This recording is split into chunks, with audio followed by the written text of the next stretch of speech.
Bueno, Leo, quedaste un poco caliente por el final. ¿Qué mira, bobo? ¿Qué mira, bobo? Anda para allá, bobo. Anda para allá. Tranquilo, Leo. Practically everyone has played Skyrim, and if that has ever sent you down the Elder Scrolls rabbit hole, getting you to play the other games, visit the Nexus, or look into the lore, you'll quickly find that Skyrim isn't lore accurate. It contradicts a lot of stuff established by older games, which is weird since Bethesda created and owned the franchise. I mean, it's not like it's adapting a book like the Witcher games, nor is it bought from somebody else, like the Fallout series. Still, you can make an excuse for the quest's breaking lore. I mean, let's be honest here, no one really thinks the Dragonborn were trying to become the Archmage, the Harbinger, the Listener, the Thieves Guildmaster all before throwing hands with Alduin. I mean, most people don't even bother with Alduin. Obviously, being in charge of all the guilds doesn't make sense for the lore-accurate version of the story. A dude who can't cast a single spell shouldn't become the Archmage just because he bonked a Thalmor real good, but video games have to do video game things. Skyrim should also probably be the size of a hefty European country, but it's a 5-minute walk from Mortal to Solitude and Death. 5 minutes? Which just makes Mortal look so much worse. I mean, just look at this place. Why does it live in this miserable pile of shit? I hate this place. Now, we can ignore the whole size and accuracy thing for the most part. I mean, Skyrim's a game that was made 13.5 years ago. 13.5 years ago? Really? Yes. How much we mod the thing, it'll never be its canonical size. Daggerfall is proof that this is probably for the best. Have you tried walking around from point to point in Daggerfall before?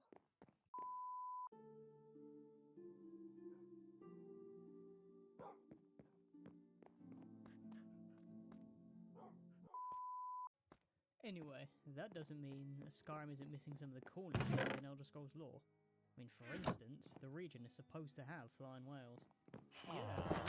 They're called snow whales, which, I mean, real creative there, Todd.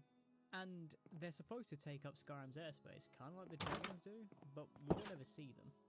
Now, to be fair, we don't see much in the way of wildlife in Skyrim unless you mod it in. And people are busy modding other things in.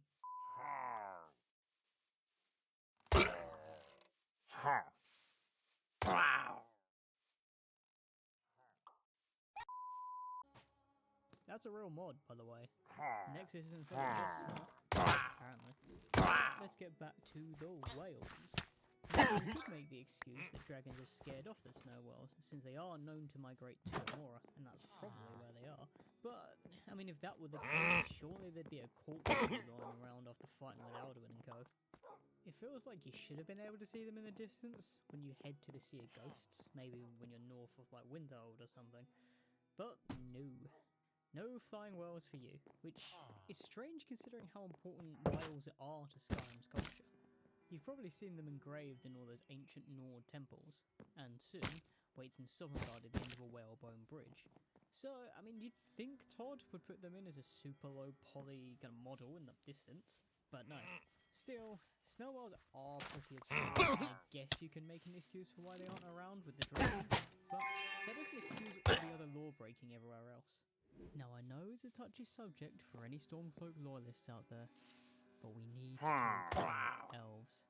Sure, everyone in Skyrim hates them, on account of Dark Elves being massive racists and High Elves being massive racists, but the Wood Elves, or Bosmer, are kinda chill. I mean, they eat people, but they're cool about it. Just look at Ori. There has never been a more endearing cannibal. And you mean to tell me that there isn't a single Bosmer like her in Skyrim? Not one of these idiots cares about the Green Pact. Seriously, not one of them. It's basically not mentioned. Faendal cuts wood for kind's sake. I mean, he's also a simp for Camilla, so you know, he might just suck in general. And I want to point out that this is what Bosmer are supposed to look like. Look at the little antlers. It's what makes them special. Or cannibalism. Their appearance is variable from game to game, so it isn't like Skyrim is the only Elder Scrolls game to change the Bosmer's appearance. They're also not supposed to harm the Green Pact. Even worse. Salad eating, milk drinking, simping, son of a. You don't want to be like this. This is disgusting. This is awful in every way. If I could kill it, I would. But I legally can't. But I've considered it.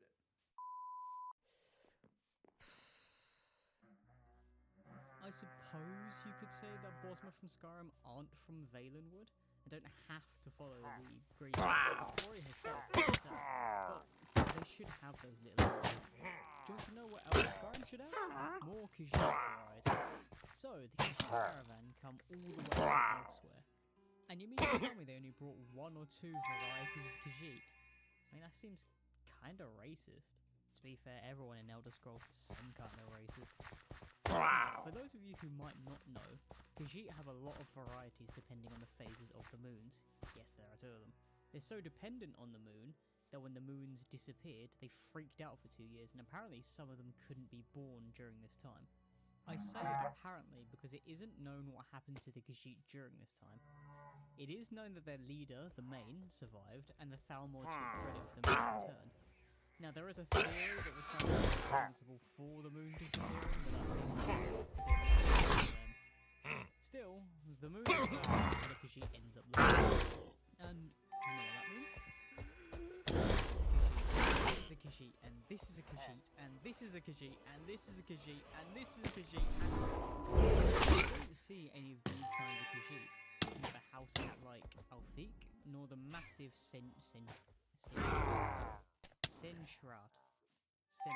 the battle cats. We don't see either of them, and imagine how funny it would be if you went up to a Khajiit caravan merchant and it's just a house cat.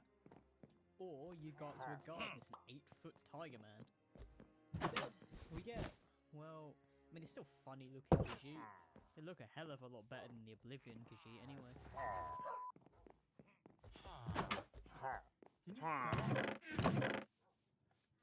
You're making me very uncomfortable. Please leave. Please leave. This is just the tip of the lore of just a few examples of the office space. There are a few less obvious ones too. And Skyrim is chock-a-block full of them. You want some examples? Well, we have Mjolnir, who used to call cliff racers, but are told in Dawnguard they're St. Jurgen. Draga used to just be cannibals cursed with undeath in Bloodmoon, but are now servants of the dragon cult here in Skyrim. In Arena, Skyrim was just tundra, nothing else. But in the game Skyrim, we've got plains, we've got forests, and we've got some tundra. And then we have Vermina. Now before Skyrim, Vermina was the one who made vampires, but she got switched out for Molag Bol. As I've said before, Bethesda changes the lore to whatever it wants when working on a new game. The real inconsistency is a contradiction within Skyrim itself. To be fair, these changes aren't always bad. I mean, if you've ever played Vigilant, you'll probably agree with me that the Molag Bol change for the vampires is probably for the best. Still, with Bethesda changing the lore every time a new game comes out, and when Elder Scrolls 6 finally launches, if it finally launches, the lore will end up changing again. Who knows how much Elder Scrolls lore will change when ES6 does come out, but please, Todd, please, can you give the Bosma some antlers? And give the Khajiit some variety. He did it in ESO, and I want to see funny cats selling me skooma. I also wouldn't mind some lore consistency between the games, but that might be asking for too much. Now, if you want some of the things that I've discussed here in your Skyrim, check out Project Jacagé, and Bosma NPCs have antlers, which I'll include a link to both of these in the description. I'll also have links to Ori and the Snow Wells. If you want to see more from me, subscribe, like, all that jazz. And thanks for watching.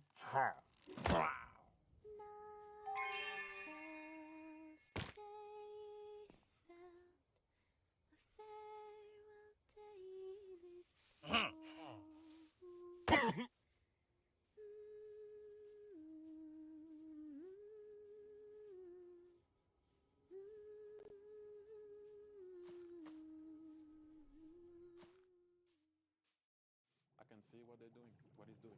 I can see it, I feel it. I can see he's cooking. Valenwood is one of those places in Tamriel that hasn't been given the love it deserves.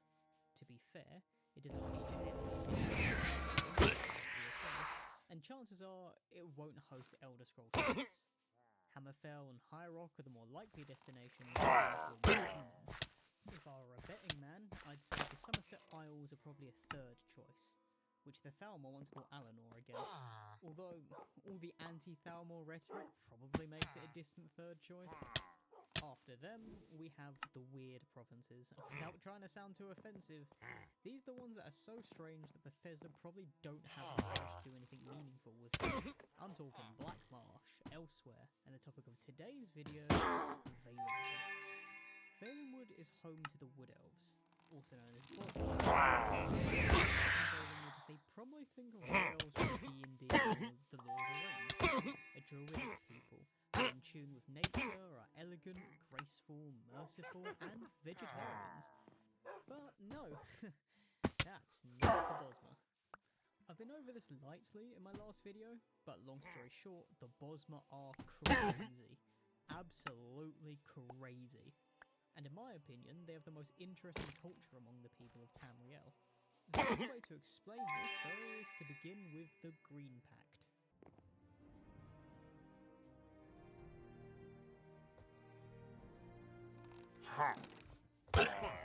Most of the creatures of the Bosma come from the Green Pact as the Bosma holy scripture. It's a set of rules about how they should live their life in Valenwood, and in return for following them, they receive. Now, while most pantheons have some form of Akatosh in charge of the pantheon, think Auriel, Bosma, the now, the god of song, and the forest. He's usually depicted as a big old walking tree called a Grat Oak, and is the one behind the rules of the Green Pact. Having looked at the Green Pact though, there might be some evidence. So let's start with the green part of the Green Pact. In order to have Aethrae's protection, the Bosma cannot harm any plant life under any circumstance. Those who do are considered apostates and are treated similarly to how the Thalmor treat Talos worshippers. This influences every part of Bosma culture, leading them to make weapons from bone. More interestingly, the Bosma don't build houses, nor do they use roads. Roads were only built in the Empire after Talos conquered the place, although he largely let the Bosma do whatever they wanted. Instead of building, the Bosma sing to the forest, and this causes it to grow in ways that resemble buildings, such as pods for them to live in. This can make their settlements quite strange, in that they're built on Grat Oaks, giant trees the size of cities that move through the forest. Imagine if Bethesda had the balls to try and make this in a game. It would be a pain to a city that lived halfway across the country. To be fair, awesome cities get on the poverty ladder by having a sing-song, and they're all quite small to better climb trees. In fact, the males tend to be smaller than the females, so it could be the perfect place for all the short kings to visit. Just realised. What? I don't want to talk to you anymore. Well, Valenwood isn't quite as nice as I've made it seem. The Green Pact comes with a pretty big caveat, and all the vegans out there should probably prepare themselves for the truly insane part of it: the meat mandate.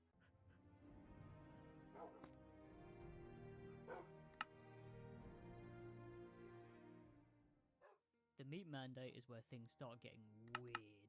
You see, the Bosma can't harm plant life, and that obviously extends to them not eating them as well, essentially causing them to be extreme carnivores. They only eat meat, make tea and alcohol from fermented meat juices, like Rothmeth or Jaga, and smoke bugs in pipes instead of tobacco. This all seems relatively mundane, until we mention the massive elephant in the room: cannibalism. Yep. The Bosma are cannibals, and Elder Scrolls isn't the only game series that have cannibal elves. The Divinity series has them too, and both seem for religious reasons, although Divinity treats elven cannibalism as a misunderstood thing of beauty.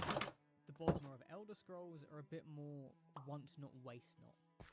After a kill, a Bosma must consume the flesh of a fallen foe within 3 days. This extends to both animals and people, and the Bosma seem to go full Liver King, eating the flesh raw. It doesn't seem like they have to eat an entire kill, although this largely depends on how much killing is done. In general, the Bosmer have an unorthodox relationship with life. Should a Bosmer die in the wild, it is seen as a rightful claim of the forest and a sacrifice to Ifre.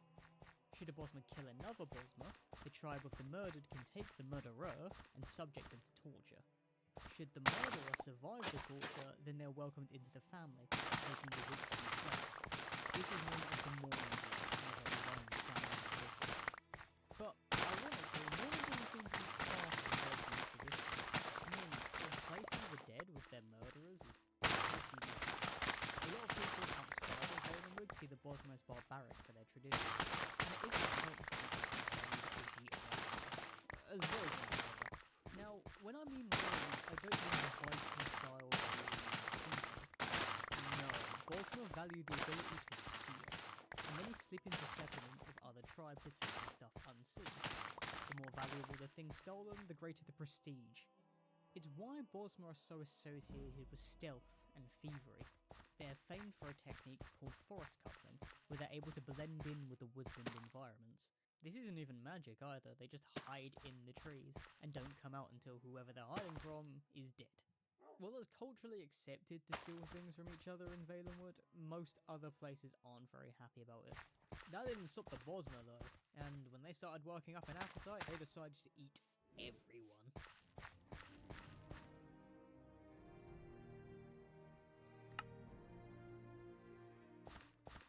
The Bosmer are ruled by the Cameron dynasty, one of the few royal families still alive in Tamriel, but they did find themselves usurped by a member of this family, Haemon Cameron.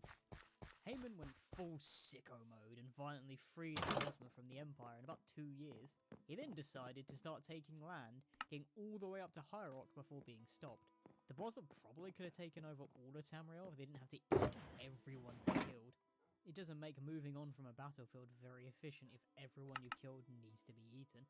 The problem is, this large-scale invasion made the following years pretty bad for the Bosmer. After Haemon Cameron's death, Valenwood was fractured, not trusting the Empire or the Albmeri Dominion. So they did a Trump and became isolationist after. Too much winning! The problem was, Trump was right. Not everyone was happy with all this winning. The Khajiit were sick of their caravans getting attacked. So, they got the litter together and invaded Valenwood for 5 years. At the same time, the Thalmor invaded because, well, of course they did. Valenwood lost some of its territory and was on the losing side of both invasions. But I don't know a lot about these invasions, and only one siege was properly recorded. The Albmeri Dominion besieged Woodhearth, one of the more normal cities, famous for its melting pot culture and being the capital of the Green Shade region. The Dominion wanted to starve out the Bosmer, but they clearly didn't read the Meat Mandate's rules. It's pretty hard to starve people out when they see each other as food. Whenever things got tough, a Bosmer would eat his cousin. And not in the same way that you lot in Alabama. This meant that there wasn't a realistic way for the siege to work. The Dominion would have to sit there and wait until literally the last Bosmer was left in the city. Still, Valenwood lost the war, and with the Albmeri Dominion gaining power, it began to cleanse the land of the Bosmer, which, I mean, it's beginning to sound a little too similar to a certain Austrian painter. God, it's got dark. How do I make this lighter? People find monkeys funny, right? His words! What a wonderful day! Bosmer aren't the only residents of Valenwood.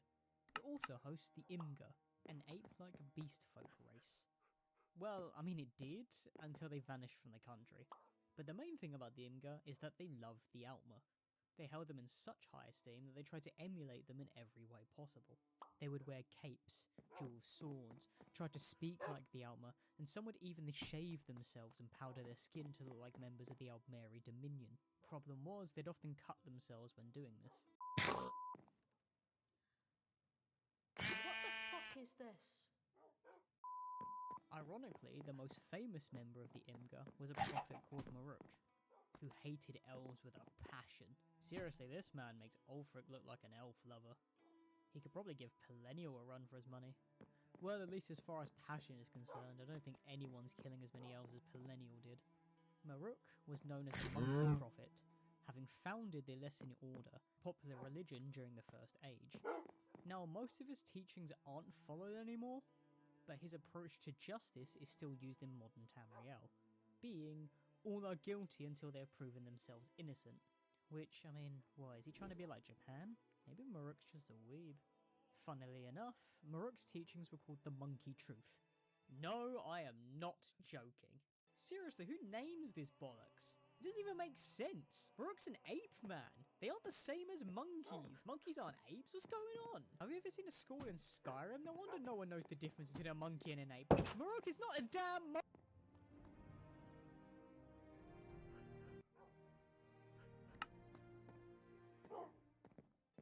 Valenwood has more Rosa, weirdness besides wait lang. ape men. May There are something wrong hollow, sa team ko. stone-like people who serve a Hindi godly siya figure known as the nagaring, Wielder hindi kita King, who many Bosmer and Greenshade follow instead of the Cameron King of Elden Root. Jesus! Anyway, all hollows are male and are made from the Wielder King's memories, so they probably aren't sentient, so I'm not sure they entirely count as a people. There are also werebats and werevultures, for some reason. Seriously, were the werewolves and bears not enough? Todd's out here fueling these furries. Apparently the werevultures became such a problem for Valenwood, they had to enlist werebears to help deal with the situation. Had they not, the werevulture infestation would have spread across Tamriel. Oh man, Elder Scrolls lore is so weird. It gets even more confusing when you look at Valenwood's capital, and its greatest tree, which is no joke, called the Elder Tree. Oh, is it gone? Anyway, it's also called the Great Tree, or simply the Tree, and it's a gigantic grat oak in a forest of other grat oaks. It would be one of the greatest sights in Tamriel if we ever got to visit it in a proper Elder Scrolls game. I'm not trying to throw shade at ESO, it's just, I mean, it's a bit underwhelming. Still, Bethesda might have to rename the place. I'm pretty sure it can't keep its name after, well, you know what. Todd might have to do some retconning again. Anyway, thanks for watching, please subscribe, like and all that jazz, and I will see you later.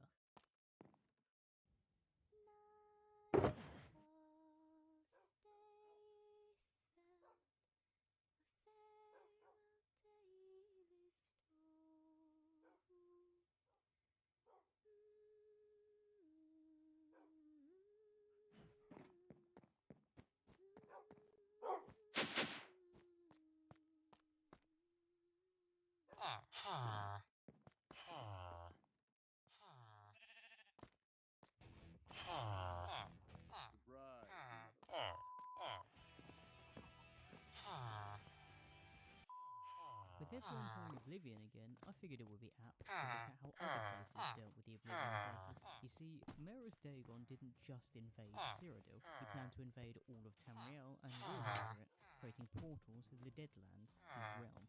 Now we don't know loads about all the places he attacked, but we have key details about 4 places. Cyrodiil, obviously, Morrowind, the Somerset Isles, and Blackmarsh, now called Argonia, where these scaly lunatics live. You see, Argonians are mental, hardcore, and way, way cooler than the games have you believe, and nothing demonstrates this better than how they dealt with the Oblivion crisis.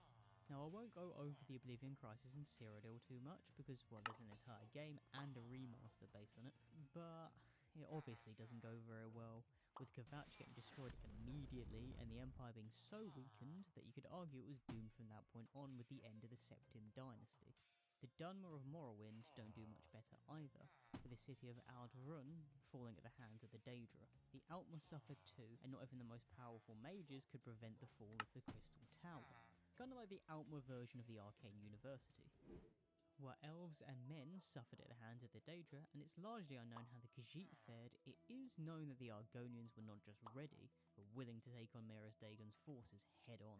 And it's all because of these things. You see, a large part of Argonian culture revolves around the Hist, large spore trees that some consider the original life forms of Nirn. The Hist are as important to Argonians as the moons are for the Khajiit and Ifrit is to tribal wood elves, with Argonian eggs being incubated in the Hist sand. If unborn Argonians are somehow disconnected from the Hist, then they will die. feel the hiss comes with quite a few benefits, and in a way it's kind of like a hive mind.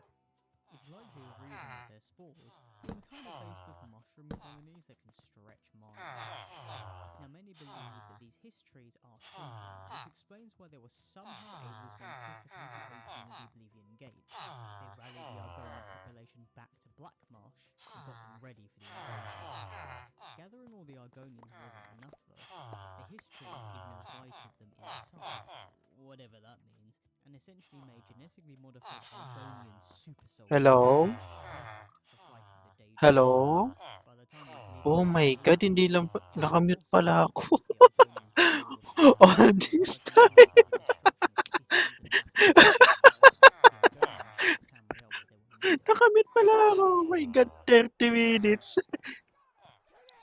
Ay, kaya pala hindi ka nag-react sa joke mo dun sa sabi kong According to the Anicilary, nakalimutan ko, naka-minute ko nga pala kanina. they wiped Ay, out yaman na. the law with the They were so successful in defending their homeland that they decided to Ay, ay, ay. Yes, they actually Basic, decided basic. to invade Oblivion back. They just do things for the Yung love of hindi ka it. makapaglaro kasi sobrang init ng PC mo. Nag-sorry ako about doon. Can take land from Oblivion. I mean, what would be the point? Give me book. Trashly trying to do their best Doom impression. Although, 1, 2. no, the Argonians did this to flex. Ang hot Really news. make sure that Sorry they naman come back. kasi. The rest of Tamriel was Ilan ang already unemployed? ready to shut the Oblivion Gates in Blackmarsh after Argonian super soldiers kept turning up on his lawn. It's probably pretty safe to assume that some Argonians were still trapped in the probably died. Anyway, 1, 2, 3, 4. The fuck you doing? Still finding the odd rabid Argonian causing chaos 200 years later. I mean, Dagon found out the hard way that Blackmarsh is a big reason why the Argonians are so difficult to conquer. With its swamps and its harsh climate that's so difficult for non-Argonians to traverse. It's no surprise that even the Daedra struggle to roam. Badum. The hist upgrades and even Daedric princes have to throw in their towel against Argonians. I mean, they're prepared so well that the Argonians were actually better off after the Oblivion Crisis. And while literally everybody else suffered massively, especially the Empire, the Argonians were ready to become independent, leaving the weakened Empire to become its own nation. This is when Blackmarsh got renamed to Argonia. And at the start of the First Age, the Argonians thought to themselves, We're actually really good at invading, apparently. I mean, slapping the shite out of Maris Dagon will do that for confidence. And the Argonians had the perfect spot and the perfect time. While still reeling from the Oblivion Crisis, the Dunmer had the worst year ever, called the Red Year, resulting in Moon Island hitting them and a massive volcano exploding. When all this hit, the Argonians pounced and managed to invade and pillage most of South Morrowind. But you have to wonder, why Morrowind specifically? Well, there are plenty of reasons. Perhaps they were sick of being called farm tools and wanted revenge for years and years and The years fuck of you doing? enslavement. There are rumors that the Thalmor Bakit kayo dyan sa taas? literally could be behind everything. Seriously, the moon disappears, blame the Thalmor. The dragon blame the Thalmor. The main gets assassinated, blame the Thalmor. The Bosmer are being purged in Valenwood, blame the Thalmor. Oh wait. No, they actually are doing that one, aren't they? Well, other rumours suggest that this is a predetermined plan by the Hist.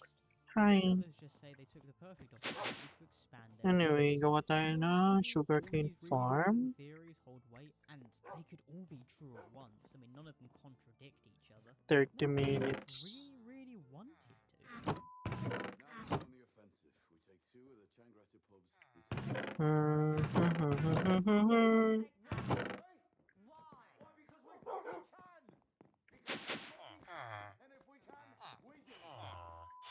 Much like their invasion 1, of 2, Oblivion, 3, this 4, one's rousing success. 5. When the Dunmer finally managed The to drive fucking... the Argonians back home, they had to move their capital from Mournhold to Blackwood, because the original capital got sacked that Nasaan day. yung ano? The Dunmer were basically given Solstein out of pity, and many still ended up living in Stein as refugees. It doesn't help that Argonian clan and still live in South Morrowind and attack Dunmer whenever they can.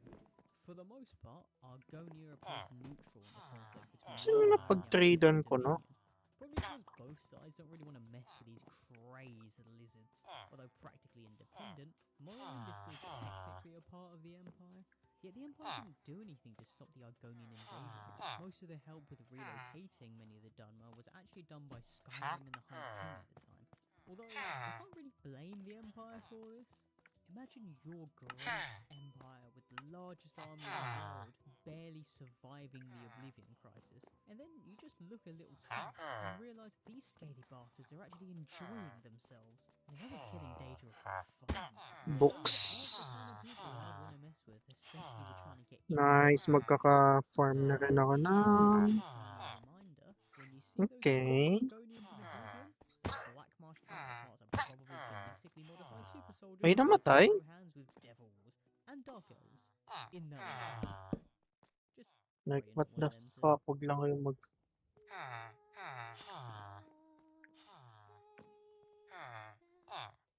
Nagsisiksikan talaga sila dun, ano?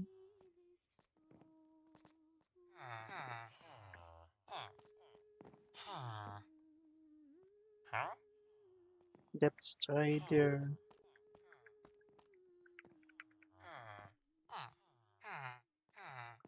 Bam, bada. Ba-da-da-da-da-dum, ba-dum. What do you mean your work is done? You didn't do anything. Didn't I?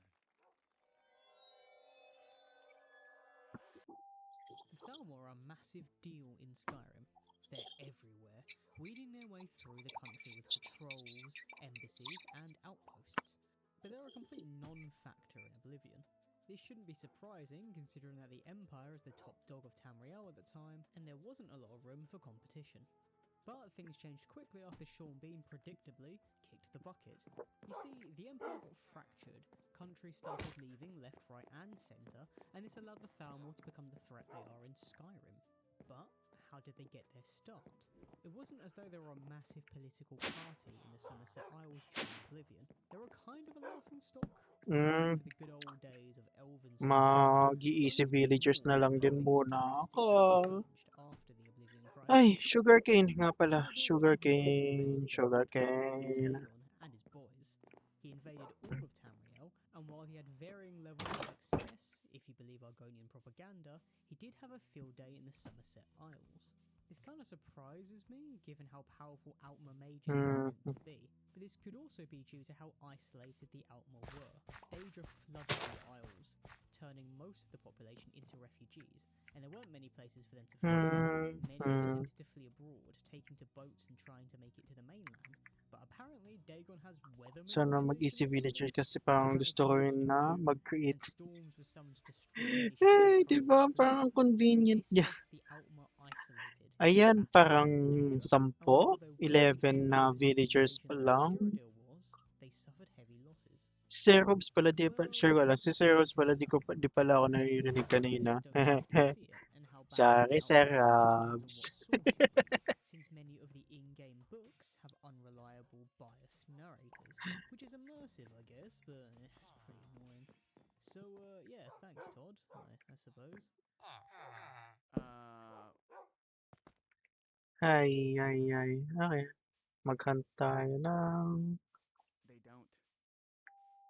Some say that the Somerset Isles Sorry talaga. Malay ko bang naka-mute ako.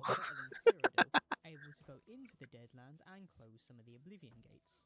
Like with most things, the truth is probably somewhere in the middle. But one thing we definitely do know is that the Crystal Tower fell. Now, I went over this lightly in my Argonia video, and kind of undersold the Crystal Tower as an Outmer equivalent of the Arcane University. It's quite a bit more than that, being one of the mythical towers used to stabilize Mundus, the universe. It gets super complicated, but for the sake of this video, all you need to know is that it's a very important place to the Outmer and a pillar of magic, and has survived a truly ridiculous number of events, so much so that people thought it would never fall. As a result, many refugees went to hide in the tower as the Daedric horde attacked, and it took a lot of them to get the job done. So many Daedra had been killed that they began to climb the mounds of corpses to assail the tower, full Brad Pitt style, and it only fell because the Daedra caused an earthquake. Real deep color. And then kind of go in here at the bottom.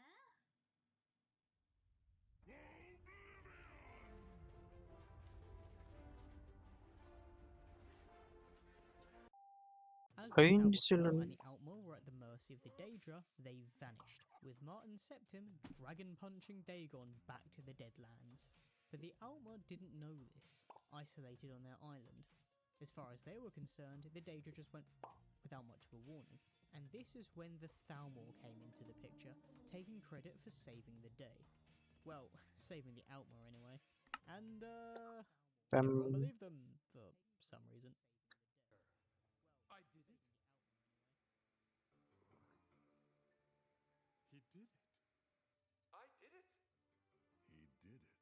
You did it, sir. I did it. He did it. I did it. Atrocity is back.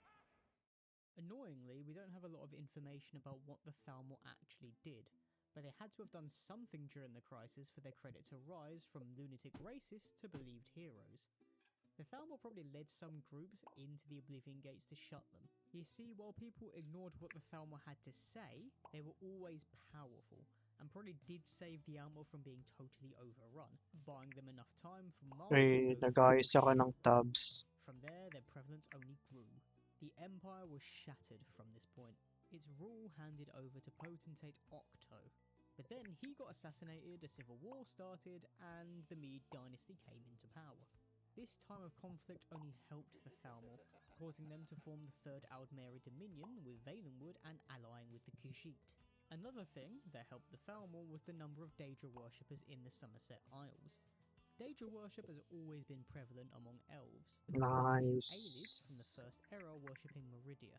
But with the Thalmor hating Daedra worshippers and a newfound fear of them thanks to the Oblivion crisis, Okay. internal rivals probably lost a lot of favour. Dagon had unintentionally paved the path for the Tapos... Thalmor, and with some clever manipulation, Ano they na? found their way to the top. Ano nang gagawin ko? Oo nga pala. Hanap tayo sugarcane sa mga gilid.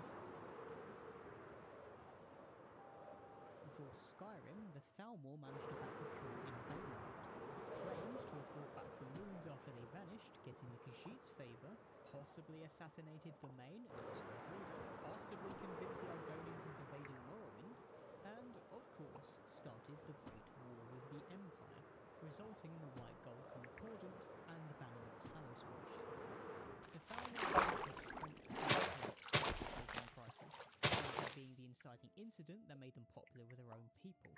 I mean, sure, few losses here and there, mainly Hammerfell mounting a successful rebellion against the Aldmeri Dominion while fighting a civil war, which I think is crazy impressive. But right now, the Thalmor are the top dog in Tamriel. Their trajectory from minor voice in the Somerset Isles to the biggest superpower in Tamriel is remarkable, and hopefully it's changed from here.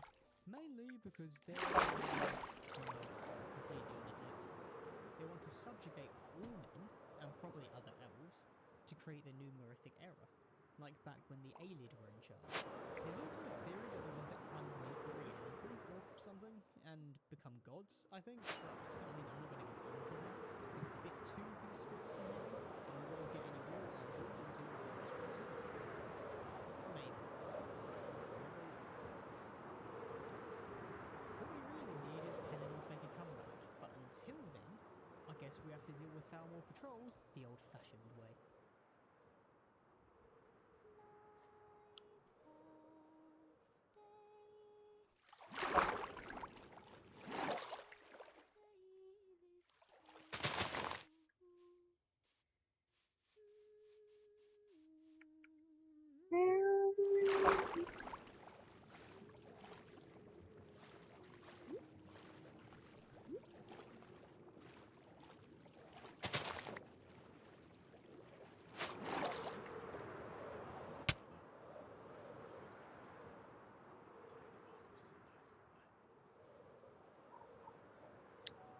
Guess what?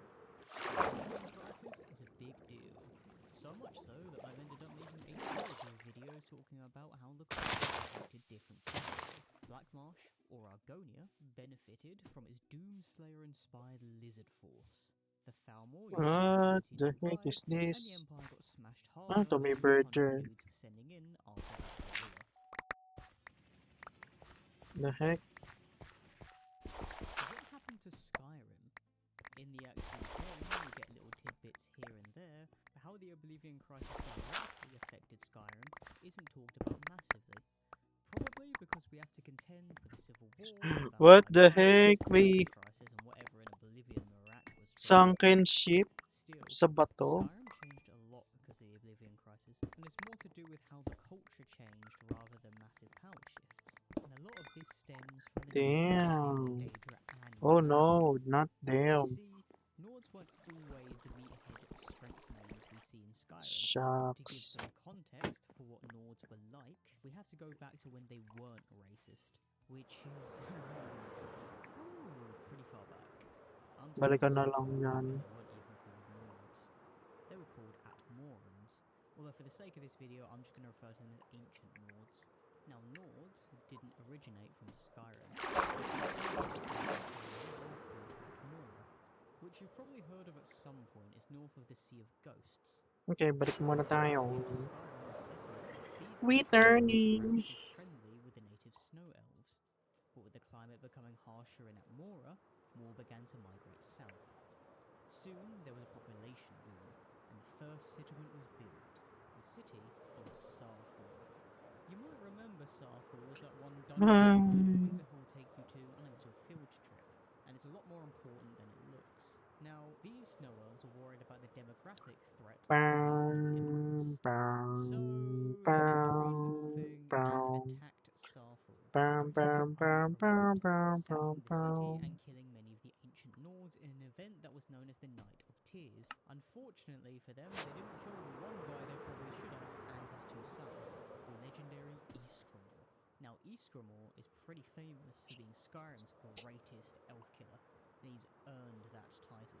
He made his axe Ulthrod after doing more Another of the village. and that axe makes you better at killing elves, who would have guessed. With that axe in hand, Ysgramor and his sons went back to Atmora, grabbed the 500 companions, and started purging Skyrim of the snow elves, like he was doing his best Pelennor Whitestrike impression.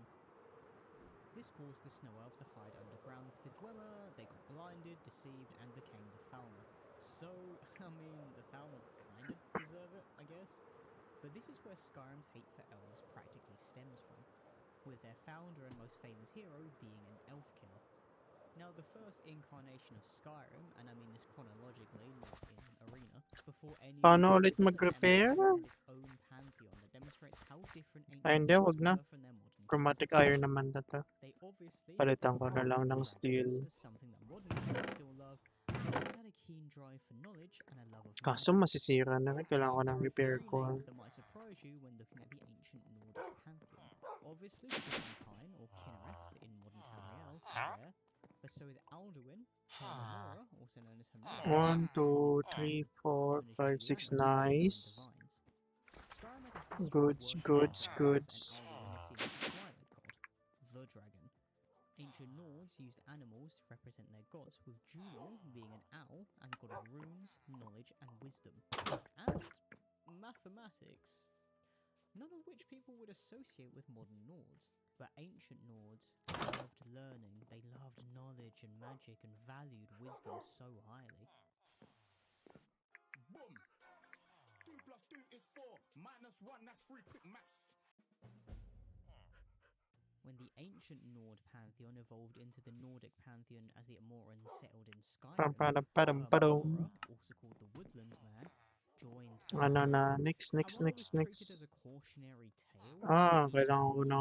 revolving around escaping Hermamora, it shows how much Nords valued knowledge, for them to be deceived by the Woodland Kailangan Man. ko na nether Bear with me quartz. some more. We'll get to the Oblivion Crisis, I swear, but it's important to note how much Kaninong loved magic and knowledge. nether It's portal also important gagamitin to ko? note that the Nords have always been quite Caves caps na lang. Ba't sa baba? Okay. And this is an important point. Nice. Nords love Shore. Shore is number one. At least he was. Nice. In Skyrim, the game, it's all about Talos. Thalmor are hunting Talos worshippers. There's a civil war over Talos worship, and many talk about the Dragonborn as the next Talos. But according to Issa Rahman, who works in the Great Chapel of Talos, Nords don't care for Talos during events. Well, at least Bruno. This means that something happened between the two games that caused a shift in religion, and I have a theory. You see, while most pantheons put Akatosh as the top dog, whether as Auriel or Alkosh, Nords put Shor there. But Shor wasn't the guy who saved the day during the Oblivion Crisis. No, this time it was Akatosh, using Martin Septim, descendant of Talos, to defeat Mehrunes Dagon and send him back to Oblivion. Now, it's not like Shor could do anything on account of him being dead, but the Oblivion Crisis had a massive cultural impact on Skyrim, and Akatosh, and a descendant of Talos, were responsible for saving them. After the Oblivion Crisis, magic became less trusted in Skyrim than ever, and when paired with Winterhold's great collapse, it practically made magic a dying art. I mean, the College of Winterhold has 4 students, and chances are J'zargo is probably going to get the others killed with his bloody fire scrolls. This is so strange now, after seeing how much Nords loved knowledge and magic, yet after the Oblivion Crisis they're terrified of the stuff, leading them to become the meatheads we know today. This shift made modern Nords stray further from their ancient counterparts, calling Kine Kinnereth, despite this place being called Kine's Grove, not Kinnereth's Grove, you bloody heathen!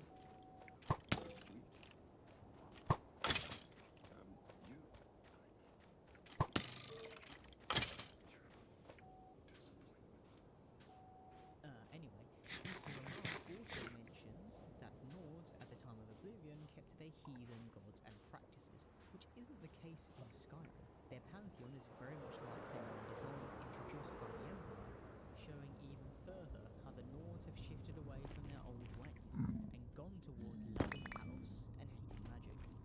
And I don't think this is going to change, or at least logically speaking it probably should. The Nords are fighting a civil war for Talos, and the Dragonborn, Skyrim's newest hero, is basically another Talos. There are shades of Ysgramor there too, with their interactions with Hermaeus Mora, but the people of Skyrim don't know that. They only know that the Dragonborn is the slayer of Alduin, the one to pass into Sovngarde, holder of Akatosh's will, and the reincarnation of Ysmir, Talos' Nordic name. Weirdly, the Oblivion Crisis made the people of Skyrim less like their ancestors, and more like devoted members of the Septim dynasty, just as the dynasty fell and gave way to the Medes after an assassination and a civil war. They don't hunger for knowledge anymore. In fact, after the Oblivion Crisis, they fear it. So that they can't even trust their own institution, despite the eruption of the Red Mountain probably being responsible for the Great Collapse. And you can't really blame them either. Magic and Daedra caused the Oblivion Crisis, and Skyrim clearly doesn't want anything to do with that. At least Nords still hunger for Sovngarde, showing that they haven't entirely lost their connection to Shor, and are still willing to throw hands with elves at any opportunity. So who knows? Maybe that'll be enough. It'll have to be if they're going to face the Thalmor without the Empire's help. Should Ulfric Stormcloak get his way, but I'm not going to get involved in the Civil War. I mean, after over a decade, it still feels like a contentious topic, so I'm going to do like the Swiss and remain neutral.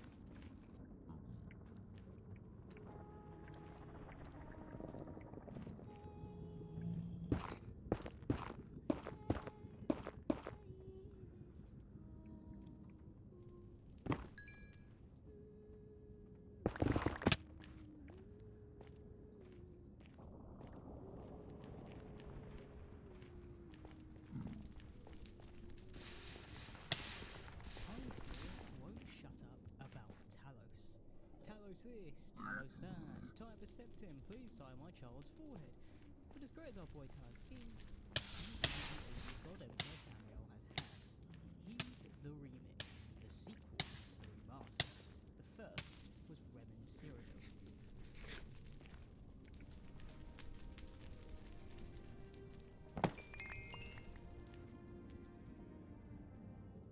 Now I get it. Remen Cyrodiil does not sound like a real name. It'd be like calling your Dragonborn John Skyrim, but Remen gets mentioned far before his birth. You see, before the the First Empire by Saint Alessia, Pelennor Whitestrake went on a tear, killing elves by the thousands, maybe even millions, but eventually he was stopped, being badly wounded by Umaril, and finished off by the other Aelid kings. Pelennor did enough to get the rebellion over the line before his death, and even had some time for some sweet, sweet foreshadowing. There's a theory that Pelennor is some kind of time-travelling cyborg thing, on account of him having armour far too advanced for the time, and while I'm not going to try to explain that theory here, what I will say is that his foreshadowing ends up being more like plot spoilers. After he got beheaded and for some reason was still alive, he tells Morehouse, the Man-Bull, that Umaril will make a comeback, which is the whole Knights of the Nine Oblivion expansion, but more importantly for this video, in a duel before his death, he started injuring his neck veins while shouting, "Praise to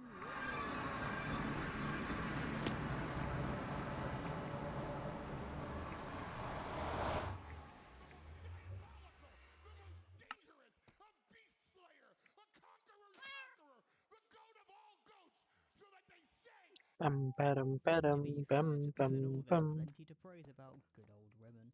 By the time he came about at the end of the First Era, after the fall of the Alessian Empire, Tamriel was in a bit of a weird place. It was just pure chaos, suffering from how widespread the Alessian Order, a religion, had become, and the continent needed a reason to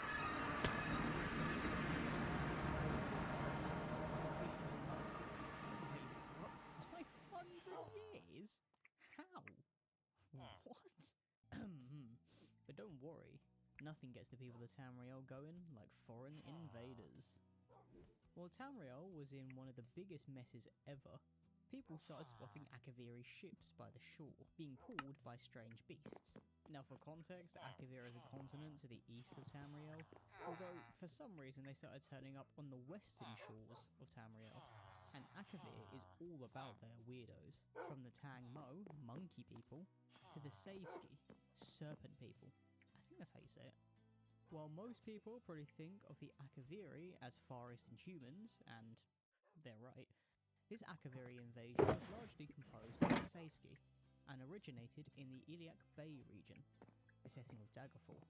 The invasion was preceded by a lot of Akaviri piracy, forcing the people of Wayrest to hide behind their walls, and a year later, these funky snake dudes hit the shores of Skyrim. The north of Tamriel was stormed, the Seiski cleaving through the Nords and amassing in Morrowind and High Rock. This is when Remen comes into the picture.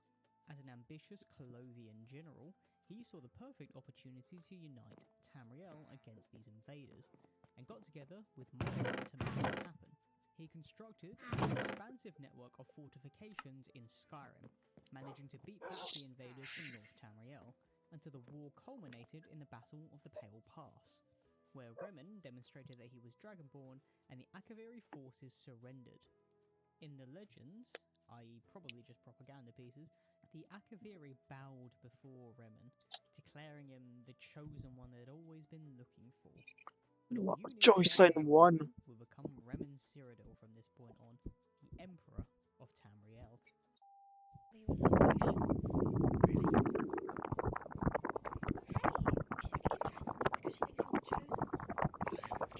With the beginnings of his empire being made up of Skyrim, High Rock and Cyrodiil, with Morrowind as an ally, Remen was off to a good start and decided to integrate the Akaviri forces and culture into his new Cyrodiil.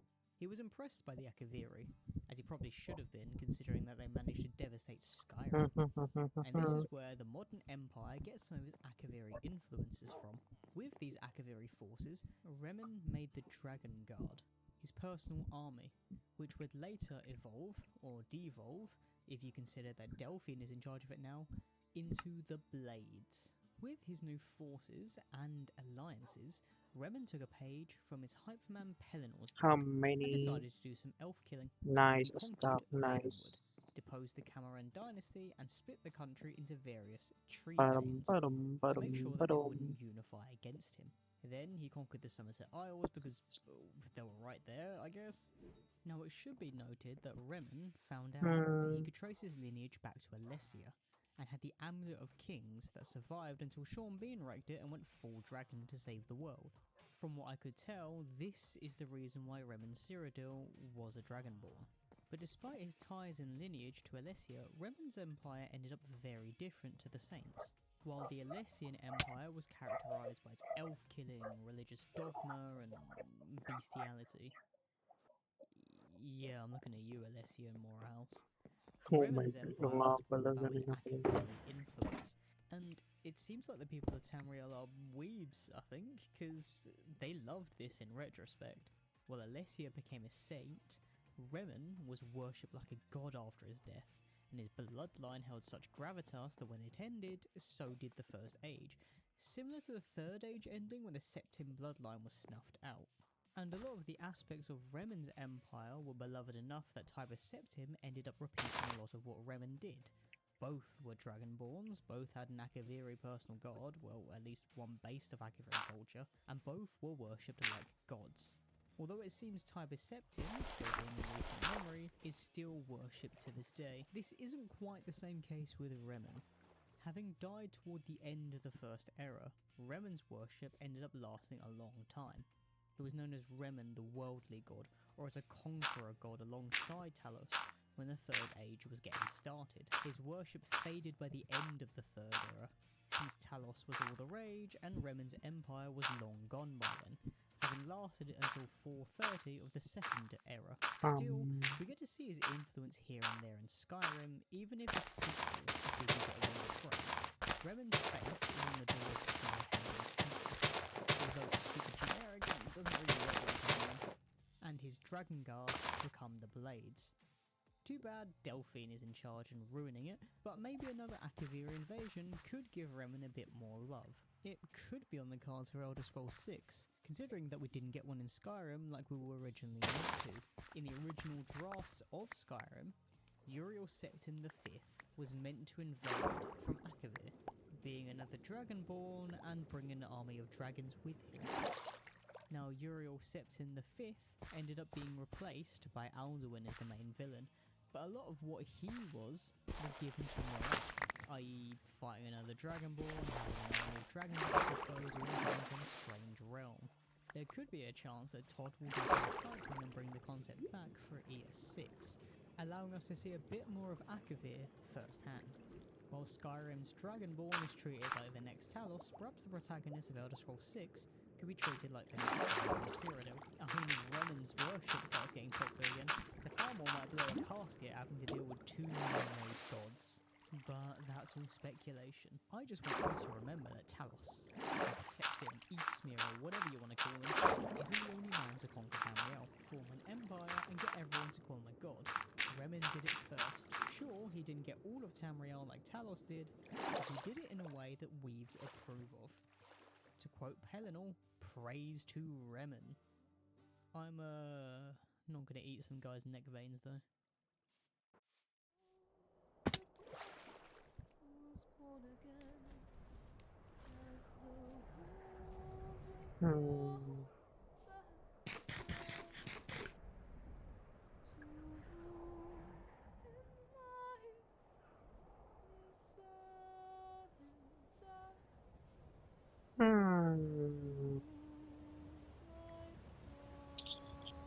What if gawin ko na lang siyang underground? The Khajiit are one of the few beast folk races you get to play in the Elder Scrolls series, and their inconsistencies have caused Bethesda to write some pretty interesting lore to justify why they look so different from game to game. Sometimes they look like 6-foot Puss in Boots, like in Skyrim, but other times they... I don't know what this is supposed to be. I mean, is that Titan?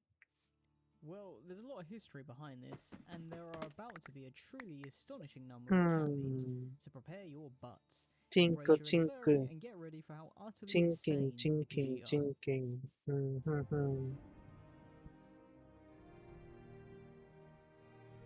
Saan ko kaya ilalagay? Dito na lang kaya The sa Khajiit aming hail harap. from the half-desert, half-jungle province of Elsewhere, and are largely famous for their culture revolving around Nirn's two moons, Mesa and Secunda. They also claim that there is a third moon, although we'll get into this a bit later. The important thing to note is that the worship of the moons and their cycles isn't purely cultural. Dito na These lang, moons dito na lang, dictate dito what na lang. forms Khajiit take, and these forms are called fur stocks. From what I can tell, this has nothing to do with Gawa na lang genetics and tayo depends ng entirely on the phases of the moons, which is reel. hilarious, because Wow, Bethesda bakit may noticed these unemployed dun sa inconsistencies taas? about how Khajiit were presented in games and decided that they were going to go right into the Ah, deep hindi end. ka pala unemployed. Isa ka palang mason. Speaking of mason, where's Mashabu? This results in some Khajiit just looking like regular dudes, while others look like house cats. I'm not joking. If you're a Khajiit born under a specific cycle, you can actually become Garfield. Except without thumbs, and this probably makes for some pretty bizarre dynamics in Khajiit culture. In Skyrim and Oblivion, we basically only see the Cathay, and I believe the Suthay is the main representative in Morrowind, but trust me, there are way more. There are the Alfiq, the resident house cats, and the Alfiq Rat, their larger variants. In general, Rat seems to imply a larger variant of the fur stock, with the Cathay Rats being larger versions of the ones we see in Skyrim. Then there are the Daggy and the Daggy Rat, who are bipedal like the Cathay, but with lynx-like features, making them lightweight and one of the smaller fur stocks. They're great climbers, and sometimes get mocked by being similar to monkeys, which seems really racist. There are also the Oms and the Oms Rat, who are basically just dudes. The Parma, or the Parma Rat, who are Chad tiger people. Sench and Sench Rats, who are quadrupedal like your big cats. Suthay and Suthay Rats, who are like the Cathay, but with digitigrade legs. And the Toge and Toge Rat, who are like the Cathay, but are better at Kung Fu, apparently. Okay, Tigress, I see you.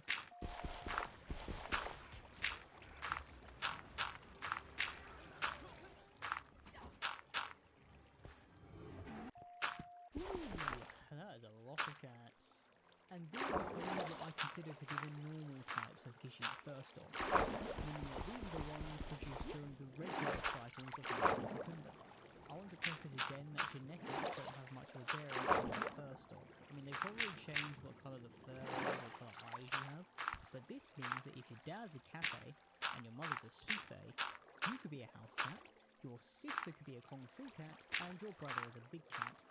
Oh, and your uncle's Tony the Tiger. You can imagine that this causes a lot of chaos amongst the Khajiit, but they do have someone specific to lead them to guide them through this chaos. The Mane.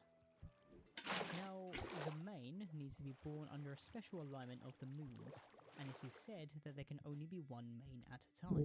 Well, Okay, kind nice. of. You see, the Khajiit Kalmado believe na that the siya. Mane is actually the same person being reincarnated. Kinda like the Avatar, I guess. Huh. We got Furry Yang before GTA 6. Who would have guessed?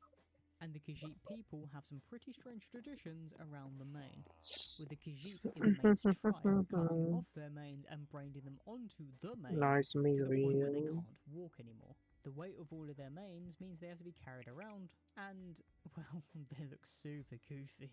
What the hell is this? Still, as goofy as they can look, the Mane is the glue that holds Elsewhere together, or at least was.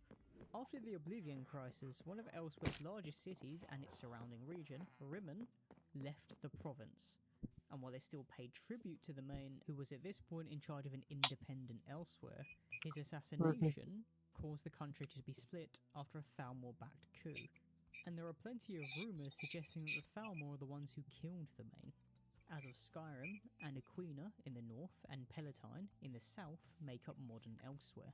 You might be wondering why Elsewhere even listened to the Thalmor in the first place, given that they're hyper-racists who don't view Khajiit very highly, like the other beast races. But this is because of the Void Knights, 2 years in the Fourth Era in which the moons have vanished. We're not entirely sure what actually happened to the Khajiit during this time. Theories range from giving birth to demon cats to everyone having stillbirths and babies staying in the womb, being unable to be born. The Mane was alive at this point, but when the moons came back, the Thalmor took credit, and after the Mane's death, the Thalmor were the ones the Khajiit looked to. Now, both Anaquina and Palatine are vassal states of the Somerset Isles. Chances are the Khajiit got duped here, But those funny cat dudes need the moons. And while Mesa and Secunda give life to elsewhere, they can 1, also 2, mess it up into 3, really 4, odd ways from 5, time to time. 6, 7, I 8. mentioned earlier that the Khajiit believe that there is a Nope, third sobra moon. They call it tayo. the dark or dead moon, and claim that this third moon is the corpse of Lorcash, Ay, hindi, tama aka lang. Gawin na lang Lorcan, natin 9. Shazar, or how I call him, Shaw. But this isn't the interesting part. You see, this moon only comes out during an eclipse, when both Mesa and Secunda block the sun. Has to be both of them. And it can do some freaky things to the Khajiit. When the dark moon is out, the main can be born. But if you're not the main and are born here, things can get pretty dicey pretty quickly. Khajiit born here are susceptible to the call of the Dark Heart, an artifact associated with Namira, the Daedric Prince of Darkness, decay, and all around being pretty horrible. Those born under a dark moon can become Droma Athra, corrupted Khajiits whose souls belong to Namira. I like to think of Droma Athra as demon cats, and while mains are usually unaffected, there has once been a dark main, which, I mean, those dark moons, oof, they seem very feast or famine. But that's what you get for worshipping the moons, I guess. And with their links to the moons, the main and the fear of the Droma Athra, Khajiit are quite a spiritual group. I suppose another good reference in this regard is the traditional Bosma of Valenwood, who the Khajiit had a quick war with because apparently Bosma have sticky fingers. Now this doesn't mean that some of the 9 divines don't get a little bit of love in elsewhere. You'll still find Akatosh, Mara, and Stendar, for instance, except they are, they're a little different, because, they're cats. Yeah, they're all cats. Like, the same, but cats.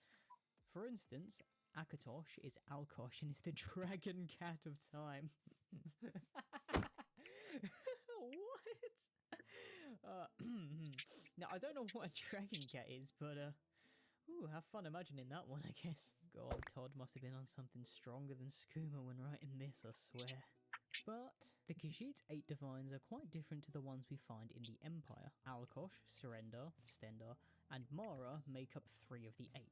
And the others are names you might not have heard of before. We have Joan and Jode, taking up a spot collectively, and are the Khajiit names for Secunda and Mesa. Then there is Riddlethar, who simultaneously seems to be a collective of messengers, a set of guidelines to live by, and a sugar god? Because apparently those things make sense together. I swear the Khajiit Kanina is umaga always bago ako high on umalis. that moon sugar.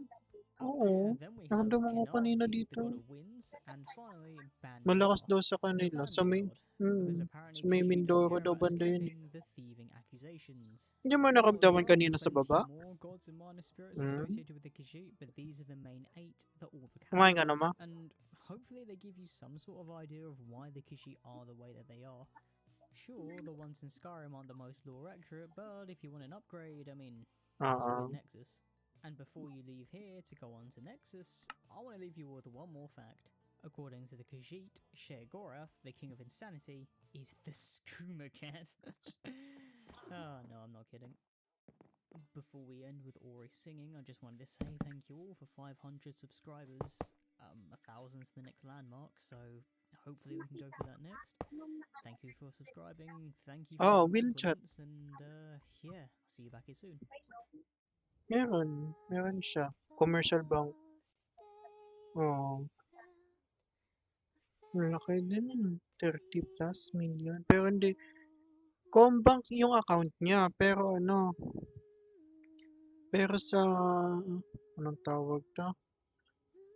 Pero yung ano niya, yung loan niya sa ano, sa BBS, Business Banking. Parang parang galing Combank binaba sa business.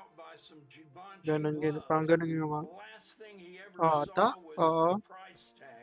Sa ganun presyo. To those of you who have recently beaten Oblivion again thanks to the remake, or remaster as they call it, you might be wondering how we got from Patrick Stewart, Sean Bean, and Okato to Titus Mead, the second in Skyrim. Well, it's not as straightforward as it sounds. For the hero of para dun sa ano, Pelennor and becoming Sheogorath, Cyrodiil can't seem to catch a break and spends the next couple of centuries getting the stuffing punched out of it. Now, this is universally bad for a lot of people, especially those in the Empire, but one family manages to benefit from it. The Meads. spelled M-E-D-E. And not like those drinks that Nords have over milk. While the Septims fell, the Mede dynasty rose.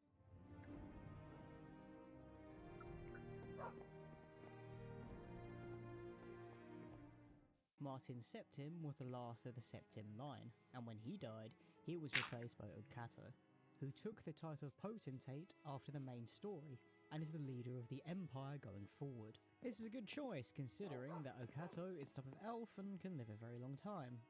The problem is, Okato's reign was pretty short-lived, at least for an Altmer. In the 14th year of the 4th era, which is also 14 years after Oblivion ends, Okato is assassinated and the Elder Council splits, causing a civil war known as the Storm Crown Interregnum. This is The pretty bad Mede, timing, Mede considering that dynasty Black pala to. Marsh leaves the Empire without anyone really doing anything to stop Tapos, them, ano nga and the Thalmor gagawin? beginning their plot to eventually form the Third Aldmeri Dominion and rival the Empire. Speaking Redstone of the Thalmor, torch. they're the ones who most likely assassinated Okato, because if you look at any bad event that happens during the 4th era, people immediately assume it's the Thalmor. To be fair, this is something that the Thalmor would have been capable of, and was the perfect play to weaken the Empire. I mean, it makes more sense than the Thalmor managing to make the moons vanish, but still, the Thalmor gained power. Cyrodiil was busy losing it as all its high-ranking lords fought for the Ruby Throne. We don't know a massive amount about the Stormcrown Interregnum, but we do know that it resulted from the Elder Council's fracture and caused a lot of betrayals, ruthless fighting, and a healthy amount of plotting. It's like Elder Scrolls' very own Game of Thrones plot, I guess. It's kind of like a war between 5 kings, except no one's a king. And there's less incest, I think. Although, I'm not sure how much of the rest of Tamriel got involved. We know that Skyrim, Hammerfell, High Rock, and Morrowind kind of remained with the Empire for some time after this. But I'm not sure if they tried to push with one of their own to be Emperor at this point. I am under the assumption that this is purely between Cyrodiilic lords, but most of them didn't have great claims to the Ruby Throne. Still, I couldn't find a list or anything of everyone involved, but I did find 3 main names. The first of the 3 is Tulis? Thouls? Business bang? Business Tulis loan. the Gibbering. Now, his status as a witch warrior warlord didn't make him popular when he managed to take the Ruby Throne for a little bit of time, with a weirdo called Hurim as his minister. This is when the second name comes into the picture, Titus Mede the First. Good old Titus was a Colovian warlord, and he started coming around with most of the Elder Council preferring Tulis as the better option to become Emperor. But Hurim was the dude who convinced the others that Titus was probably better than the Emperor Witch warlord over here. And when Titus took the Imperial City with only 1,000 men, somehow, I mean, did he use the Elder Scrolls equivalent of a Trojan horse? I mean, that's... Hurim managed to convince people to see him as a liberator rather than conquering. Ay, hindi ko na maalala yung pangalan. Tsaka ano ma, NDA ako eh. Hindi ako pwede magsabi ng ano. Ended the Stormcrown Interregnum at this point.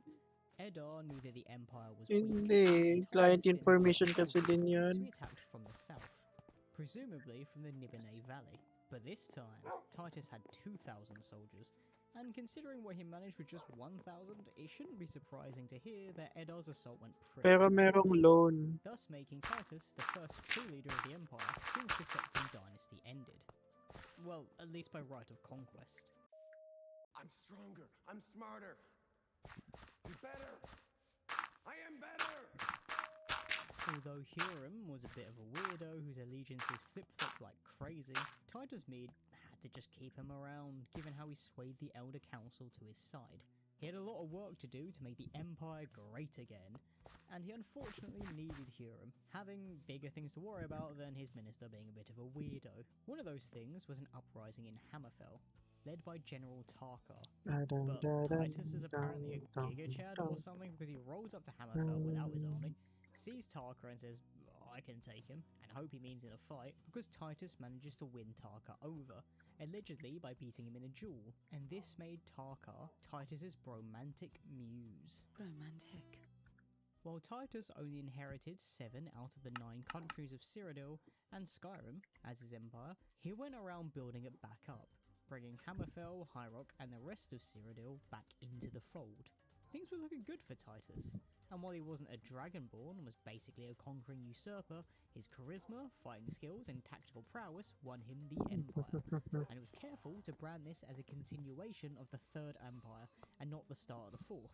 I guess this made his rule seem more righteous, but it should be noted that he made a lot of cultural changes to the Empire, and is probably the reason why we have more of this Roman inspiration we see in Skyrim. Now, the whole Umbriel Crisis thing happened during Titus's rule, but he didn't do a lot during it, and I'd rather cover that in a separate video. But all you really need to know is that Atropos, Titus's son, proved to be quite the hero and a good successor. Wala nga pala While he yung saved mga the day, he gave the glory to somebody higaan. else.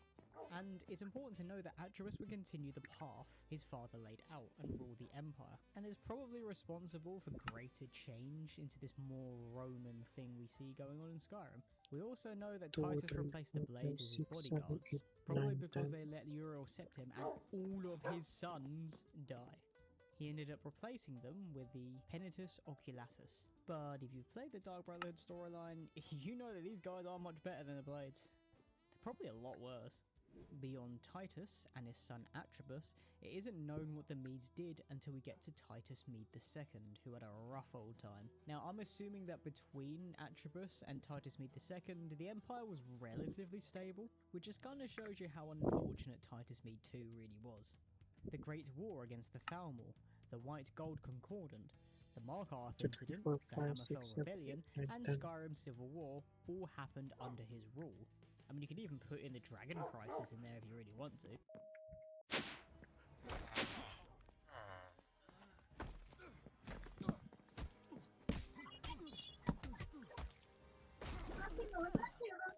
Now, for his assassination, we could be looking at the end of the Empire in general, or at least the end of the Mede dynasty.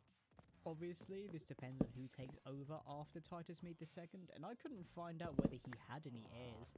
I feel like there has to be some information somewhere, but if you guys know it, please let me know in the comments below.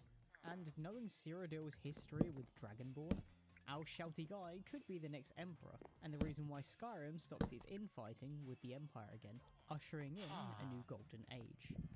Oh, the Dragon Lord could get stuck with Tentacles McGee for the rest of the time like Marak. Who knows? The future of the Dragonborn is just as clouded as the future of the Mede dynasty, but at least you know it's past now. And so the pack was born again as the walls of your Vesker to rule in life Wow, and wait, serve in hindi siya death, pantay? moonlight bound to winter. And so the pack was born again as the wolves of your Vesker to rule in life and serve in death as the moonlight's dark hunter. Today, we are still in the 1970s, and the great question that we are addressing on this occasion is cheese versus cheese. Sheogorath is one of the most famous Daedric princes, getting a whole DLC to himself, getting a memorable vocal performance from the legendary Wes Johnson, and somehow capable of more craziness than is shown in Oblivion and Skyrim.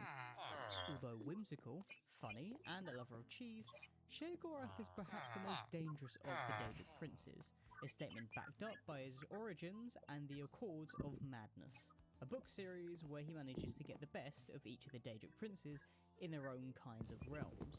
No matter how much you love cheese, whether you're Italian, French, or Swiss, do not mess with Sheogorath. Trust me, he is terrifying, and there is way too much craziness for anyone to handle.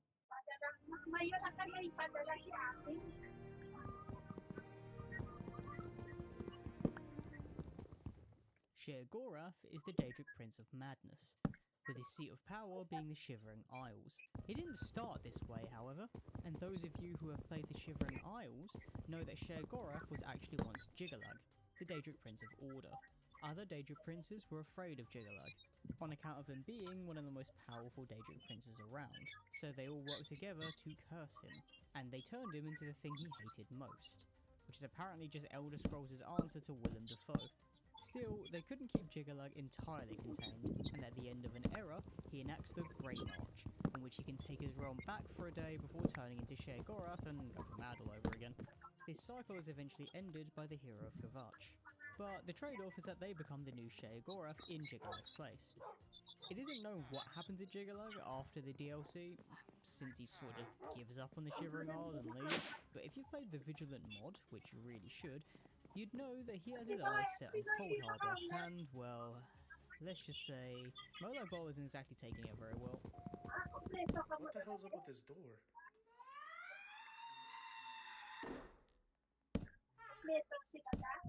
But that's enough about Jiggerlug.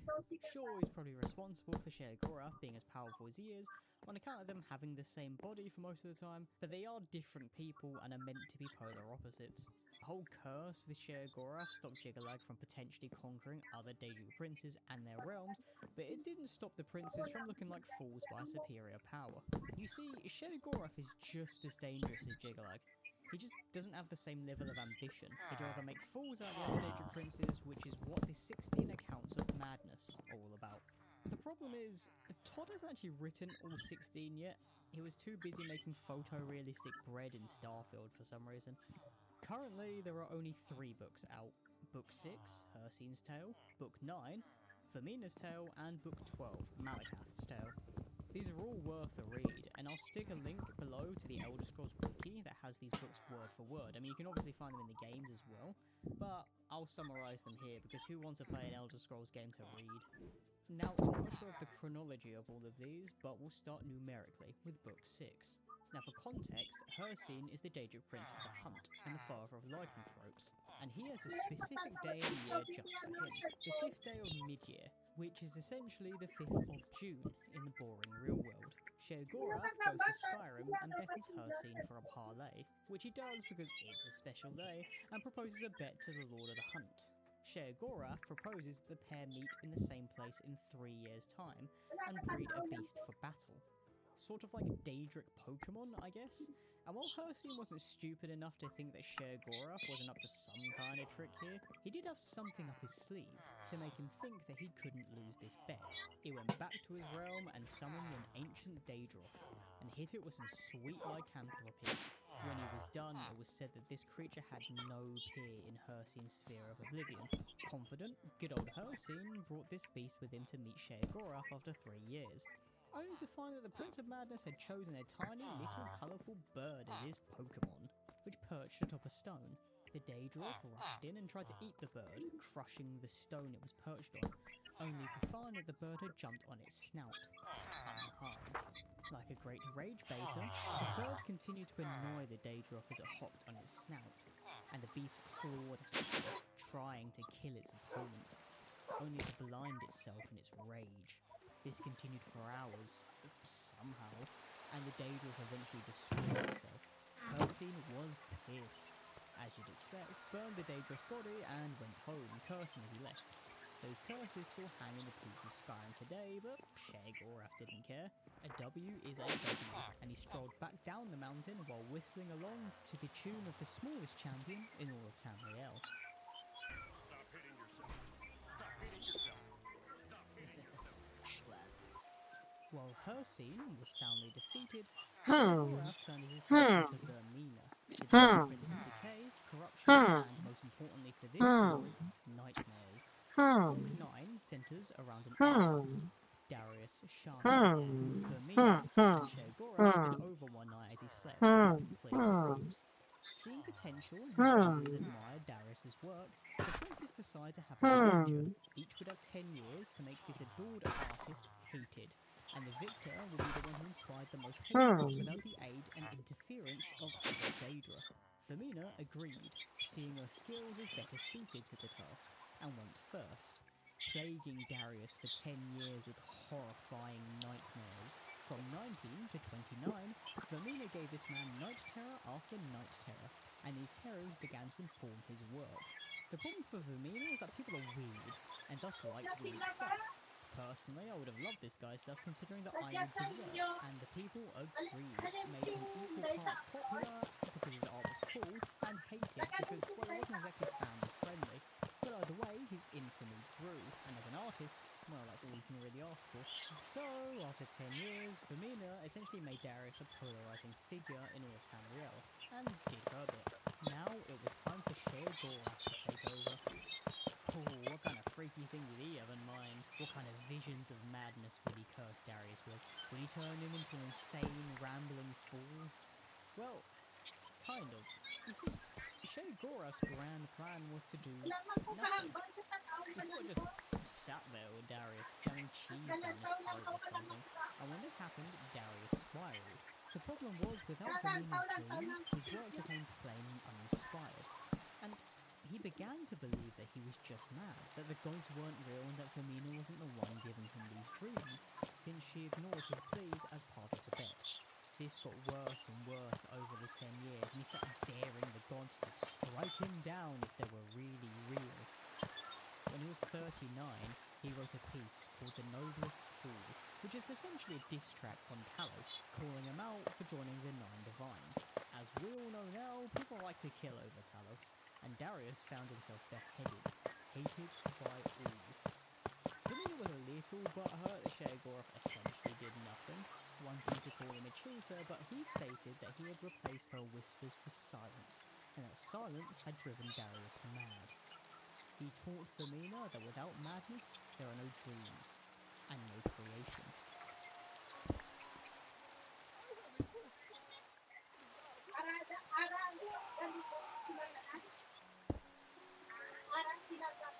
Lastly, well, at least from the volumes we have, Sheer Gorath decided to make it a hat trick and annoy Malekith, the Daedric Prince of Lies, Deception, Hypocrisy, and the guy Orcs worship. This is in Book 12, and the book follows Emeg Grokayla, an orc who is the bastard son of a young maiden, a detail that will be important later. Emeg showed promise as a potential great hero among the orcs, a man of glory, being from a time before Orsinium's founding, an orc city-state, when orcs had to travel around to enforce borders. After making a fancy suit of scale mail at 15, Emeg set off from his home, doing pretty well for himself as a warrior and a mercenary. After years, he eventually came across an old hooded man who approached him at his camp and offered him a strange sword called Neb Criskin, which was a little worse for wear, but otherwise a worthy weapon for a great hero. Emeg was surprised to hear the old man speak the language of the orcs, but was wary of him nonetheless, trying to work out his angle, and was eventually convinced that this man was a salesman trying to trade for the sword. That was sort of true, and he ended up giving the old man some furs, food, and coin for Neb Criskin before he left. Emeg didn't use his sword for the first week, not needing to really, but when he heard someone approach, he drew the blade, and had no memory of what happened next. It turned out that he went full Baldur's Gate 3 Dark Urge on an orc woman, maybe a few years younger than him, flaying her skin and inflicting wounds that would have killed her 10 times over in a battle of madness. And no, I'm not going to show a corresponding image of that because I may not be monetized yet, but the British government is probably spying on what I'm searching up, and I don't really want to go to prison. But that wouldn't mean Emeg wouldn't suffer consequences for The what he'd heck? done. While he fled the scene and left the sword behind, Sheer Gorath was there to get his scheme in motion. He summoned Malekath and gave him the option of becoming his king, offering to help. While the orc woman was one of Malekath's daughters by nature, Sheer Gorath stated that she was one of his daughters by habit, and gave Malekath a sword to banish the murderer to the Shivering Isles. Malekath agreed to this punishment and got to work, and beheaded Emeg on sight. But when his severed head said to Malekath that he was sorry because for some reason Emeg was still alive and his head was severed, the Daedric Prince realised that Emeg was his son, a son he had after blessing an orc maiden. See, I told you that detail was right. Sheer Gorath then skipped in, reclaimed Neb Criskin, and took Emeg's head and put it in a sack. Malekath knew at that moment that he had condemned his son to Sheer Gorath's realm of madness forever. Damn.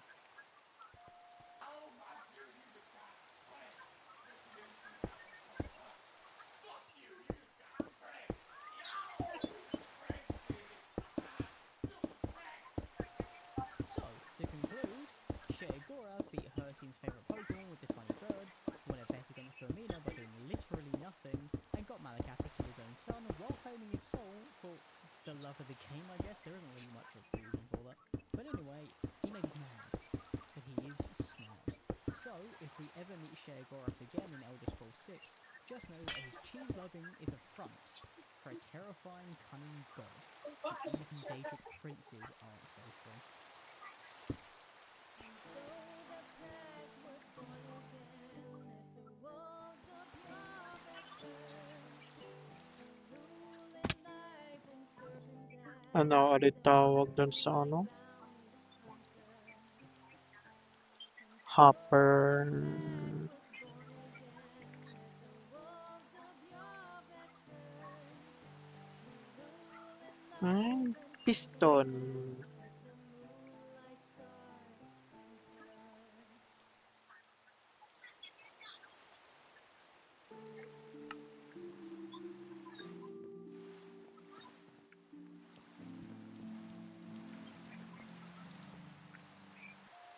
Now, I don't know about you guys, but I'm starting to feel about Elder Scrolls 6 the same way I feel about Hollow Knight Silksong. Parang baliktad. I was a literal child when Skyrim came out, and now I'm Baliktad full nga. adult. And the closest thing we've got to Elder Scrolls 6 is Bethesda making someone else remaster Oblivion.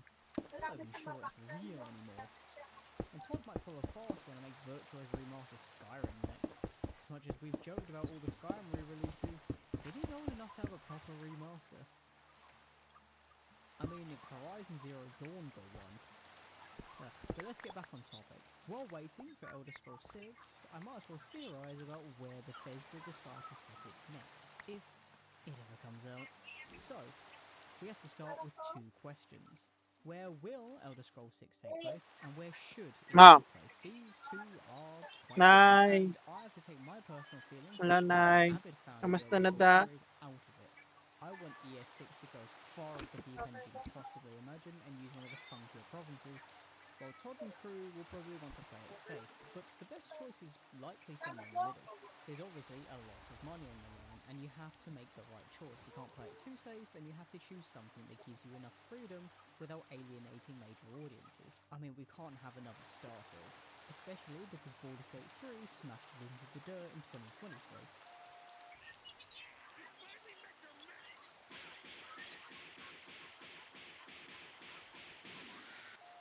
An easy answer to both questions is Tamriel. I know, obvious, but considering that there are other continents on Nirn, like Akavir and Asmora, which have both got a little bit of information about them, is not 100% a given. Still, I don't think Bethesda are ever really going to leave Tamriel, and I can't see it personally. A spin-off might take us elsewhere, but for the time being, Tamriel it is. A more precise answer, still to both, will be to look at the information we already have. The Elder Scrolls 6 trailer showing us mountains and coastlines doesn't really help, considering every country in Tamriel has a coastline. Huh. I mean, the trailer could be from anywhere, but the likelihood is that Elder Scrolls 6 won't take place where the last 3 games have. So, we can cross off Morrowind, or at least the far nice. eastern May part of it, nag-spawn na cut. Cyrodiil, and Skyrim. Cut, The cut, interesting cut, part comes as to how much of Tamriel is off limits, since Daggerfall took place in the Eliak Bay, which is a bit of High Rock and Hammerfell. Hammerfell seems the common choice for most people, and the most popular option for Elder Scrolls 6. This is probably where Bethesda will choose, considering that it's the safe choice. It's got plenty of variety in its geography, with deserts, coastlines and jungles. The population is predominantly human, and the location isn't massively alien like Morrowind was. I don't think modern Bethesda is going to take enough risk to go elsewhere. But I'm not sure this is where Elder Scrolls 6 should be set. As mentioned before, Hammerfell has already been visited somewhat in Daggerfell already, and I'm personally of the opinion that something more alien and fantastical in the Morrowind direction, rather than what we have with Oblivion and Skyrim, is the better choice. Of course, not Morrowind level, because that might alienate too many people, but where does that leave us? Well, the choices remain as Blackmarsh, Ravenwood, elsewhere, and the Sunset Isles. Now, it's not so like Argonians and Blackmarsh, and not only because that's where my most successful video came from, most of the region has never been explored. We have such little information that it's hard for me to see a game set here. And the mystery of it might be something that Bethesda want to maintain. No one really knows what Black Marsh is like. Sure, there's deadly swamps and whatnot, but no one's been into the heart of this. And while this does give Bethesda the license to do whatever it wants with the region, because of how hostile the region is, we're not going to get a lot of variety in NPCs that we meet unless the pre-established lore is greatly changed. And I don't really want that to be the case, so I'm going to cross Black Marsh off the list. Sorry, Scalies. Unlike Black Marsh, the remaining 3 provinces, Elsewhere, Valenwood and the Somerset Isles, are part of the 3rd Aldmeri Dominion, and if the Thalmor are a big part of the political scene in Tamriel during Elder Scrolls 6, it makes sense to set the game in a region that's a part of the major continental conflict. With Hammerfell and Black Marsh being neutral, it makes sense to kind of avoid them a little bit, just because we don't get a lot of Thalmor or Empire conflict. Now, if I wasn't trying to be as unbiased as I can manage, which, let's be honest, probably isn't that unbiased, I would personally choose Valenwood as the setting of Elder Scrolls 6. Bosmer lore and the Green Pact are fascinating, moving Gratoak City seem incredible, and exploring dense forest after dense forest would be magical, but there are a few issues with Valenwood from a logistical point of view. Valenwood is very alien, and Bosmer culture might not be the best option for the average gamer, especially because the average gamer is probably going to give ES6 a go. As annoying as it is to say, while uniqueness should be praised, Valenwood might be a step too far. That, and the lack of variety in Valenwood's environments, because it's mainly just forest, might make things a touch more difficult from a game design point of view, especially since Bethesda has to make a country that is essentially one dense forest run well. And, well, they've never made anything run very well. So, that leaves us with the final 2, Elsewhere and the Somerset Isles. Elsewhere would provide the alien elements without going too far in the deep end, like Black Marsh, while having the geographical variety that Valenwood lacks. There are jungles and deserts, the Khajiit have an interesting culture around the moon, and there's plenty of variety with funny cat people. But this is also kind of a problem. If you already have a bunch of races for an Elder Scrolls game, then have a bunch of fur stocks, which are essentially all the Khajiit types, ranging from house cat to regular dudes, yes, these are both Khajiit, it becomes a lot of work from a modelling perspective. This probably isn't something Bethesda would want to do, and could retcon this bit of the lore to cut corners, which would be a massive shame. Fur stocks are one of the best part of Khajiit lore, and we don't really want this ruined for Elder Scrolls 6. Now, I agree with people who say this. Elsewhere would be awesome, but it becomes a matter of whether Bethesda could do it justice, and I'm not sure it could at the moment. It's not exactly got the best track record lately.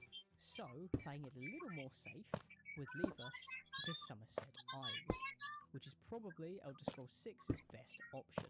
Unlike Hammerfell and High Rock, the Somerset Isles hasn't had a mainline game specifically set in it, even if it does feature an arena and ESO.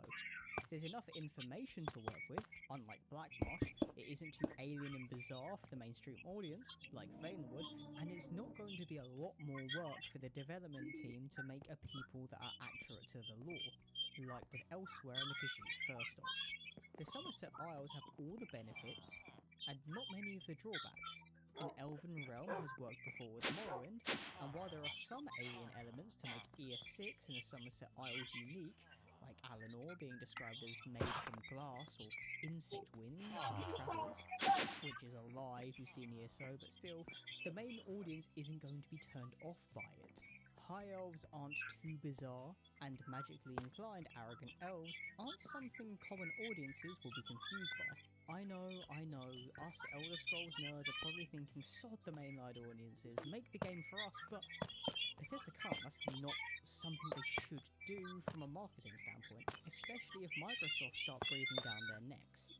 More importantly, if the Thalmor are still a continental plot point, the Somerset Isles would be perfect to tell a story. And maybe they could even have the main plot be about helping Rebellion and overthrowing the Thalmor to stop them from remaking reality, since for some reason that's their goal. Being made of islands, the game would have a natural cut-off point and doesn't need invisible walls that tell you can't go any further. I mean, let's think about it this way. The Elder Scrolls 6 Dominion. It's an awesome name. Well, that's my view anyway, and I'm not convinced Bethesda will share it. Todd and his crew will probably go with Hammerfell. It's the place that I will probably bet on, especially because we've had some Pinterest leaks, which may or may not be reliable. But I'm curious, where do you guys think ES6 should be set? And where would you set it if you possessed Todd Howard? Thanks for watching, and I'll see you next time. Oh, and subscribe.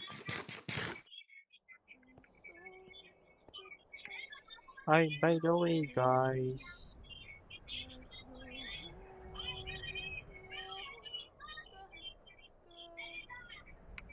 what I'm watching is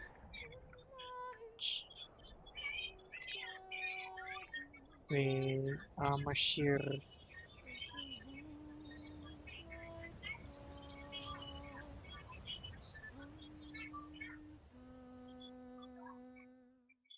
You suck. You like objectively, you're a piece of shit. Wait, You have faith. let me You're share finding 1,000 this. scientific reports to corroborate that it's a fact. You suck. Despite most of us avoiding Skyrim's main quest like it's the plague, I feel like we all get the gist of it by now. Alduin, the World Eater, the Twilight Dragon, the firstborn of Akatosh, all his other stupid names, is back and threatens to end the world. And it's our job, as the last Dragonborn, to blow him up and save the world. Or doom it if you believe the whole Alduin is defying Akatosh theory. But either way, this wasn't the only idea that Todd had in mind for Skyrim's main quest. To be honest, the main quest is one of the dullest parts of the game, and it's nice to see that it wasn't the only idea, but what was this other Nox idea Library. that Todd had? I Well, don't it know, involves some Dragonborn parang deep versus dive niya Dragonborn ng action, Elder an Scrolls Akavir invasion, lore. and the return of the Septim Dynasty. You see, Alduin wasn't always the main villain of Skyrim, which kind of makes sense, since he's meant to be the harbinger of end times. And last time I checked, we're still getting an Elder Scrolls 6, so, you know, there's that. Instead, there was an idea to have Uriel Septim the Fifth be the villain of the game, invading with an army of dragons. Now, I assume you all know Patrick Stewart's Uriel Septim the Gets Seventh, Tamriel, as the yes, old man who gets Tamriel shot by a lores. cultist. Lore But Uriel video. Septim number 5 is quite Because different. why In not? the I current was version bored. of the lore, Uriel Septim V was a warrior emperor, and some argue that he was the best warrior since good old Tiber Septim.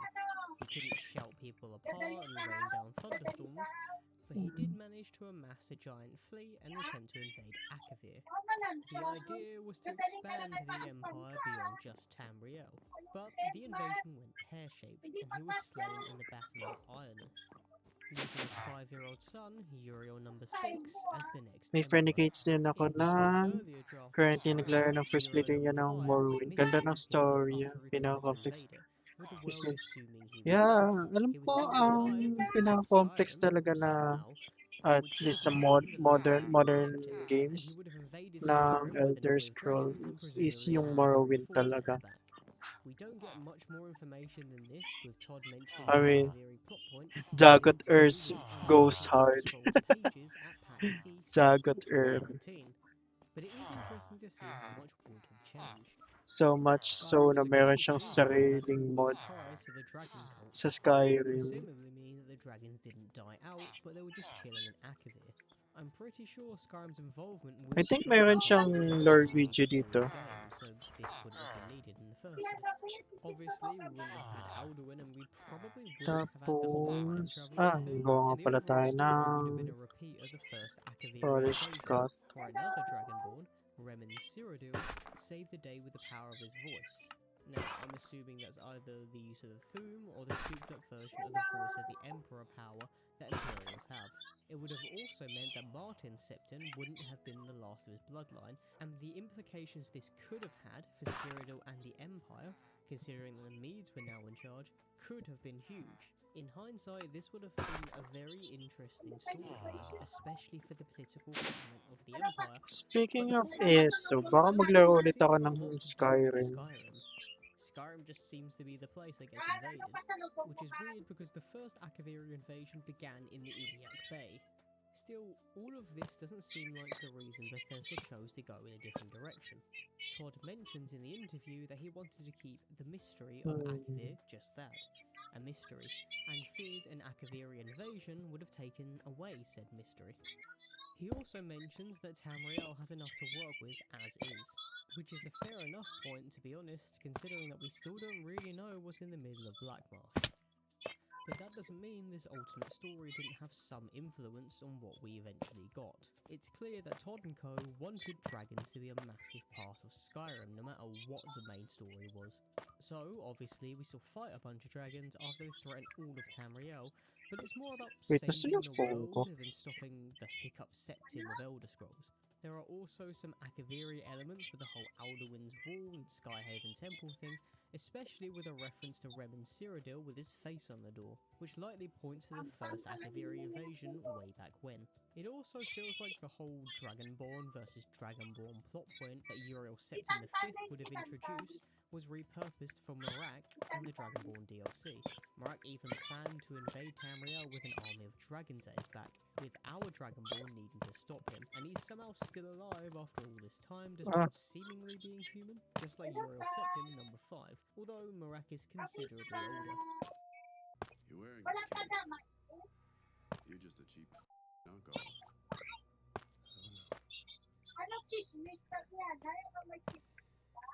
I'm the upgrade. He also softly retcons some stuff with Saint Alessia, but we can ignore that because it's not too bad. Still, this idea doesn't seem to have made it very far into Skyrim's development, given how much lore was written and then rewritten to make the whole Alduin story work. Seriously, there is a lot of retconning. The Uriel Septim stuff would have probably required less retconning in comparison, since it would have worked with what Skyrim was originally like before the game came out. Draugrs weren't part of the dragon cult, they were just a bunch of bloodthirsty undead. Still, I'm not sure I would have Skyrim any other way after all these years I've spent with it. It sort of feels like home at this point, and either way, the Akaviri invasion idea could be something used for future games. Since it has been 6 years since the Pack East interview, and Todd might feel more comfortable about revealing more of the mysteries around Akavir for Elder Scrolls 6. If we end up returning to the Iliac Bay through Hammerfell or just Hammerfell and High Rock, it reasons that the first Akaviri invasion with Remen Cyrodiil will at least get some kind of reference.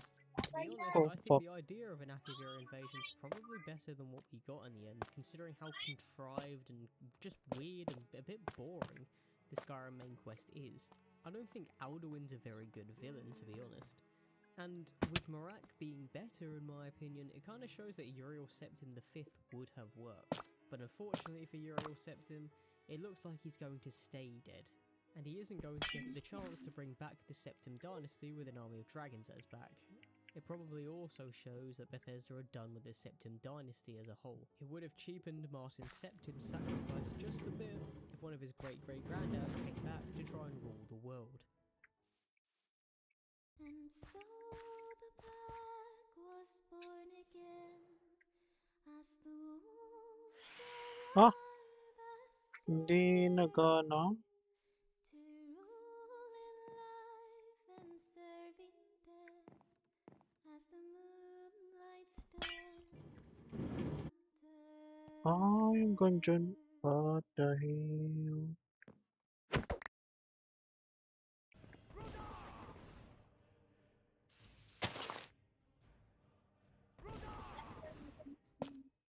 When we say Dragonborn now, we all think of shouty dudes who steal dragons. Nakaka-timer yan, ma. But this isn't necessarily the case. Not every Dragonborn Hanggang was alas throw devouring 12. friends of cliffs, and it isn't even clear if all of them had full access to the voice.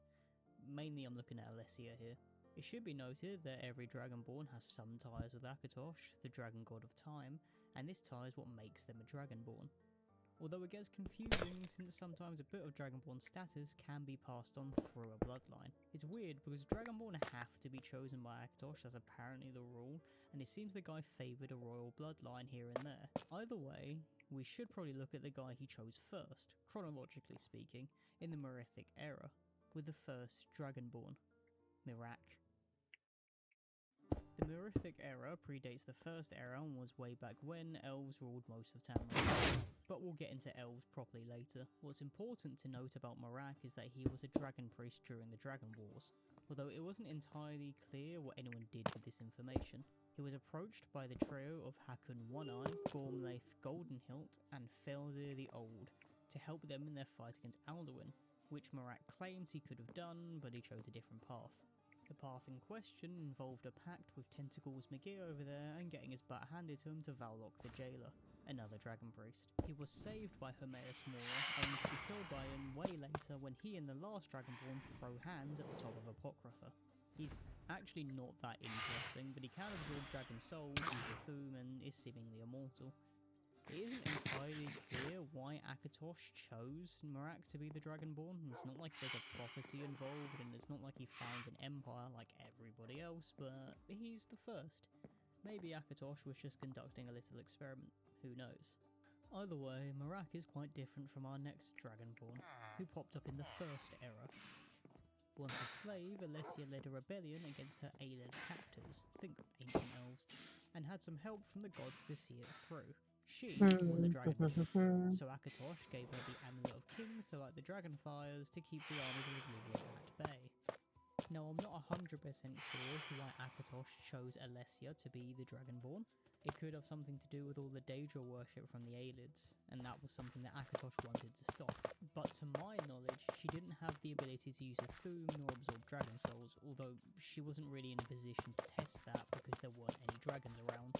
Still, she needed quite a bit of help to see a rebellion through, and she prayed to Kine to do so, although you might know her as Kinnereth, and she's the widow of Shor, who you might also know as Lorcan or Shazar. There's too many names for all these gods. Kine responded by sending her son, allegedly, Morahouse, the Man-Bull, to help out, whom Alessia ended up falling in love with. She might have also sent Elder Scrolls' Terminator, Pelennor Whitestrike, to get some elf killing done. Together, the trio led the rebellion to victory, and Alessia became the Slave Queen, and founder of the First Cyrodiilic Empire. Confusingly, her children and the rest of her line, which stemmed from her union with Morahouse, were referred to as Dragonborn Emperors and Empresses, implying that Dragonborn status was passed down, which probably wasn't actually the case. Again, the Dragonborn needs to be chosen by Akatosh, and Alessia was definitely chosen. Akatosh probably kept choosing people from Alessia's line so that he could keep wearing the Amulet of Kings. This way the Dragonfire stayed lit, and you get the idea. But even after becoming a saint, Alessia's line would not last forever, and eventually her empire collapsed. Luckily for Tamriel, or at least Akatosh, a new Dragonborn came to establish another empire. And that takes us to Major Dragonborn number 3. Look at the kitty cat I got from the pet store. Isn't he cute? Starring Cotton Bobble. After an Akaviri invasion involving a bunch of snake people called the Seiski at the end of the first era, the next Dragonborn emerges to save the day and unify the continent in retaliation. Remen Cyrodiil is that Dragonborn, and him revealing this during the Battle of the Pale Pass is enough to get the Seiski on his side and stop the Akaviri invasion. He then proceeds to use them to make the Dragon Guard, basically a proto-version of the Blades, and conquer more of Tamriel. From what we can tell, Remen probably had access to the voice, or at least a version of it. During the aforementioned Battle of the Pale Pass, he used his voice to win the Seiski over. This could have been the Thum, or a more powerful version of the Voice of the Emperor ability, since Remen did become an emperor and was an imperial. He founded the Second Cyrodiilic Empire after all, and got called a God Emperor for some time, having the Amulet of Kings to back his claim up as the rightful ruler.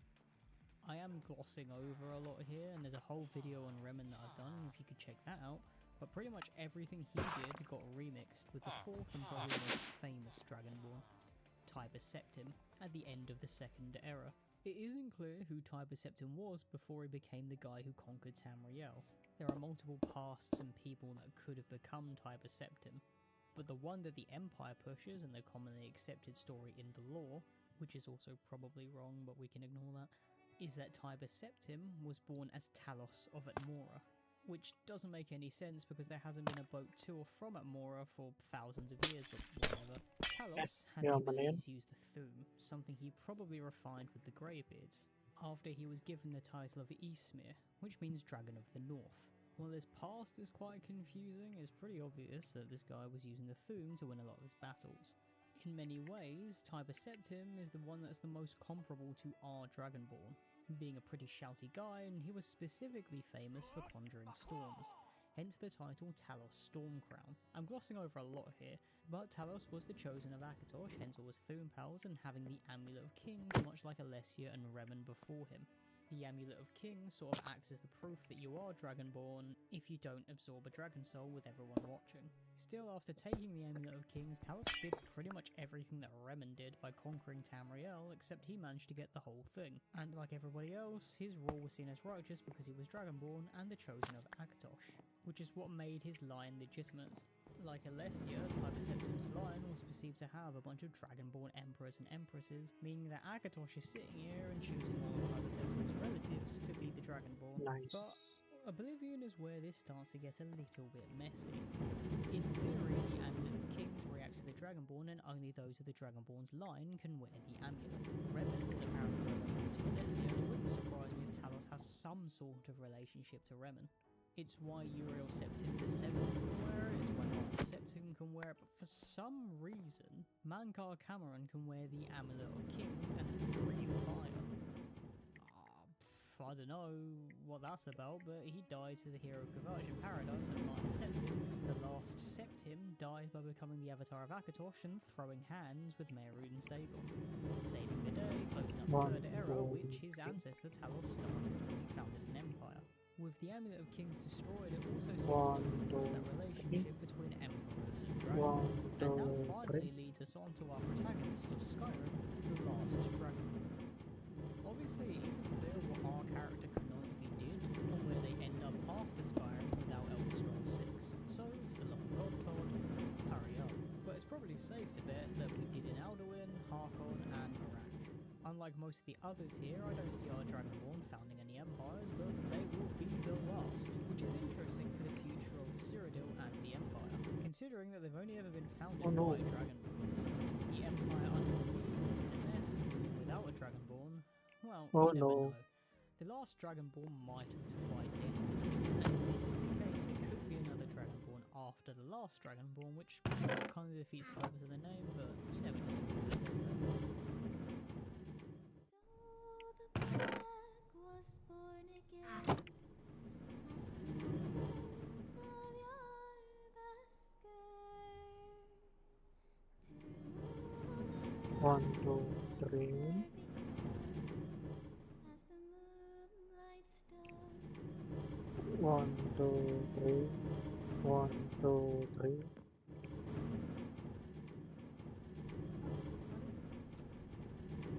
Oh, I get it. Is that why you're wearing a hat, Mara?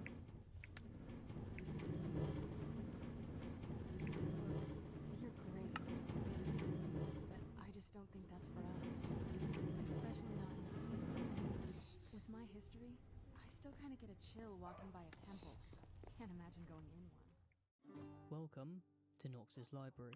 And may I introduce, or rather Nox's reintroduce, Library. Serana to you? Well, a modded version of her.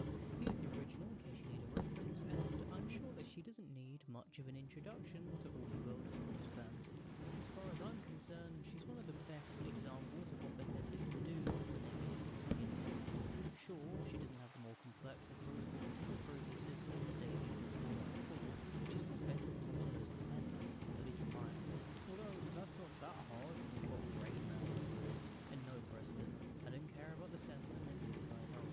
I'm too busy playing Skyrim 2025, because no matter what else I play, nothing scratches that itch. Shout out to Nick Valentine, he's a good. He stands out as the complex companion to Fallout 4, the surrounding and the shoulders of literally everybody else in base. So much so that she can still kind of get next with some modern followers. Her addition in the Dawnguard DLC changed Skyrim in more ways than one, proving that Skyrim's companions can have more personality than a cardboard cutout. Okay, maybe that isn't fair. J'zargo is actually pretty funny. Amy's reactions to different homes as protective mother is a nice touch, and well, Fenton is fairly slipsticks. Solana is a lot more both in terms of her writing and her coding. Let's talk about her writing first, because it's not something that Bethesda usually get credit for, and it helps her stand out from the admittedly mediocre crowd. For one, she's ingrained into the Dawnguard questline from practically the start, while most other companions tend to be recruitable toward the end of specific questlines, pick the companions for instance, and those that can be recruited early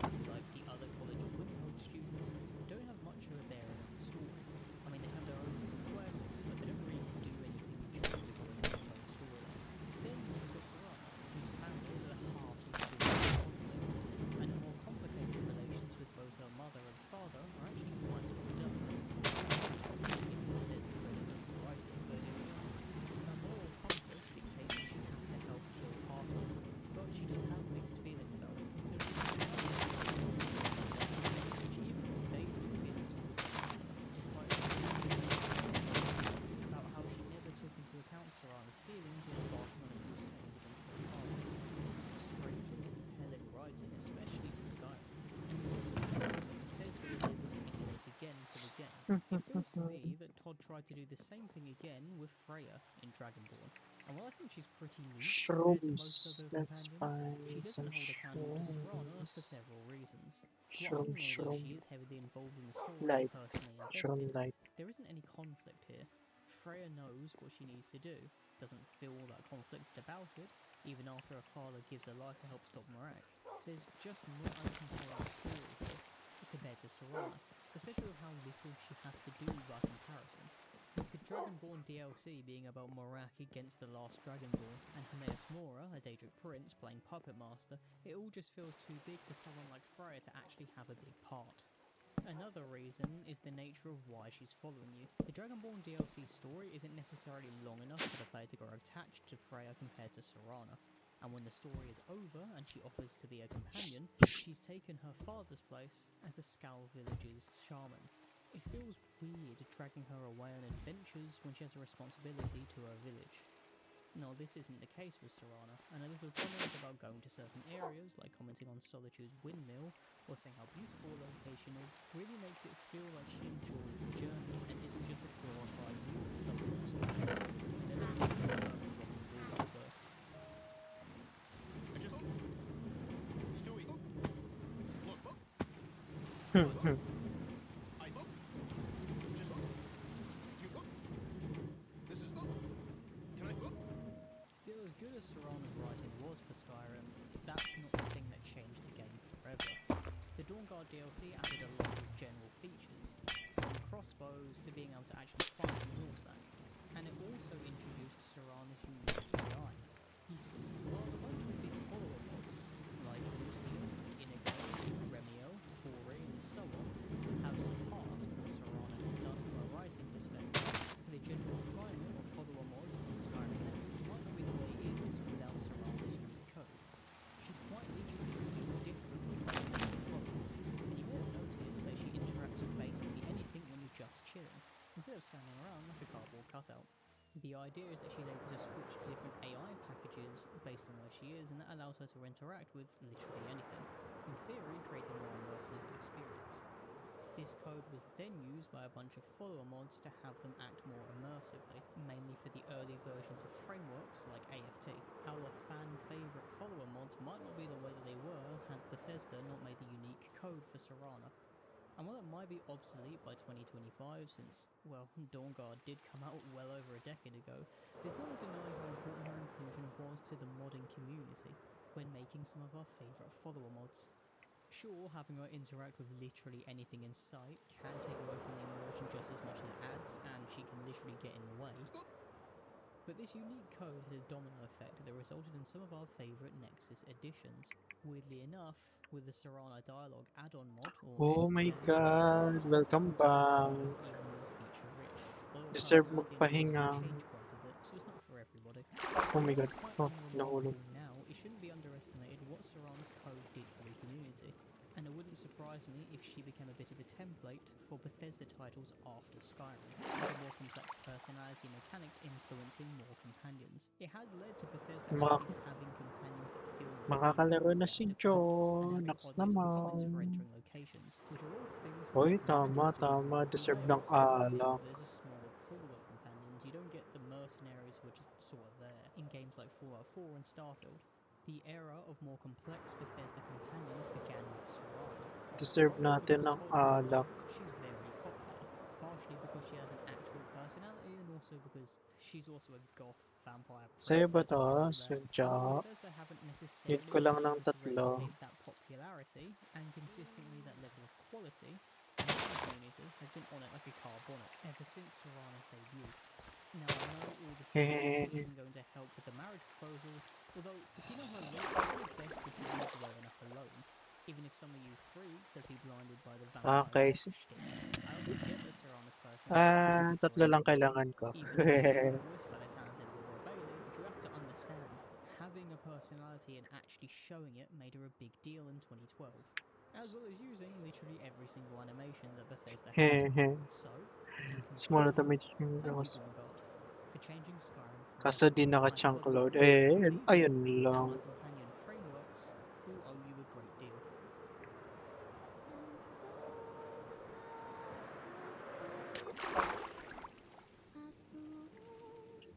Grabe. Ang gantong oras talaga nag-uumpisa mag-ano. Nag-uumpisa mag-lag ang ping.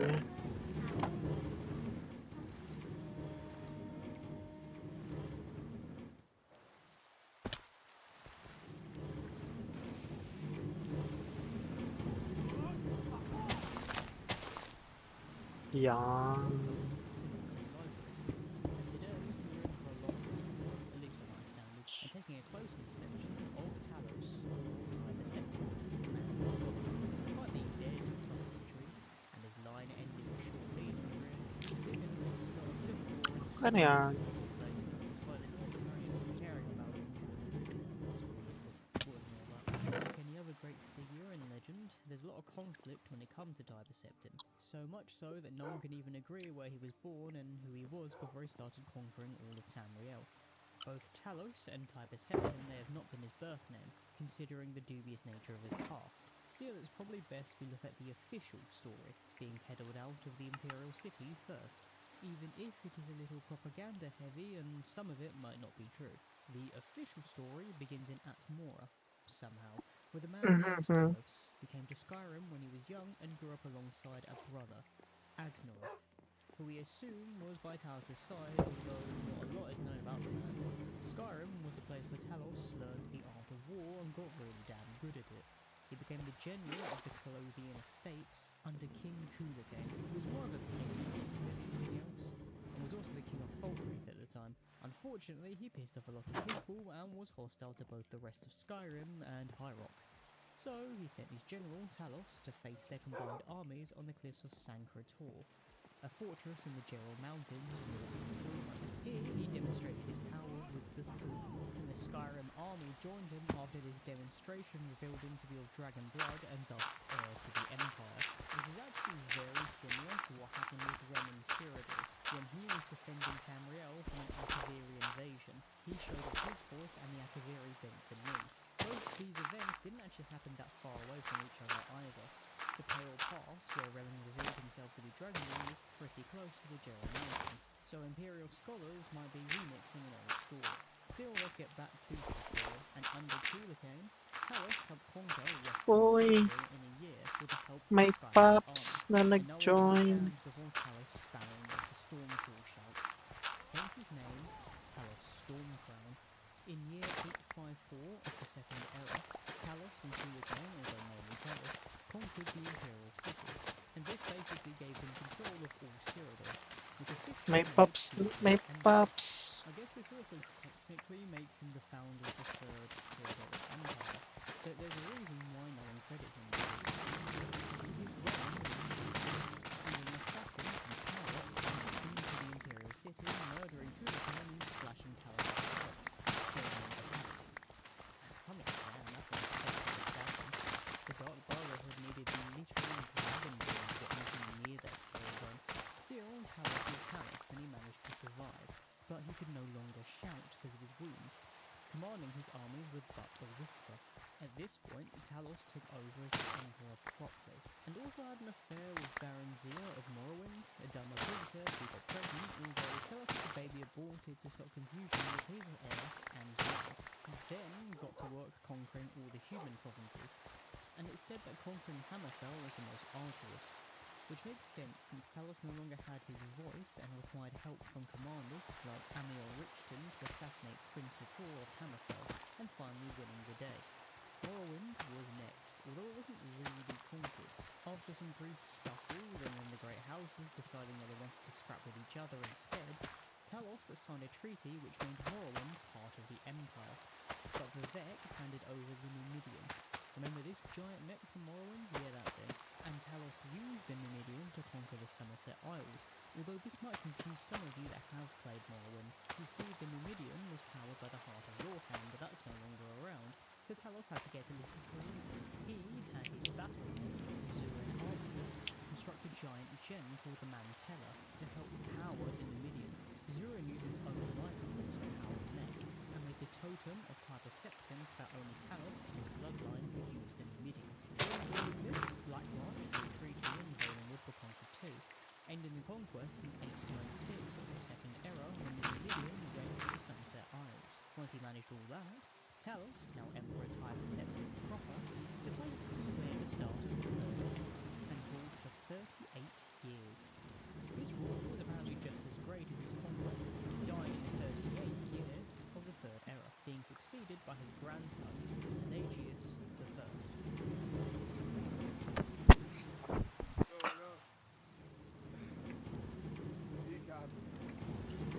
Ang pogi naman ng join. That's the True. official story anyway, and there are some True, other bits about the true. story that don't make a lot of sense.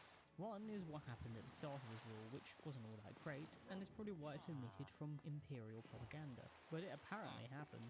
Talos used the Numidian to kill all the neutral kings in Cyrodiil, a horrific act that caused Zurin to step in and try to reclaim his life force, which destroyed the Numidian and blew the Mantella into Aetherius, making him basically a lich that can't die, and later the mascot of Daggerfall, potentially.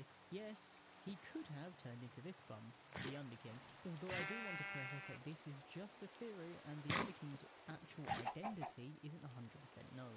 Another part that I can't wrap my head around is Talos' origins as an Atmoran. Crush ng bayan yan. Pero hindi lang siya mag-air. Continent of Atmora. From what I know, the Atmorans Name drop ng immigrated from the pangalan ng continent bayan. because it was Name burdened with phosphor in drop the ng First Era. pangalan? This mass immigration was known as the Return, leading to the conquering of Name Skyrim. drop ng To me, pangalan? it doesn't really make much sense for Talos to come from Atmora, since basically everybody who left there did so in the First Era. The last I could find of people leaving Atmora to Skyrim was from the First Era, thousands of years before Talos was even born. To my knowledge, the last time somebody went to Atmora to check was an expedition in the Third Era that basically confirmed the place as a frozen hellscape. If this isn't true, it was probably added to make Talos feel like he was sent by the gods, as this was the case with Mora House the Mandal, who came from Atmora to assist Alessia in the founding of the First Empire. Mora House was apparently the son of Kine, aka Kinnereth, and was sent in answer to Alessia's prayers. But worry not, Talos' Atmoran origin isn't the only one that we have, and there is a heresy version of the story that suggests perhaps a more plausible origin for the man who conquered all of Tamriel, although this version also has quite a few issues too.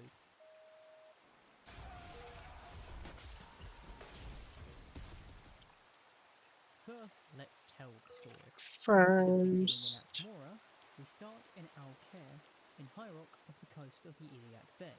Here, Typus Septim was born as Hjalti Earlybeard in 828 of the Second Era, where he learned to use the sword. Nords and Bretons had been fighting on the northern border of Falkland for ages, and Hjalti found himself throwing hands with the Leechmen of High Rock, basically the earlier versions of the Forked Sword. Hjalti showed off his tactical abilities, and the King of Falkreath, Cuchulainn, came to secure his border, where he met Earlybeard and made him his general. This proved to be a good move from Cuchulainn since Hjalti really got stuff done, and he got his band of Colovian soldiers and Nord berserkers together to finally break through the Richmond's lines, forcing them back to Old Hroldan. But a siege proved impossible since he couldn't get help from Falkreath's forces for some reason. While he was trying to come up with some clever plan, a storm reigned over Hjalti, and during that storm, he was visited by the ghost of a long-dead Nordic king Ano ulit called pangalan na to? who taught Hjalti the film and the way of the voice, and with his new power, he summoned a storm and shouted the gates down, allowing his men to flood the place and conquer it. From there, he was called Talos, meaning Storm Crown. At some point, Hjalti went to the Greybeards, learned more about the way of the voice, and pretty much helped conquer Tamriel for Cuchulainn in a similar vein to the Imperial version of the story. But here is where the heresy really kicks in. You see, thus far, Hjalti still the heroic general that Talos was in the Orthodox story. But once the Imperial city is captured, things change. According to the heretics, no assassin came to murder Cuchulainn. Instead, the tale claimed that Hjalti killed Earlybeard, haunted by the prophecy that the Greybeards gave him, in which he would be emperor when he went to Cyrodiil. This is very Shakespearean, sort of like Elder Scrolls' version of the Macbeth situation, and to get away with murdering his own king, Hjalti then cut his own throat to make the entire thing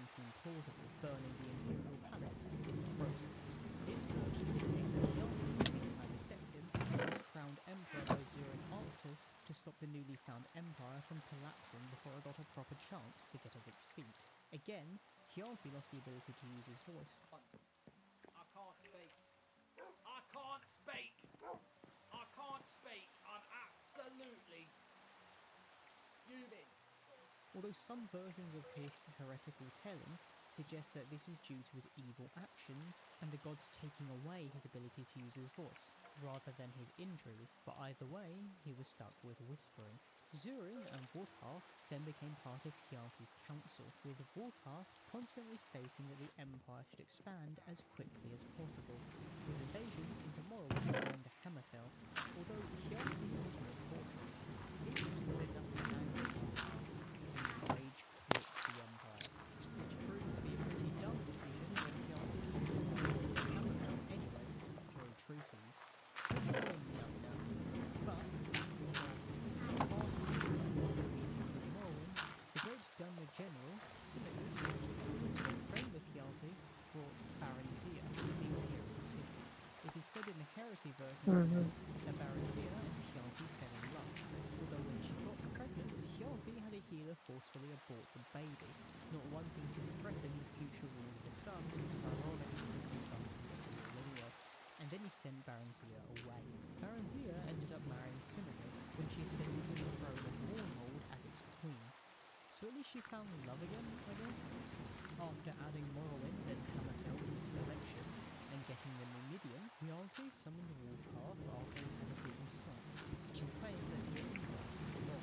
When Wolfhalf came back, he was seized by Hjalti, and soul-trapped into the Mantella, which was used to later power the Numidian and conquer the rest of Tamriel.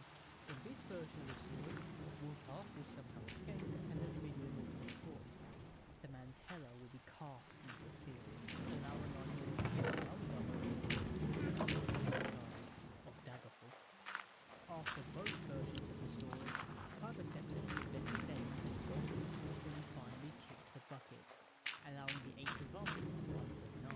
This is pretty similar to the founder of Tamriel's Second Empire, Remen Cyrodiil, who also became a god, although it seems that Tiber got even better treatment. He basically did everything that Remen did, but kind of better.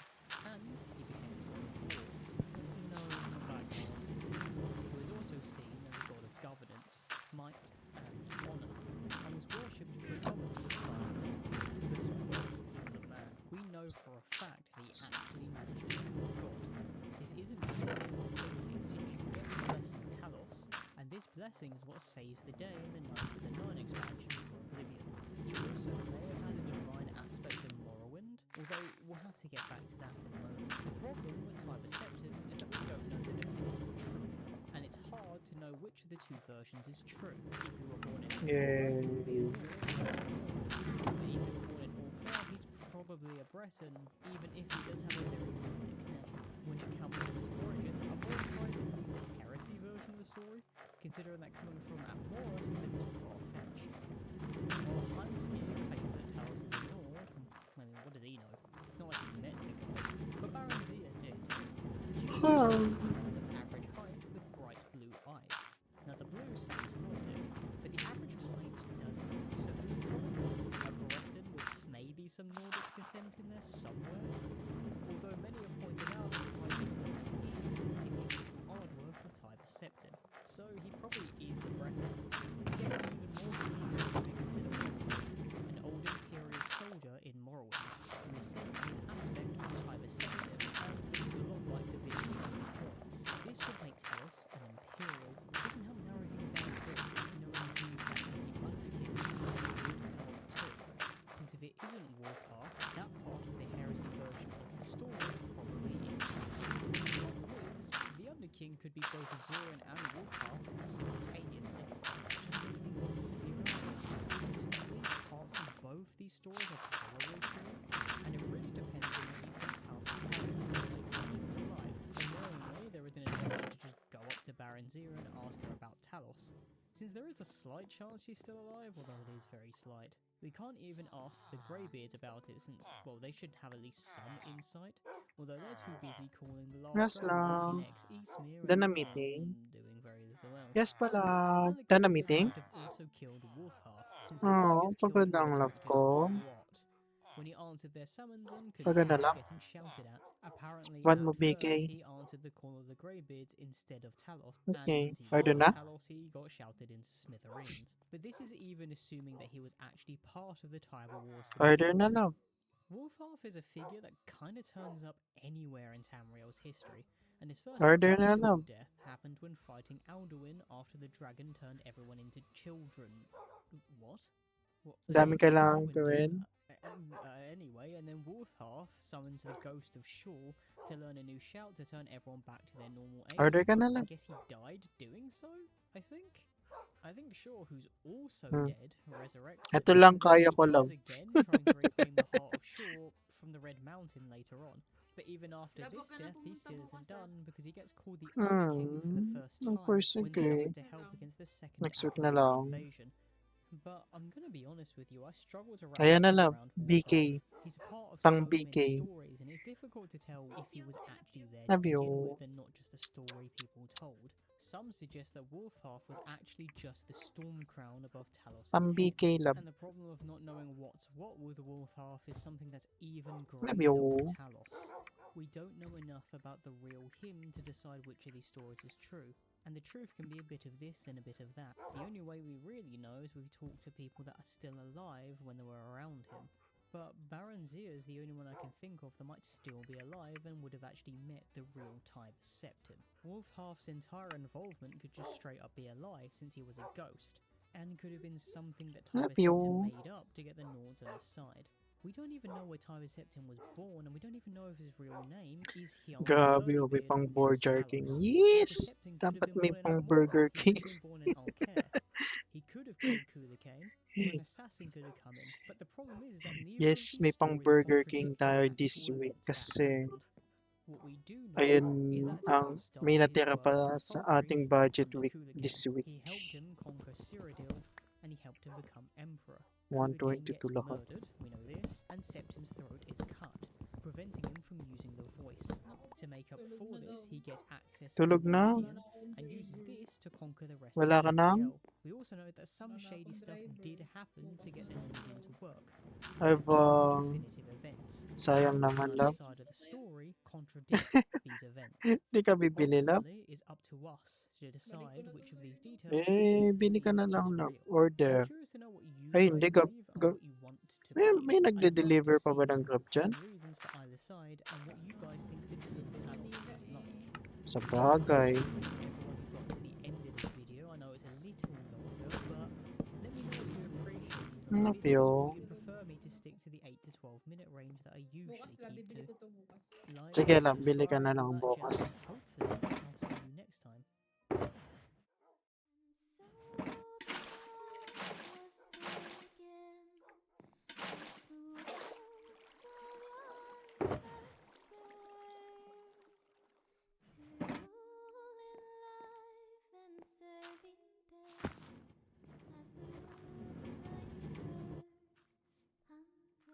Alisin ko na nga to. Shared location. What are you doing? Mob farm. What are you doing? Me? Nah. Just saying. Welcome to Nox's Library, and today, at the request of a viewer, we're looking at the protagonists of the last 3 Elder Scrolls games. Well, they actually only asked for the Noreverian, but I figured I'd do all 3 at once since they're all just there. And the biggest mystery between all of them is still basically the same. You see, we don't know what happens to them during the events of the games. The Noreverian takes on Dagoth-Ur. Dagoth-Ur welcomes you, Nerevar. What are you doing? And blows up the Numidium. The hero of Kvatch does in the Mythic Dawn and thwarts Mehrunes Dagon's plans, while the Dragonborn shouts at Alduin until he explodes. The real question is, what about before and after the games? Now, Elder Scrolls games are RPGs, and the player can always just make up a roleplay reason as to why their character turns up where Bethesda needs them to get the ball rolling. However, there is a reasonably popular theory coming out of Oblivion, which you could apply to the rest of the series. You see, Oh the my hero god, of 2 bars. Buti na lang ano lang ako. the cell they're in is meant to be empty, given that it's a pathway to a secret passage, and there isn't a record of them being a prisoner when they first appear, yet there they are. somehow prophesized in the dreams of Uriel Septim before his death. As far as everyone else is concerned, they literally just pop into existence. Yet this random anomaly ends up being the reason why Mehrunes Dagon doesn't take over the world, along with Marcin's Septim, of course. The theory proposes that the gods, probably chiefly Akatosh, created and sent the hero Kvatch to stop Dagon, hence why they just appear precisely where they need to without much of an explanation. I very much doubt their sudden appearance is a logistical problem with the Imperial prison system, and while this theory is the strongest with Oblivion specifically, I guess you can kind of apply it to the other games too. I mean, let's look at the Nerevarine and the Dragonborn. The Nerevarine is the reincarnation of Indral Nerevar, and Azura could have been the reason why Uriel Septim sent him on a boat to Morrowind in the first place. The same Uriel Septim that had dreams about Oblivion's protagonist. Then there is the Dragonborn, who has the power of Akatosh and could have been sent by Akatosh to deal with Alduin. bar This pin, kind of makes nice. sense if you believe the theory that Alduin is actually ignoring his duties to be the World Eater and end the world so it can start anew. And Akatosh could have sent the Dragonborn to go and stop him and turn him into the World Eater he was always meant to be. But again, this is just a theory. If you don't like it, you Don't can just worry ignore guys, it and work in aalisin ko whatever it is kayo you have in dito mind sa for while your rooftop na character is to. there and ready to save the world. Lalagay ko kayo What sa happens isang block afterward, though, is called out of our Easy hands. Villagers Let's mod. start by using the Nerevarine as an example. After the events of Morrowind, the defeat of Daggoth-Ur, and the destruction of the Nemedium, and the Nerevarine still kept himself busy. Now, we know he was probably canonically a Dunmer and a he, if all of his artwork and Neloth are to be believed. Although apparently Neloth's line was a mistake, so take that with a grain of salt. And we also know that the Nerevarine Meron is akong functionally malaking immortal. space dito. Now, elves of any kind, not just Ano Dunmer, ang apparently pwedeng live for a very long gawin? time. In fact, Todd even gives us a concrete example. The companions had an elven harbinger called Henentyr, the Outsider, who got the position because he'd just been around the longest, having served under several other harbingers. But this isn't the only reason why the Grabe, Nerevarine laki is naman. basically immortal. Yang And by laki nga immortal, ng I mean aking live forever, not immune to any kind of space damage. In dito sa Morrowind, he gets infected bahay with na to. Coprus, and then gets a potion to remove all the negative effects, but keeps the positive ones, which include immunity to aging and diseases. So, chances are, the Nerevarine, irrespective of his elven blood, will live a damn long time. And with the power and skill of an Elder Scrolls protagonist, he's probably still alive somewhere during the days of Skyrim and even beyond. The question Big, remains, long, and where is he now? wide. Well, I don't know. Na That's the mystery, space. I guess. But the last we hear of him is in Oblivion, where NPCs mention that he Yes. led an expedition to Akavir. Although this is a rumour, and Skyrim takes place around Space, 200 space, years space. after Oblivion, so who knows where the Nerevarine is Yung now. tingnan mo, I'd laki wager naman probably ng still in Akavir, but with his immortality and pillar. power, he's probably being kept away so that other Elder Scrolls can have their plot without Deus Ex Cookie Nerevarine coming jar. in and solving all the problems. Lagyan that natin leads ng us tubig not so neatly dito. onto the hero of Kvatch, who we actually get quite a bit more with. The Shivering Isles expansion gives us most of the answers we need, with Oblivion's protagonist Grabe, ang managing haba to ng ano, defeat ng Jiggalag during the pillar. Grey March at the end of the Third Era. Sobrang For haba context, nga ng Jiggalag got pillar. turned into Sheogorath by the other Daedric princes, and at the end of every era, Jiggalag gets control of his Ay, body napansin again ko lang. for just a day. Ito Conquering yung the Shivering designated Isles ko by na bringing order kwarto. to Sheogorath's chaos. This is known as Tapos, the Grey March. Now, the hero ito of yung Kvatch designated rocks na up to the kwarto Shivering ng Isles when the Grey girlfriend March is ko. about to happen and stops the cycle by defeating Jiggalag and Which is becoming the request new niya. Dapat may Sheogorath. kwarto din daw siya Freeing sa the base Daedric ko. Prince of Order, he leaves the Shivering Dito ako Isles to the matutulog. hero of Kvatch. Some of the peoples of the Shivering Isles already begin to refer to the hero of Kvatch as the new Sheogorath. The baby The love. popular theory takes this quite Parang literally, mas... although this hasn't been officially confirmed by Ano the yun? events of Skyrim. Ah, It is skeleton. popularly assumed that Sheogorath is actually the hero of Kvatch, hence his different appearance compared to Oblivion, while Jiggalag is somewhere doing something, I guess. Parang ang mas buhay ang kwarto niya talaga. Now, we Kung don't have a lot ikukumpara of sa proof for kwarto this ko. in Skyrim itself, and are almost entirely Hindi pa going nga off the pantay lore of the ito. Shivering Isles. It is a good way to write the hero of Kvatch out of Skyrim without entirely removing them from the lore, which is kind of what happened to the Nerevarine and his jaunt to Akavir. But we have absolutely nothing to work with when it comes to Skyrim's protagonist, the last Dragonborn. Now, I am assuming that Sa the last pag-share ko at Dragonborn is chigalag na. mortal, and Actually, characters ano die to? from old age by the time we Ayan get to yung Elder fate Scrolls 6. ni To be fair, I might die of old Hero age of, before we get to Elder 6, but the Kavach, last Dragonborn's protagonist immortality ng is kind of up for Oblivion. debate. You see, the Dragonborn emperors before have all died of old age Naki- for other kinds of natural causes, at least as far as I can tell. We don't know this for sure, but Tiber Septim did age and was described by Berenzia, a Duma queen, as having white hair and a lion-weathered face. If we assume that the last Dragonborn is like Lagyan men, mo kasi, then mo old lang age kasi ng is probably decorations fake. like bookshelves Sun and even says item that he looks shelves. forward to seeing the Dragonborn again in Sovngarde. However, Mirak kind of messes things up here.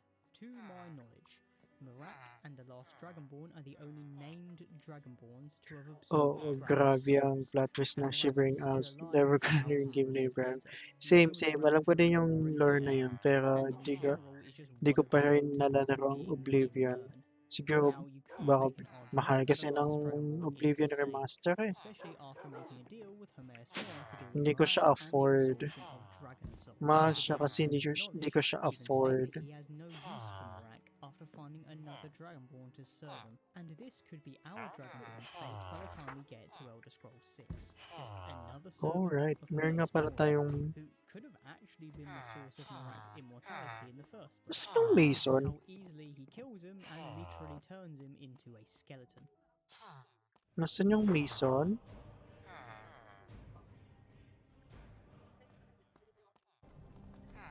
So, hindi na...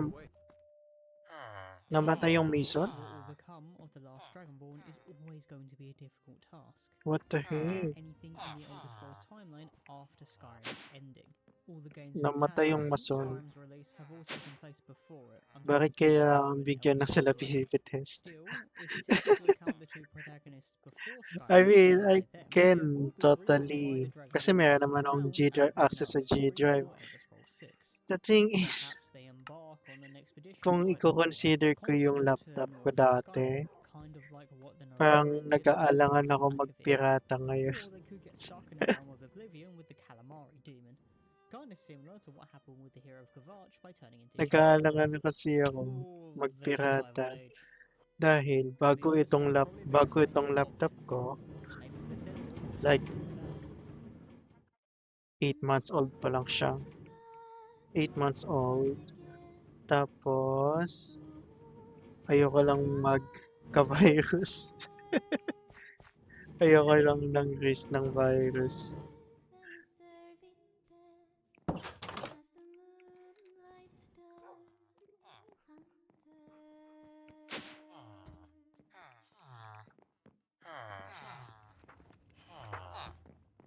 Are you having a laugh? What? You just said each member of the team is chosen for the Kaya, He does exactly what pero I do. ayoko lang i-risk. Ayoko lang i-risk sa laptop na to. Nature's Library, and today we're having a look at the blades. Now, those of you who are more modern Elder Scrolls fans, like myself, might know the blades in two formats. The "we're stupid because Delphine is in charge" variety we get in Skyrim, and the "we're the Emperor's bodyguards but fail to guard two emperors in the space of one game" variety we get in Oblivion. Both are essentially katana-wielding weebs who are less than stellar at their jobs. Delphine doesn't do much dragon slaying, and Joffrey's blades, less an Ano entire to? May imperial free? dynasty, get snuffed out in the space of May one free? weekend. Although Sa Joffrey Steam? had to Oh deal my with an god. actual Daedric prince, May free so sa at least Steam. he has an Moonlighter. excuse, I Nice. suppose. The question is, where did this katana obsession I come mean, from, bibili lang and naman ako why ng are the game blades kapag swapped ano. to the Dragonborn?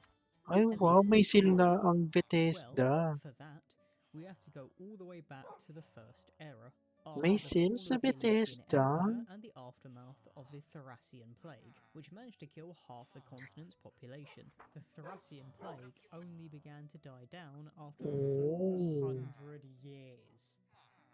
I'm gonna let that sink in for a little bit. And by this time, around 2703 of the First Era, Tamriel Wow. was invaded by an Akaviri Anniversary army. Now, the edition. Akaviri had had been lurking around for a while, being seen near the shores of the Iliac Bay as early as year 800, with ships being manned by bizarre beasts. These Oo nga, bizarre may sale beasts sila. invaded the continent, and it turned out that they Ano were to? snake-like humanoids known as Bethesda the Softworks Seiski. 48th While they began anniversary raiding the sale. Iliac Bay leading up to the invasion, it didn't properly start until the main Thing Akaviri force is, hit Skyrim hard. I mean, The Seiski invasion went given largely yung recent unchallenged, news and nila as hardy as the Nords were, they didn't sa really stand a chance Bethesda, against these katana-wielding snakes, dahil until a na-pressure na certain sila ng Prothean general Xbox, decided to become the main parang character. mukhang Remen, matutuloy na yung impelling on spoiled by Elder arrival, Scrolls 6 sa Cyrodiil. He wakas. united the people of Cyrodiil, Skyrim, and High Rock against the invaders, and with a bit of help from Morrowind and the Battle Yeah, of the but Pearl I Pass, digress. he revealed himself to be Dragonborn with his voice. Legends say that at that moment the invaders bent the knee to Remen and swore Wow, fealty. From Wolfenstein there, Remen 700. Cyrodiil had the beginnings of his empire, and took his new force to begin a Quake. conquest of Tamriel. Although he had the Ghost Knights of Skyrim, Runner. the Knights of High Rock, and the Nakuha ko Warlords from naman yun Clodagh sa and ano. Nibene, this new Nakuha Akaviri ko naman force yan made sa up the Epic bulk of Games ng Remen's libre. impressive So, army. They were highly skilled, Deadma. disciplined, and extremely loyal, because he was apparently the Dragonborn that they had been so desperately seeking. More importantly than all of that, they had that Oo, I Japanese-inspired think. armor Tapos and na. katanas, which doesn't do a lot for them tactically, Tapos na but it siya does help mostly, their pero aesthetic a lot. parang I mean, you've got to appeal to those weebs somehow.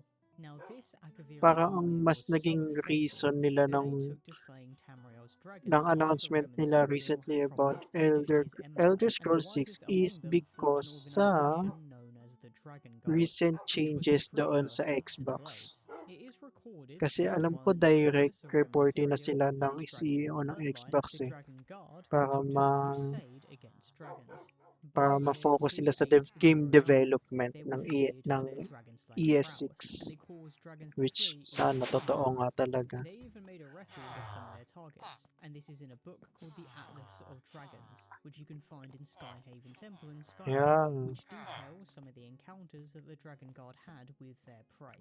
And this includes Pinipressure naman na Protheans. sila They eh, couldn't make a so move against sana him may because of the kaano ng game Greybeards, but development. it seems Delphine inherited their beef with him. In fact, the Dragon Guard were the ones responsible for the construction of Alduin's Wall Tapos and the meron Skyhaven pa, Temple, since they put Ren's face alam on mo the ba, front of it, well, share showing ko their lang, obsession with ang killing dragons Minecraft, and their especially love for siguro Dragonborn. yung ano, It should Windows be noted Edition, that Akaviri culture was more prominent is in Remen's empire than sinasubsidize ng and that the income Seiski ng wanted to Minecraft keep his yung empire and cause them to buong hold a lot of Xbox in the power. last few So much years. so that when Remen's line came to an end, Seiski potentates took over. Phil This Spencer succession kasi, bomber bakit kasi pattern took parang over tanga after eh. Martin Septim's death, Bili and ng studio Seiski tapos led the isasara empire lang until din. it finally collapsed, with the last Seiski potentate being assassinated, and this caused the interregnum. And this resulted in a lot I of think infighting throughout merong video Tamriel. dito si By Nox about to 579 know. of the Second Era, the Dragon Guard were in hiding, Later pa and we yan. know of one member, the Drake of Blades, aiding in removing Yeah, Molena's Minecraft influence lang from the talaga. Imperial City. While it is unknown Tapos what yung happened kaya between konti lang ang 579 update and ng when the Blades Minecraft would first every emerge time, as every year. allies of Tiber Septim during the Battle of San Dahil Viator hindi in sila 852. yung income I'm nila, willing to hindi bet that the Drake of Blades yung probably had kita something to do with kita the na Dragon nakukuha Guard sa being Minecraft, hindi na rin rebranded nababalik sa into the Minecraft. Blades. Kaya, ayun. Still, the Blades kept true to the duties of the Dragon Guard, and while Kaya Dragon's wasn't walang really nalaman popular, dahil may they video rin ako served the napanood kanina about Septims as loyal how bodyguards Bedrock and elite is soldiers dying in a dahil kay similar fashion to Xbox. their predecessors. After all, the Septims carried the blood of the dragon. Similarly to Oo, how actually, Rem and Cyril's recently, bloodline did the same before them. ever since talaga na Nevertheless, nabili ng I Windows rely on evidence ang that the Blades Minecraft, were on par with the Chads parang of the going Dragon Guard. downhill na talaga The sila. Dragon Guard was initially made up of Seiski Until dragon mga slayers, and the Blades were just regular recent Tamriel changes ng dudes. And Xbox, this got shown off most when Euro Septim V tried to invade which is Akaviri. nakakagulat The sa Blades bagong were sent to CEO gather intel, deciding na to ganun ang invade ginagawa. Seiski lands, but the intel gathering skills of the Blades proved inadequate, as they failed to properly gauge the strength of the Seiski forces, resulting in the invasion's complete failure and the death of an emperor. Because they're the emperor's bodyguards as well, I assume that a lot of them were actually there with Uriel Septim during his final battle. They then went on a generationally terrible run in Oblivion, with Uriel Septim the Seventh and all of his heirs getting assassinated bar one, his illegitimate son Martin. Unfortunately for Martin, he's played by Sean Bean, and you know what that means, because when he turns into a dragon, he gets mortally wounded by Mayron's Dagon and eventually dies too, thus ending the Septim bloodline. Just the one. Now, without a Dragonborn, it's kinda left the Blades out of the job. Remember, they follow the Emperor because they are Dragonborn, not the other way around. So when Titus Beat the First inherits the Empire with a really impressive string of military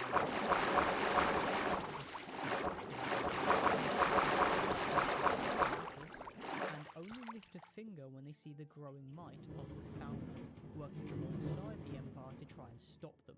The Blades, rather arrogantly, believe that they are more than a match for the Thalmor, working in the shadows, but as we've already established, they aren't the Chads that the Dragon Guard were, and they weren't that successful in hampering the Thalmor before the Great War, with all the Blades in the lands of the Dominion getting killed off. They did do enough to earn the Thalmor's ire, however, and they were pushed into hiding and being hunted after the Great War's conclusion and the signing of the White Gold Concordant, which officially disbanded them. Sure, they went to make some kind of comeback in Skyrim, but I'm not sure what Delphine is doing is very true to the Blades. Now, I suppose you could argue that her obsession with the dragon-slaying aspect of the organisation makes her version of the Blades more in line with the Dragon Guard, which I've been praising a lot in this video. However, she also tries to boss the Dragonborn around rather than listening to and advising them. The entire point of both the Dragon Guard and the Blades is to follow and advise the Dragonborn, not respecting their decision to keep Paarthurnax alive, especially since he is the premier teacher of the Thune, is ultimately going against what both the Dragon Guard and the Blades are all about. Weirdly, the Greybeards actually fulfill this role of being advisors and helpers to the Dragonborn more than the Blades do. They just don't offer their swords in service to them.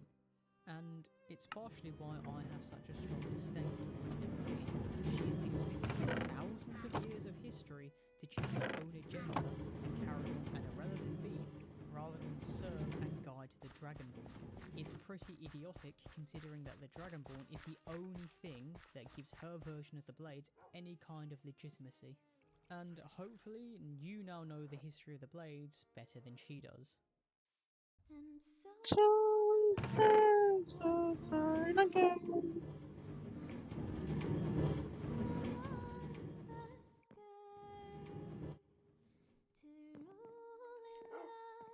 Saan kuha nga tayo ng glass? Takpan na nga natin, baka matamaan ko pa. Ayan. But I hate it here. It's so cold and icky, and the people are mean to me, and I miss myself. We don't have time for an intro, so we're starting alphabetically with Dawnstar. Now, Dawnstar doesn't have much history from what I can find. Despite its pretty name, it's not one of the major holds, nor has it ever really been an important location for significant moments of history. It's also not that old a settlement, Gemstone ba? in the Second Wala Era, akong and gemstone. its destruction led to potentate Viziju Shire declaring martial law and getting a lot of people killed. This then led to the guilds being formed, like the Fighters Guilds, the Mages Guilds, and so on, but I'm not giving Dawnstar all that credit. It was just some random fort at the time. Now, it was a proper town sometime in the Third Era, and had a queen called Makala, who married King Thurn of Solitude, at least according to the Pocket Guide to the Empire. The pair went on a bit of a tear, uniting the two cities Murder na ako natin. First time na ako maglalagay. like Roscrim and Bleakrock Island. Nice! This is Wait, about magkano as pa thermal interesting as paste Dawnstar ngayon? gets. Mura And lang it siya. shares this law with Solitude, which has loads more. Eh, Still, I think Dawnstar good is luck a sa more growth area, repasting. so I'll give it a 5 out of 10. I mean, it's alright, like... Next is Falkreath, which Good benefits luck from sa being an older repasting ng settlement than iyong Dawnstar. imong And by CPU. old, I mean really old. While we haven't been given a specific date, we know that Falkreath was around during the First Era, because of the Adabale, which talks about a group of early Nords called the Men of Creeth, who came from Atmora. Now, Falkreath is traditionally thought as part of Calovia, not Skyrim, so the Men of Creeth are believed to be a Calovian Mag tribe, 190. from before the unification of Cyrodiil and the Oh, Elysian nice. Mura na Empire. siya, ah. The next time we hear of Falkreath is in the Third Era, where King Kulakane enters the picture with a certain general. Talos. This is where their bid to take over Cyrodiil and later all of Tamriel began. Mura While siya. the story of what actually happened in Falkreath is different depending on whether you believe the Orthodox or heresy version of Tiber Septim's history. Falkreath being where it all started helps its case. Still, its history is few and far in between, putting it above Dawnstar at a 6.5 out of 10. Third, we have Markarth. And now we're getting into the realm of the big boys. Markarth began as a Dwemer city known as Makarnzel. That's what I'm going with. And like many of the other major cities, you can see Markarth's history in its walls. It was abandoned once the Dwemer disappeared and then taken over by the Reachmen. But when High King Olaf One-Eye came around Panay to crash na expand ng Skyrim's PC ko, borders, di pwedeng he took masira the ng city parts ang and mahal. made it a part of his country. Then, True, once lalo Tiber na Septim had well, set up his CPU empire, he parang went nasa ahead ano and made naman the siya. Imperial College of the Voids Medyo in Markarth, slightly hoping to bring above back ng the Word of normal, Voice as a pero cult ang in RAM the siya country. ka Then we have Markarth's storage most talaga infamous yung moment, nagpapamahal. the Markarth Incident. During the Great War, the Forsworn, aka I Reachmen, took control of the city ang after the ang Imperial isang soldiers stick stationed there ng were called SSD to fight the Thalmor NVMe elsewhere. na The 1 Reachmen had war terabyte for is 2 years. aabutin ka ng After the 10k. war ended, the Like, city's Jarl enlisted what? Ulfric's Bakit help 10k? to Bakit retake 10k yan? Markarth, promising him free worship of Talos, which was outlawed by the White Gold Concordant at the Ay, time. GPU Ulfric given na stormed talaga na over mahal conquered the talaga siya. city, and when the Imperials came back to bring order to Skyrim, they were not allowed in the city unless they too Mahal allowed Talos' talaga worship. ang While the GPU. Imperials originally agreed, the Thalmor declared Actually, that there sinuwerte would be nga a lang ako na second Great War mas if mura Ulfric tong and his men nabili weren't ko thrown na out and laptop eh. arrested. This Nung time eventually na yun. became the catalyst to the Skyrim Civil War and led to the Reachmen GPU, becoming the alam ko Forsworn. average Now, price I'm ng skipping over a GPU lot ngayon here nasa... because the Markarth incident is Wait, a check massive na lang deal for natin. Skyrim, and it's just one facet of Markarth's lore. So, I'm going 50, to give Markarth a at strong sa 50 8.5 series out of at 10. least. Something in the second era would have bumped it up a bit, but it's certainly better Okay, than our next ang entry. 56 RTX Yep, that's right. 5060 sa We're dealing with the 20k Burgundy plus. Morthal. There's Mid-range lang yan, it's mid-range a yan. foggy Sa marsh, latest no yan ah. market, no court mage, 5060 is there's no smithy, there's no general sobrang bookstore, mahal. there's no Especially farm. recently The only kasi parang interesting alam part ko is that it tinigil might nila be named production after ng Mora House the 50 Magpie. series dahil Well, nga ang mahal till ng we find out why, components. Mora House is said to So, be the son of Kain and a kung monk from makakabili ka ng Atlantara, so 30 maybe this is where series, you mas first mura landed siya, when you 30 arrived in series. Skyrim.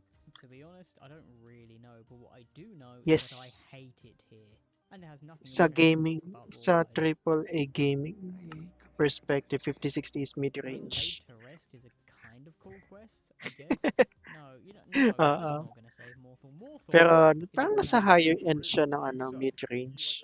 Next, we'll move on to Riften, which has a history I of being mean, burned down and 50, built up 50 again, gig, apparently. It features 50, an ESO 50 a fair GB bit, being part of the VRAM second Akavirian para Vault, sa and the 5060 na formation latest of the release. Ebonheart Pact in the second era. 20k plus. Bjorn the Scourge King is a figure that pops up in Riften, but he's more tied to Windhelm from 8 what I can find, GB, and tas Riften is a bit 20k. of a footnote here. Kagastos Still, ka ng we'll ganong get to kalaki. Windhelm Bumili ka between na the lang second ng and ano, third Cyrodiilic empires. 2080 Ti. Riften was destroyed by the Same resurrected performance Sinmar the ng Terrible, a 5060. giant killed by Eastcomel and his companions. Mas With the viable help pa. of the modern companions 3060 who yung operated current out of ko from Fallerstone years ago. Hall at the time, Sinmar was Kaya puro defeated. Minecraft lang Riften nilalaro, was ito lang. rebuilt by Thane Veeri, who ruled at the Actually, time malakas with pa the rin help of ang the Ebonheart 3060 Pact. ngayon. Then there's a bit about Baron Zia, Malakas who ng died of Princes 3060. of Mournhold, escaping to Riften where she joined the Thieves Guild. I mean, This recently lang living naman stint ng was a short one, well, since she met the Imperial Commandant Simikas, who took her back to technology-wise, Morrowind. If you parang know about old Tiber na yung Septim's history, you know 3060 that Baron kasi Zia is a pretty big part of it, and her short stay in Riften is ang pretty release ng significant to her 3060 meeting around the Great General turned 2019, Emperor. early In the 2020s. fourth era, the city Tapos was ruled by nadala, Oscar tumaas lang Cross yung price niya Daggers dahil sa mga during the Void scalper. Blights. He was generally a terrible leader, and Tsaka his crypto iron-fisted miner. rule eventually led to protests and riots, where the Jarl's castle was burned and the city was destroyed. Yeah, true. Again, this is partly why the city is so Kaya serene, naghahanap since it lang ako. wasn't rebuilt to the same level as before Hosgun's rule. All in all, when paired with Riften's interesting state with the clear levels of wealth inequality, corruption, True, and sobrang the mahal Thieves lang Guild, talaga. along with an extensive Pero history, somehow may a lot is akong... going on in the Rift's capital. Ilan ang Also, ano its ko? lore seems to be quite internal compared to Ilan somewhere bang like Markarth, magkilaro but ko is dito still sa interesting nonetheless. Riften gets a 7 out of 10. That's pretty good. Ilan bang laro ko Solitude dito is sa next, Steam? Skyrim's current capital, and it has Currently, so meron much history. akong So much. I'm going to have to list 62 everything in games detail, but na hindi Solitude ko is one of nilalaro. Skyrim's oldest cities and was a powerful kingdom during the 62 war of succession games. between the would-be Nord May ibang kings in the First libre Era. na may Eventually, ibang Olaf binili ko. One-Eye, the dude who captured a dragon in Whiterun, won the Pero throne, and karamihan Solitude was dito the mga last old place in games that talaga position. na They gusto kong obviously weren't laruin. happy about how the siege went, especially the Bard's College, since there's a tradition where they burn an idol of the Na old hanggang king ngayon ay on hindi his ko pa day. rin nilalaro Then kahit Solitude meron na became a akong part of another civil war during the beefy Second na Era, where it laptop. became the capital of Western Skyrim until Tiber Septim got the Nords on his side. Because Western Skyrim was always more pro-imperial, it ended up becoming the capital for the country as a whole. After that, we have the whole nonsense Understandable with naman Septim, yan. the Wolf Queen, I and mean, later bakit ka naman Witches the gagastos Man, ng more which than included 1k Solitude being para sacked. sa isang laro na isang Honestly, these beses mong events would be a lalaroin? video on their own, so I'm not going to get into them here.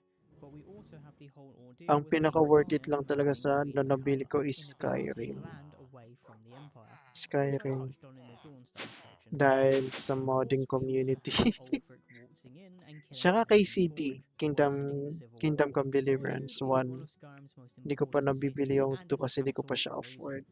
It has both internal Pinakamalaking and external affairs and always plays a discount big pa lang part nila in is any kind of 60%. civil war in Skyrim.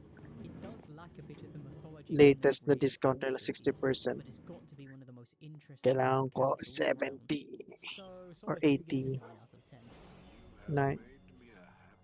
Following Solitude, we have a place that Actually, forms the parang middle bala of ko nga rin bumili ng Whiterun, Witcher which also has a Trilogy. lot going for it. Kasi Its sobrang close mura ties niya. to the companions means that we know when the city was 300, founded. around Skyforge 300 yung and isang Ulfastra coming bundle. first after the Stone Eagle monument was discovered by Yonder the Tiny. Ano What a pang name. farm? Anyway, ano pang From there, the farm? plains of Whiterun would host the great city. The city would become even greater after Ang alam Olaf ko lang One-Eye used sa his castle, CD2 Dragon's is Reach, to may... capture Numenix, a dragon that had been terrorizing Wait, Skyrim during meron, the wait, War of Succession. meron. This made Olaf High King, and he then Hindi needed a hindi council ako of aware chieftains dyan. so that a moot could be called whenever there was a question about succession. Well, sa Aranzir bagay, hindi even ko naman pops kasi up in Whiterun, pinapanood mga hiding and staying there KCD because the vids laws of straw. Who na named his kid buong taon Hideaki? simula nung last year na Anyway, release. she would eventually leave for Riften, but her home was actually in the Whiterun Plains, in the old settlement of Darkmoor, which is now called Greymoor Keep. Di ko lang, Warriors di had ko a kasi witch sure, queen di ko for siya a sure. maiden who ruled during the Oblivion Crisis. Now, while not having as much as Solitude, Whiterun benefits from its strong ties Yun ang to hindi East ko lang and sure. the companions. Talaga, With di ko that, alam. crux of the history. The ties to Olaf One-Eye help too, but its history does feel a little light after those two figures. Ano naman, way or it's another, nothing super makakalimutan ko slow, rin naman yan. but most of it isn't modern. So I'll give it an 8 out of 10. Now we go to the last of the major holds, Windhelm, which is as old as Whiterun. Eastmoor's son, Ingol, died in the voyage to Skyrim after the 500 companions had been gathered, and once the snow elves had been driven out, KCD2. Windhelm, and the Palace of Kings would look over his son's Ayun burial lang ang ground isa and pang be a gusto kong, monument to the greatness yun of lang talaga ang mankind. worth A hell of a thing to dedicate para to sa a akin. fallen child. Kung bibili man ako ng AAA game. Everything else, baka mag-game pass ako. This was all in the Malefic era, and PC in the Game First Pass. Era, Windhelm officially became the capital of the Kingdom of Skyrim. Alam ko meron pa akong free trial na 1 month o 2 weeks ba yan? At the time, Skyrim was more than just a kingdom, but an empire. The first empire of man, in fact. Although the Alessian Empire is usually called the first empire because of its location in Cyrodiil. Like Solitude, Windhelm has had a lot go on Ano throughout nagagawin mo history, ito? and in many ways the cities are like a pair of rivals. When the country split in two, Windhelm was the capital of Eastern Skyrim under Queen Freydis, whose descendants ruled the city for generations, explaining why Windhelm has become a city of rebels and Nord Muntik na ako traditionalists. mapabili ng The Switch. city would later fall into the Second Same. Gusto ko rin bumili ng Switch actually. Emperor Strongprince and One dahil Iorveth's sa Scald Thrones. Pokopia, pero mostly sa mga future release ng Pokemon. Had been killed during battle. ZA parang medyo disappointed ako dun kasi nasa isang city lang ng Kalos. Pero kung magre-release sila ng remake ng Black and White, siguro baka bumili ako. Kaso 20k. Yan ang problema ko. Bakit siya 20k?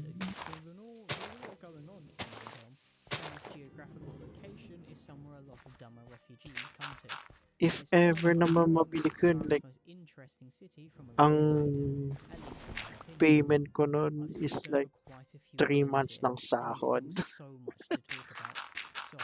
In consideration ng expenses ko. Everything, down to the last minute detail. And at last, we have the only minor hold which can hold a candle to the big boys in terms of lore, Winterhold. To be fair, Winterhold used to be a major hold and was once the country's capital, being allegedly created by the great mage Shalador, who later created the College of Winterhold and the later Reform. The War of Succession, which I've mentioned several times, occurred because of High King Borges' death in Valenwood after the Bosmer used the Wild Hunt. His seat of power was in Winterhold, and his death shattered the realm until Olaf Ragnar took over. When the Second Cyrodiilic Empire took over, and Castav Cyrodiil was emperor, Winterhold began a rebellion. In response, the Castav forcefully kidnapping Skyrim citizens to fulfill a conscription quota. Castav eventually stepped down, and Roman Cyrodiil II took over. Pinilit ko na lang na masaya sa Kabelman. Totoo. Actually, gusto ko yung matry Kabelman. Kaso parang tinatamad akong gawin.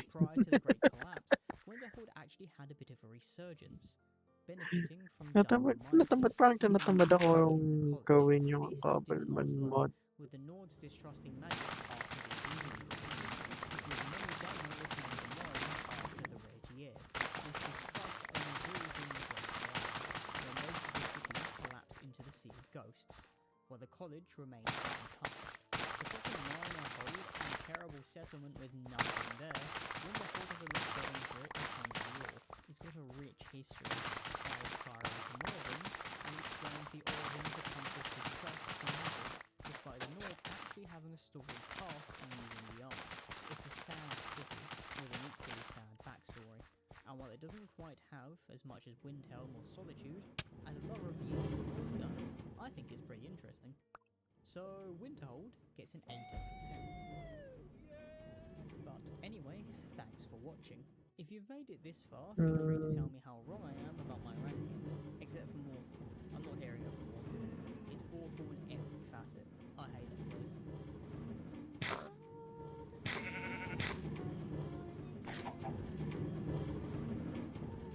Some flowers come.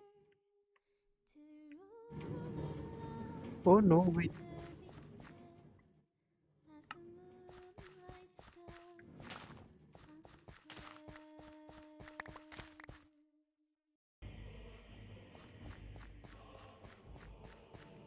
Nasaan na tayo? Falmer. Uy, pang 18th video na pala tayo ni Nox. Ilang hours na ba ako nag-stream? Oh, 3 hours na pala. I'm assuming you've all played Skyrim before because, well, nakahiga ang lag ko. And ventured down to the depths of Blackreach. If so, you've probably seen these guys before. The Falmer. They were once snow elves, and it's explained throughout the game that these once proud elves suffered a tragic fate to make them the monsters you see in Skyrim's deepest depths. Knight Paladin Gelebor refer to the Falmer as the Betrayed, with their betrayal coming at the hands of the Dwemer, who offered them refuge only to turn them blind, mutate them, and trap them in eternal servitude. That was the idea anyway, before they all vanished off the face of Nirn, leaving many of their empty halls to the Falmer. Still, as tragic as the tale is, what Skyrim doesn't necessarily tell you is that the Snow Elves kind of deserve what they got. Sure, it got a little out of hand, and the Dwemer betrayal was just plain cruel, but the Snow Elves are not the hapless victims many think they are. Well, ganun talaga. Snow Elves descended from the Aldmer, and were the ones who maintained smoker much of their ancestors' original culture. While the Chimer took to Morrowind, the Aelids of what is now Cyrodiil, and the Dwemer, or wherever they fancied really, the Snow Elves made their home in Skyrim during the Merethic era. Tamriel was the land of Mer in this era, and man, in the form of the Needs, was subservient to them. Well, specifically to the Aelids, which is where a lot of the ire between North and Mer stems from. But this wasn't the case for the Snow Elves. In fact, when Atmorans, who are essentially early Nords, began arriving in Skyrim from their continent of Atmora, the Snow Elves were quite friendly with the newcomers. Ysgramor was their leader, having gathered Atmorans fleeing after a civil war had shattered their home.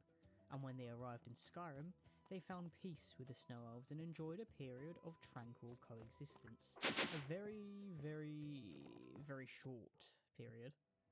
Ysgramor decided to build a city where he first arrived, joined by his two sons, Ingol and Ilgol. This city was Sarthal. If the place sounds familiar, it's because you visit its ruins during the College of Winterhold questline, and it was the first settlement of man in Skyrim, although it only stood for a brief period. The Snow Elves suddenly sacked the city without warning, causing the death of everyone inside except for Ysgramor and his boys, in an event known as the Night of Tears. Now, we don't know what the reason was for this attack, and it ultimately depends on what book you read. The books, Pocket Guide to the Emperor and The Fall of the Snow Prince, suggest that it was due to the rapidly increasing Atmoran population, causing the Snow Elves concern, as more resources were needed to maintain Sarthal. Mer lived significantly longer than men, and might have been unaware of how quickly the population would grow, especially if the people of Sarthal were joined by more Atmorans who escaped their homeland. Another theory, provided by the Imperial Report on Sarthal, suggests that the Snow Elves wished to control the powerful artifact beneath the city, which we now know as the Eye of Magnus, and thus attacked the Atmorans for it. Either way, the Snow Elves seemed to be victorious, and after losing all his people, Ysgramor returned to Atmora, got his band together, and got ready for some sweet revenge. Upon his arrival in Atmora, Ysgramor gathered his 500 companions and sailed back to Skyrim in an event known as the Return. His son Ingol was loosed on a voyage to the country, falling to the storms of Kine, further fueling his father's rage, and to avenge his people, the Atmorans would wage war against the Snow Elves of Skyrim. Wuthrad, Ysgramor's axe, would drink heartily from the blood of the Mer, and the Snow Elves quickly found that they were no match for the blood-hungry Atmorans. They made their last stand in Solstheim under the leadership of the Snow Prince, who rallied his people during the Battle of Mosring. Now, you would have been forgiven for thinking that this is all setting up a grand encounter between Ysgramor and the Snow Prince in some epic battle underneath a stormy sky, but this wasn't the case. Ano na gagawin ko? Tapos na ako mag-ano. Tapos na yung aking farm. Wala lang. Nagtatrade na lang ako. Had a hell of an armor on her apparently, and in her rage, threw her mother's sword at the Snow Prince, slaying him as he sat upon his horse, ending the resistance of the Snow Elves. It can't go on like this, can it? It can. Now, I'm not sure about what happened to young Finna after the Ay, battle. dalawa lang. My headcanon is that Finna earned a place among the companions after the Great Deed, allowing her to carry on her mother's legacy, but we don't hear of her after this. What I do know is the fate of the Snow Elves, and it wasn't anything good. Rather than enslaving defeated foes, which is pretty common in Tamriel, the Atmorans decided that the only good elf is a dead elf, and began a campaign to wipe them off the face of the earth, led by Ysgramor, who still grieved for his son's death. After the deed was done, the companions split and ventured across Skyrim to found various cities. Ysgramor founded Windhelm, Yonder the Tiny founded Whiterun, and so on and so forth. Although the Snow Elves hadn't been entirely eradicated, those that survived went underground, seeking refuge with the Dwemer, who built their cities deep under the earth, safe from the rampage of the Atmorans. Now, the Dwemer established settlements in Skyrim, High Rock, Hammerfell, and Morrowind, and thus maintained an uneasy alliance with the Snow Elves. Because the alliance was so uneasy, the Dwemer decided to be raging arses about their help, telling the Snow Elves that if they wanted to live here, they had to eat toxic fungus to survive. Not exactly the best way to host guests. This fungus came straight from Blackreach, and over time the Snow Elves would go blind. Now, not everyone agreed to this alliance. It's not like the Snow Elves are some kind of hive mind, but many that looked elsewhere for help ended up dead anyway, so this was the only option for them. Over time, they devolved into twisted, blinded monsters, which we now call the Falmer, or the Betrayed. They were forced into slavery by their Dwemer overlords, but managed to start a rebellion known as the War of Crag, which lasted decades. In year 700 of the First Age, after the Dwemer decided to start another war with the Chimer, they randomly disappeared, and the Falmer were thus free, the homes of their masters now theirs to inhabit, and filled with creepy bugs, for some reason. Yeah, I can't really say I like what they did with the place. And while they Yung did have streamer this friend ko victory going nakakuha forward, raw the just now damage ng caused by 56. the Dwemer Wow, 29k? would be freaks until the end of Nern. Yeah, yes, sobrang mahal. If you've Sobrang played mahal talaga ng Blue Card, GPU. you'll know that Knight Paladin Gelabor mentions that the Falmer are becoming more intelligent, and there are Sobrang signs that a mahal race could talaga ng recover from their GPU betrayal. ngayon. He even believes that lines of communication can be established, and there is some evidence to his claim. The Falmer were largely dormant during the Second Era, although in the Fourth, when Skyrim takes place, they're conducting raids on the surface, breaking through by digging underground tunnels. It's reported that the Dwemer automatons keep the Falmer from easily escaping the ruins, hence all the tunnel digging, but this could mean the Falmer hunger for the surface, and could dwell there again. Gelabor even believes that he is not the last of his kind, that there are others scattered across Tamriel, and perhaps those like Gelabor can shape the GPU, Falmer especially into yung being multiple Snow 56, Elves sobrang once mahal again. talaga niya. Who knows? Maybe I'm just being optimistic. Pero It does feel kapag like something the Elder dating Scrolls sa 6 could gameplay, expand nasa upon. mid-range lang Either siya. way, these idiots probably shouldn't have sacked Starfall, should they? Higher If you had end just ng not done that, mid-range. you probably would have been okay. You idiots. Kaya actually swerte niya nakakuha pa siya ng 29k eh. Sa perspective ko, swerte na siya na nakakuha ng 29k. Pwede, pwede. 40-60. Pero not performance-wise kasi parang hindi siya worth it mag-upgrade sa mga latest. Malakas pa naman ang 3060.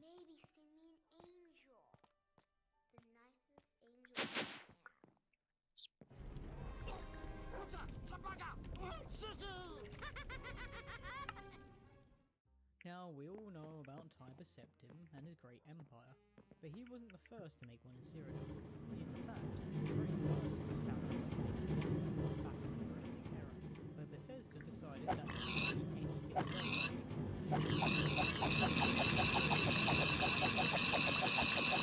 involving a time-traveling cyborg paladin. Make it 64.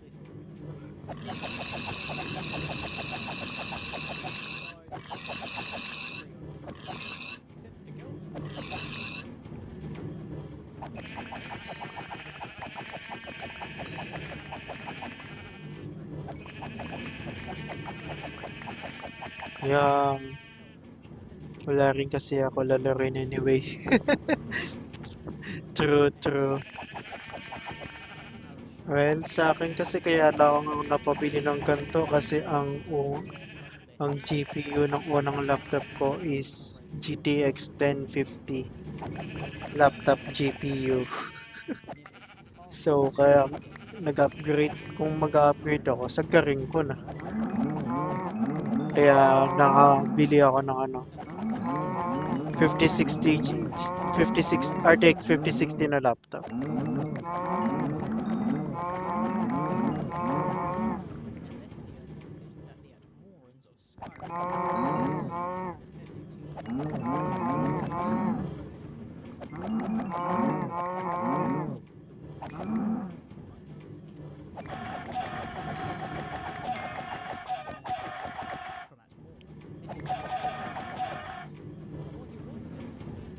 First miss. Not gonna lie, dami yung isang ba't ako nag 3060 and upgraded CPU in the first place dahil sa Minecraft with shaders. Yeah, di ba parang worth it talaga siya?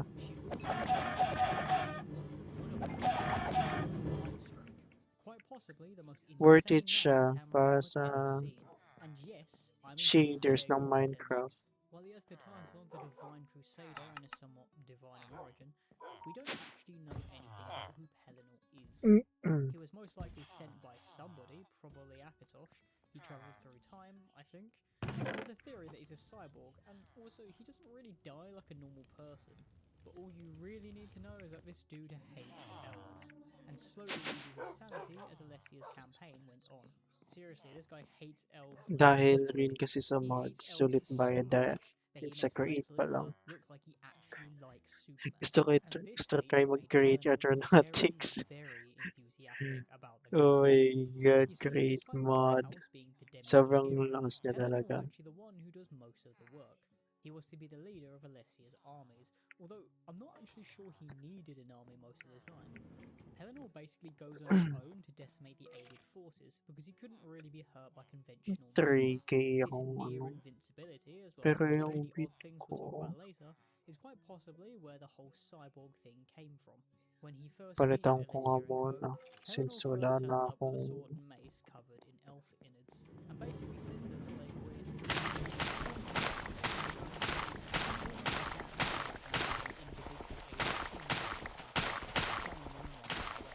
driving the Aelids out of Nibbon. But as the rebellion went on, he began having moments of uncontrolled madness, which is where most of the craziness of the rebellion stems from. Pelennor would slaughter people regardless of What whatever the they were, Aelid or hell? not, and needed Alessia to intercede with the Divine's help to calm him down.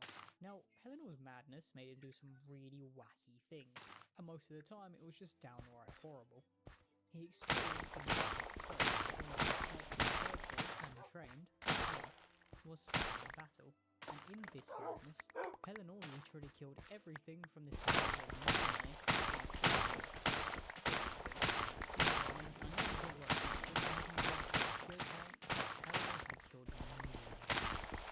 Pero maganda ka mag-create mods. Ang ano ko lang talaga sa create is yung grindy siya. Despite the first still being in the works. He grew so mad that there are reports of him mistaking Khajiit for elves and just murdering them for being nearby. I don't... How can you look at a cat and think it's an elf? You know, I'm beginning to think he just really hated pointy ears. Now, while Alessia's trump card was a raving lunatic who killed literally minions with nothing but steel and elbow grease, Pelennor wasn't her only way of driving back the Aelids. Morehouse was a demigod and packed a punch, the needy people were an army at her whim, the people of Skyrim joined her cause after their war with the elves, and even some rogue Aelid lords came to her side. Remember that the Aelids were already fractured, and I guess all were not too happy about the Daedra worship among their people, so what remained of the Aelid forces ended up retreating to central Cyrodiil at the White Gold Tower, which would eventually become the centre of the Imperial City. While the rebellion was going swimmingly, the Aelids had one more wrench to throw in Alessia's plans, and their forces were now under the control of Umaril, the Unfeathered, who made a deal with Meridia to have the mighty Aurorans as his foot soldiers, with Umaril being a demigod and having a mighty army as well as a well-fortified location. Aeronautics, create. For Alessia to land the final blow, her allies were in caution, delaying the siege of the White Gold Tower, which pissed off Pelennor. He started cussing everybody out, and at this point Pellennor's sanity was hanging by a thread, so he pulled a Thanos and decided to invade the White Gold Tower. Speaking of mods, big mods create. Baka thermal expansion ang i-unlock ko. Parang mas interested ako sa ano. Sa mechanics ng thermal expansion. Kaso hindi siya is ang problema ko lang doon. Kaso bubuo sa engineering. Thermal expansion ako. Actually, hindi mo naman nang need ng engineering. Hindi naman na need may knowledge in engineering. Para sa create mod. makita mo lang yung function, makakreate ka naman ng mga bagay-bagay sa create. Helena didn't really like it when people compared him to the gods, and would kill anyone who did so, except Alessia, because he had a soft spot for her, I guess. Still, Helena seemed somewhat remorseful about his madness, and when asked about it after a battle, he described it as when the dream no longer needs extreme.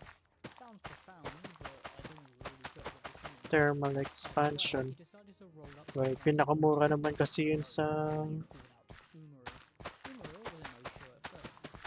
Pinakamura naman kasi siya sa ano eh, sa mods. For knowledge points. For the first time. Now weakened and hurt, Umaril finally revealed himself to take on the Paladin. Their duel is legendary, and you see it throughout both ESO, with betrayal blows are commented as being evenly matched, and things seem to be going to Umaril's plans. Oh my god, lakas ng ulan. The fact that Pelennor was really good at killing elves. He rips off Umaril's wings and kills him, basically ending the enslavement of humanity. Another problem is Pellennor's a bit mental at this point, and he decides to rage bait the remaining alien kings, despite being grievously harmed, by cussing out their heritage. So they dogpile on him, cutting him down to pieces, but sort of didn't die. I know, Yung create aeronautics bago ka makagawa ng airship, need mo figure out din paano yung fuel, paano wiring ng wings, and steering wheel, paano ma-make sure na sapat yung laki ng hard air balloon ka na. Tapos need pa yung sure bigat ng blocks na gamit mo sa yung center of gravitation. Oh my god. Actually,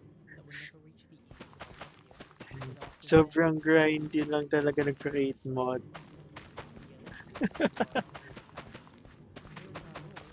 Pero actually, posible siya baka beefy naman kasi ng 3060. Actually, makakagawa ka talaga ng airship nyan sa create. May nakita akong clip na may gumawa ng ganun.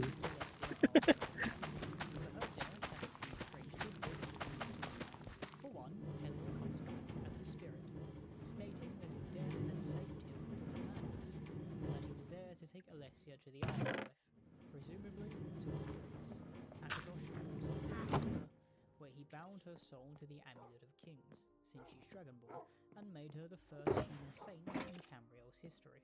Her followers thereafter would be known as the Alessian Order, which could be a topical one. While the Alessian Order eventually fell with the Empire, for a whole host of reasons, Where's Alessia my would be wheat? venerated to this day as a saint. While she didn't get worshipped as a god, like Remen or Tiber Septim, her founding the first Cyrodiilic Empire and still getting credit all this time later is pretty astounding. Now, there is more to cover with the Alessian Empire, particularly its decline, but this is the crazy part, and where I'm going to end this video. I might revisit the rest of it later down the line. I mean, stuff like the Thracian Plague, the Dragon Plague, Lakas din ang ulan dito sa amin, love. In the meantime, I want to still thank you all for watching, and hopefully I'll see you again in another Oo video. nga, mag-charge nga din ako. Wait lang, babal. Love. Love. Love. Love. Love. Magtututbrush lang ako. Love you.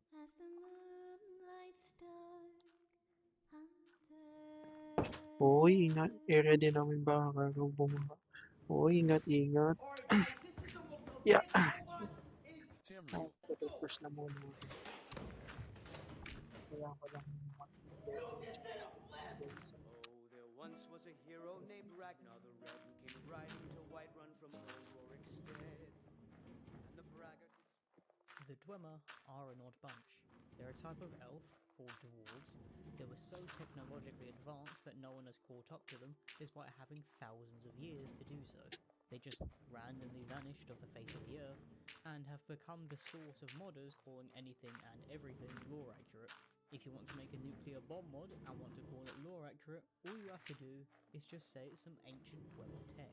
Considering all the craziness that the Dwemer are capable of, you can't really argue with that. But how did the Dwemer become this advanced?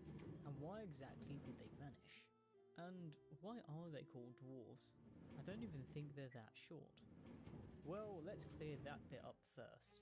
You see, while the Dwemer aren't described as short in anything that I can find, unlike the Bosmer, who are known for being small, they got their name because of the giants. Giants obviously towered over the Dwemer, and when the two races first met, the name somehow stuck with humans, which is odd, but it's Elder Scrolls lore, so it's always going to be a little odd. Now, the word Dwemer has nothing to do with their size. Dwemer roughly translates to people of the deep, so I guess a more accurate thing to call Dwemer would be deep elves, similar to how we call Bosmer wood elves, Dunmer dark elves, Outmer high elves, and so on. Obviously, Dwemer got this name because they live underground, kind of like Tolkien's dwarves, and are known as master craftsmen. What really separates them from basically everyone else is their understanding of tonal architecture, essentially the ability to use sound to warp reality.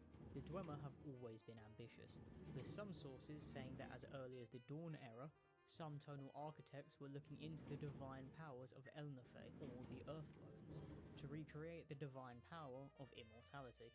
Yes, the Dwemer were trying to play God pretty much the second they were created, and ambition is pretty much the name of the game when it comes to the Dwemer, although you can't really fault them. Their technology and use of tonal architecture still baffles historians venturing through their ruins in modern Tamriel. Except, you might have to do some travelling to see these ruins depending where in Tamriel you are. While the Dwemer certainly got around in Tamriel, they weren't everywhere in the continent. During the Merithic era, the Dwemer established themselves in the Velothi Mountains, a range that sits between Skyrim and Morrowind, with the Chimer parked up in Morrowind nearby. Despite the two races being so close geographically, they were so different from a cultural standpoint. So the pair did what any pair of disgruntled neighbours would do, and started throwing hands. And this is a common theme for the Dwemer. Still, the Dwemer continue to get around, with the earliest freehold colonies dating back to the late Merithic era. The Dwemer ended up making settlements in Morrowind, Hammerfell, High Rock, and obviously Skyrim. That's not saying that this spread was necessarily smooth, particularly in Skyrim. You see, if you know anything about anyone in Elder Scrolls, you know that almost every race has some form of infighting, and in the first era, infighting occurs after the discovery of a new material, Ethereum. At first, Ethereum produced an alliance between the Dwemer cities of... for God's sake, Todd. What is this spelling? Okay.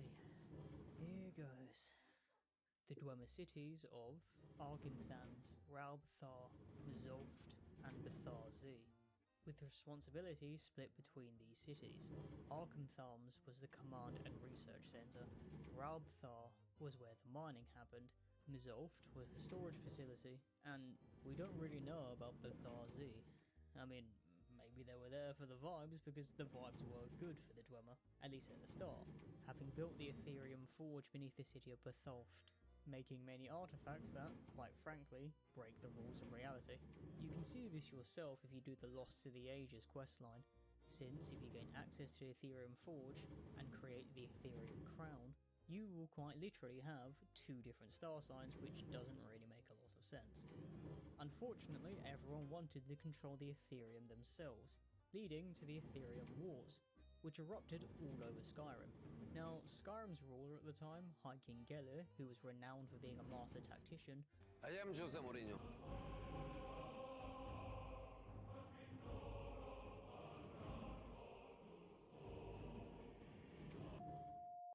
thought these Dwemer were making too much noise, and decided to get his army together, do a Nigel Farage, and boot them out of the country. The Dwemer did eventually come back, basically unchallenged almost 100 years later, and unified the cities of Skyrim properly. But they didn't bother going after Ethereum again, and were probably afraid of more infighting. It should also be noted that the Falmer were slaves to the Dwemer at this point, since High King Geller is part of Ysgramor's line. And if you want to know more about that in detail, there's a link up here to a video I made about the Falmer. But just keep this in mind because it will come up later. Now, another important event before we get into the absolute mess that is the Dwemer's final moments is the technical founding of Hammerfell. Now, in the lead up to this, the Nords, or I guess Atmorans at this point, were starting to shuffle over to Morrowind, and the Dwemer and Keimer, who fought over every reason under the sun, decided that these tall blonde barbarians were becoming too big an issue to ignore. This is disgusting. This is awful in every way.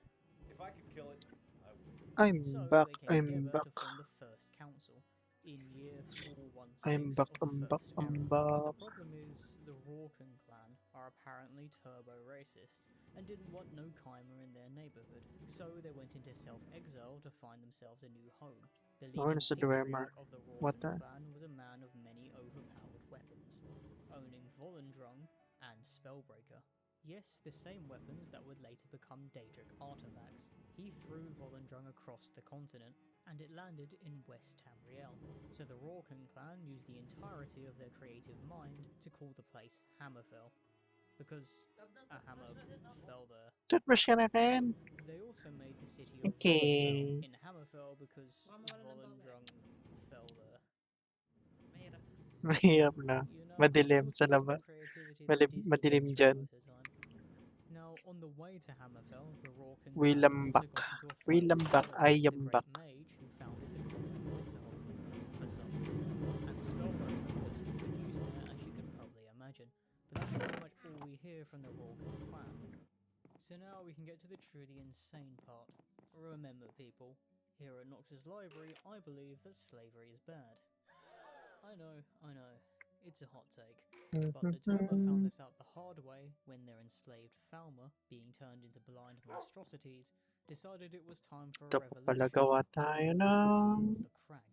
This war lasted decades, and things didn't get any less chaotic for the He's so Dwemer during back. the war. While the Falmer were causing issues, Kagrenak, He the is chief so tonal architect back. and Dwemer high priest, Wait, gawa discovered pala the ako Heart of Lorcan ng in the Red fence. Mountain and forged Keyman, a Crudzy. dagger, Sunder, a hammer, and Wraithguard, What's a up? gauntlet, to harness the Heart of Lorcan. The heart was later used to power the Numidium, Ito yata yung absolutely kasama massive ni mech that wouldn't be out of place in Paps. Pacific Rim. The Dwemer called the Numidium an artificial god. Now, obviously, the Keimer weren't too happy about the Dwemer robbing the Red Mountain of a god's heart and suddenly growing immensely in power. Seeds. So they broke up the First Council Beetroot. and declared Saka war, meaning the flax. Dwemer were now on a war on two fronts. And in both instances, it was their fault. But they did have the Heart of Lorcan, and for some context, legend says that Lorcan, or Shor, tricked the Aedra into making Nirn, the world. So they tore out his heart and hid it in the earth.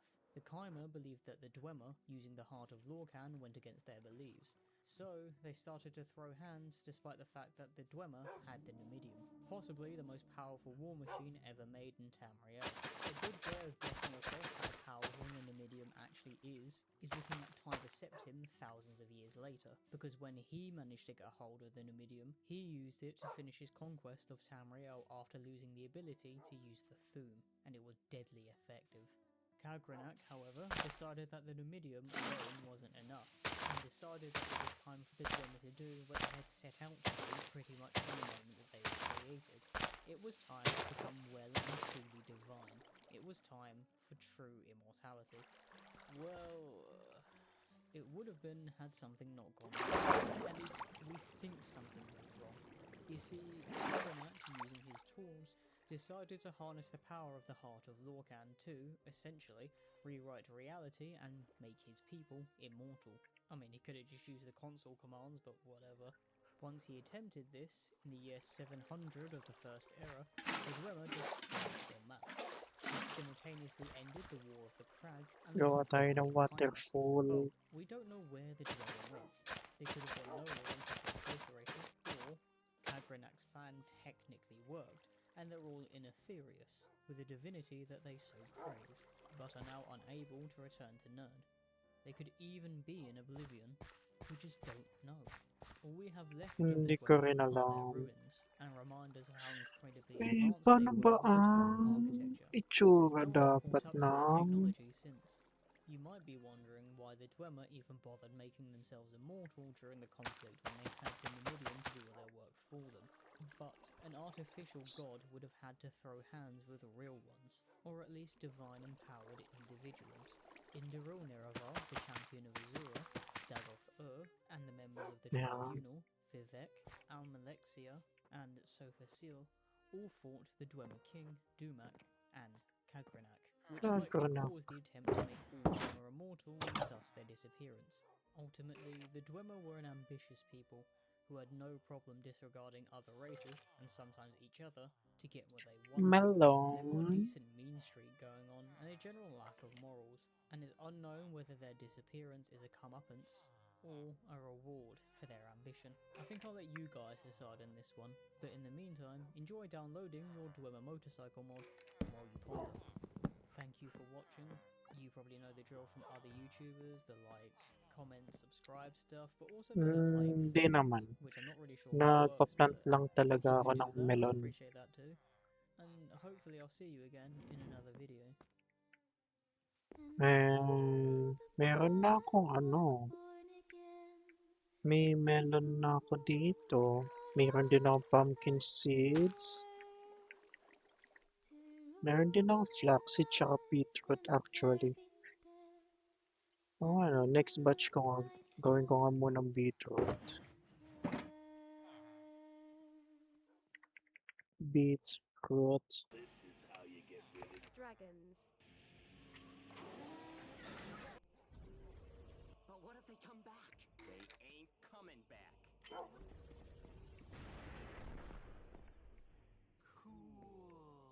That's the only way to get rid of you. Dragons. For those few who have actually bothered to beat the main quest, which probably isn't many of you, you'd know how it all ends. The Dragonborn goes to Sovngarde, meets up with Nordic heroes of old and causes Alduin to explode, thus saving the world from being eaten. At least, that's what it seems like. But there are a few things that don't quite make sense about Alduin's motives, and this has spawned a theory that the Dragonborn isn't actually the saviour that Skyrim presents them as. In fact, the Dragonborn might be the reason this version of Nirn ends, so that a new one can be created. To start with, let's look at the mythology around Alduin and where the whole world-eating thing comes from. Alduin is said to be the firstborn of Akatosh, the dragon god of time, and he has a position in the ancient Nordic pantheon from at Whoa, as the 60? Twilight god. For added context, the ancient Nordic pantheon had its gods represented by animal avatars, with Alduin being represented by the dragon because he's a dragon. Although some imperial scholars believe that the ancient Nords called Akatosh Alduin, which is for the most part not the case. Although a version of Akatosh does not feature in this specific pantheon. Still, Tamriel's religions have many names for Alduin, and almost all believe that he is responsible for an event that allows a new world to be created by destroying the old one. Restarting with the Dawn Era once again, and the period of time Wow, in meron which na the siyang world is alive palakwan. is called Kalpa, Yes! or the ending times for the Red Guards, and the next Pumpkin. pounce Ano of na Kashyyyk. pa?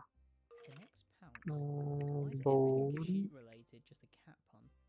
There is some evidence that Alduin has done this before, and whenever one Kalpa ends, Mundus, the universe, changes in some ways. For instance, Vivek mentions that Molag Bol was Prince of the Dreg, these weird aquatic creatures, in potentially a previous Kalpa. So, with Alduin being key to resetting the world by eating it, you'd think he'd be on the side like it's an all-you-can-eat buffet, getting his bib on and ready to chow down. But this isn't what we catch Alduin doing. In the current Kalpa, Alduin was busy ruling over Atmora, and later Skyrim as a dragon god king, being the leader of both the dragons and the dragon cult. For the most part, this rule was relatively benevolent thanks to how chill the dragon priests were, until they arrived in Skyrim and decided to be turbo dickheads, at least according to the Dragon Wars.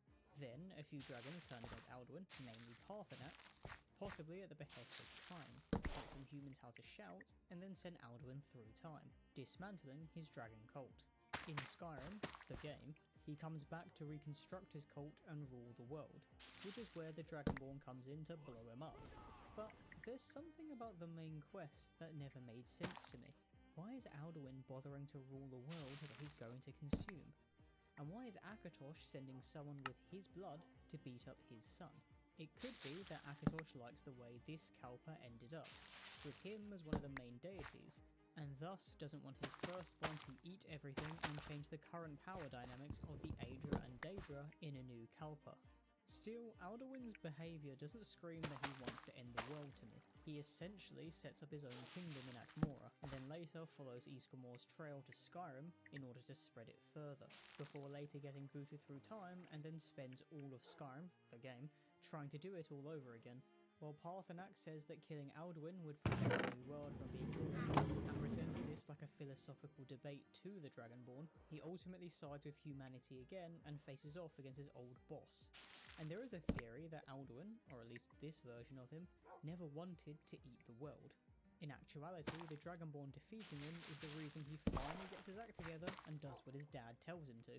Again, assuming that Akatosh really does want the world to end. Something to note is that the Alduin we fight is actually from the Merethic era, being sent forward through time, and as far as he's concerned, he was sitting pretty one moment, stomping out a rebellion, then appears in a world that's almost entirely unfamiliar to him. Basically put, he's young, and thousands of years behind where he should be because of the Elder Scrolls shattering time and creating a dragon break. His first response is to bring his allies back and try to establish his rule again, not get his dragon-sized knife and fork out and begin chowing down. A popular theory proposes that Alduin needs a kind of reset because he doesn't want to fulfill his purpose and eat the world, and that the Dragonborn has been sent to sort him out with his death, actually fixing him and getting him to do what he's told. The evidence for this is obviously Alduin's behaviour in the game, as well as the Dragonborn being unable to absorb his soul when he blows up. Oh, Crab also, he Freaker becomes na a hindi pa. instead of being turned into a skeleton like a normal dragon. This Crab implies Crab there could be Freaker some hindi more pa. to Alam his ko hindi defeat, pa. although this Saan could ba be yan? the case because of Alduin's divine nature. This divine nature means that Alduin Ito. probably isn't entirely gone. Although the annoying thing is Ito, that ito. Alduin could be an aspect of Akatosh, being the god's shed skin, and with Yeah, Akatosh hindi being pa an siya. Aedra, Hindi thus pa. bound to Mundus, he can technically be killed. I mean, look at Shaw, aka Lorcan, who found this out Hindi the pa. hard way Ito. and got his heart ripped out. So, 12 maybe reaches Akatosh to really 50% is dead. Then again, dragons can only be growth speed. permanently killed when their souls are Well, absorbed by ang the naging Dragonborn, priority ko kasi and, itong as we dalawa eh. previously established, Tsaka itong this speed. wasn't the case with Alduin. I know. Forgive me, But it's a for now, ito long-winded way muna. of me saying that Alduin probably isn't Oh, gone, fuck. based on Elder Scrolls' own logic. But if you've watched my channel before, you probably know that Elder Scrolls doesn't particularly care about its own logic. Fuck. Now, if Alduin is still alive in some form, and his soul is swimming around Etheria somewhere, ready to reform his body into something greater, he could come back as the mighty World Eater at the end of the current Kalpa, and this reformation could make up for the literal errors of development he's missed out on by being thrown through time. Being an Bakit aspect in the hindi first part siya? of Akatosh, time is likely something that Alduin needs, and his defeat could make up Wait, for it, 11k. defeat at the hands of our character, the Dragonborn. Yes, it is somewhat popularly believed that the Dragonborn Grabe, is the may one who 4k dooms akong the world. carrots. Well, dooming is perhaps the wrong way of putting it. The cycle of the Kalpa could very well be a necessity, and Alduin's role is vital in the new Kalpa beginning. This is something that the quest mod Unslard explores, with the Dragonborn going forward in time and seeing the decay of a world reaching the end of its cycle. It becomes an apocalyptic, Dark Souls-esque hellscape filled with nothing but monsters. And if Unslard's interpretation of the end of a Kalpa is at least a little right, then Alduin ending it to start a new Kalpa, vibrant with life, is well worth it. Either way, Alduin's tyranny needed to be stopped, for the good of Tamriel, so don't you worry, the Dragonborn is very much still the hero of the story, even if they facilitate the end of the world. Now the world ending isn't quite as literal as it seems. Alduin doesn't literally become the size of Nirn and start munching away. At least, I don't think so. A more plausible explanation is that he somehow ends time, allowing it to restart, possibly by eating it. Evidence for this comes from Parthenax, who mentions that dragons, although immortal and the currents of time, cannot see to its end, implying that time itself ends at the end of a Kalpa. At least, Nice. that's how I interpret it, and Parthenax sort of exists as someone who is there to philosophically challenge the Dragonborn and their actions. Something that I feel like really could have worked if Skyrim's main quest was well written. But ultimately, you could be responsible for the world eventually ending, except it will end when it's meant to, and it won't have to endure Alduin's tyrannical reign in the meantime. So don't feel that bad about blowing them up. It needs to be done. Another thing that needs to be done is for me to thank you for watching this video. And I'm aware that this is a little different to my usual stuff, being a bit more speculative and theoretical rather than giving you the lore straight on. I hope you like it nonetheless, and if you do, please do like the video. Hopefully, I'll see you at the next video. And so Grabe, tulog na agad kayo. was born again as the wolves of Ano, research magkano ba ang easy villagers? 2. So, bala ko rin kunin tong mob spawners. Ay, knowledge. Kulang ang aking knowledge.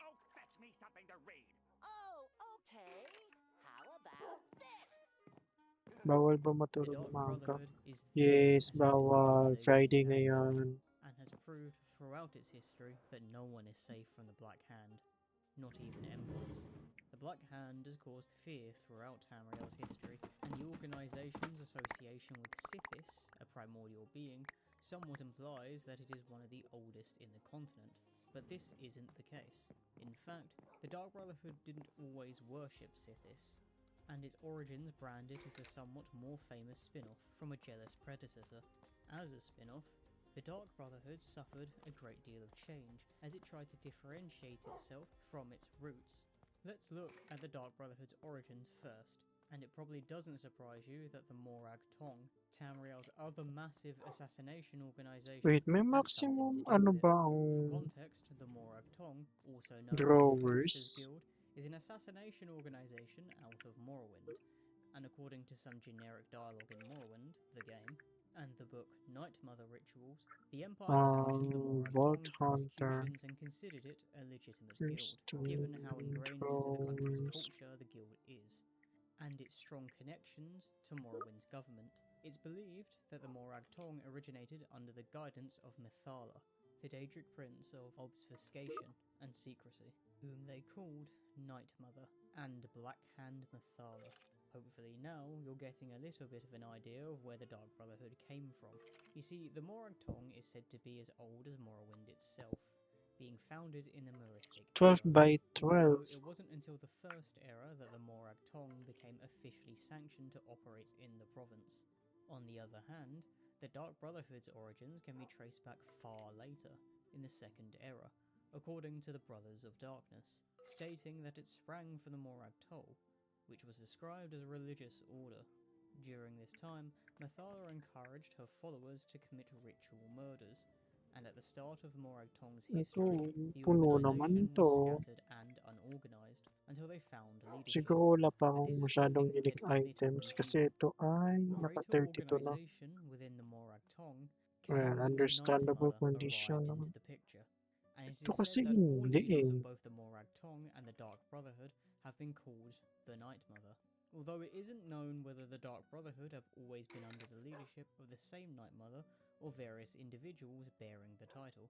Either way, it is believed that the Mas Night Mother is yung the bride of Sithis, and could also be Mithala, taking on the form of a mortal Dunmer well, woman. ang Mithala maximum apparently grows range stronger with every is murder 12 in by her name, 12. and the greater the Pero individual ilang murdered, the more drawers powerful yung the kaya Daedric niyang prince grows. i-handle You sa see, 12 the by Morag 12 Tong was na more yun? of a cult at the start, and it took until the beginning of the Second Era for the group's first Ayan ang recorded aking tank assassination, nung na hindi killing ko potentate maintindihan. Wazichu Shaye, and then ruler of the Second Cyrodiilic Empire.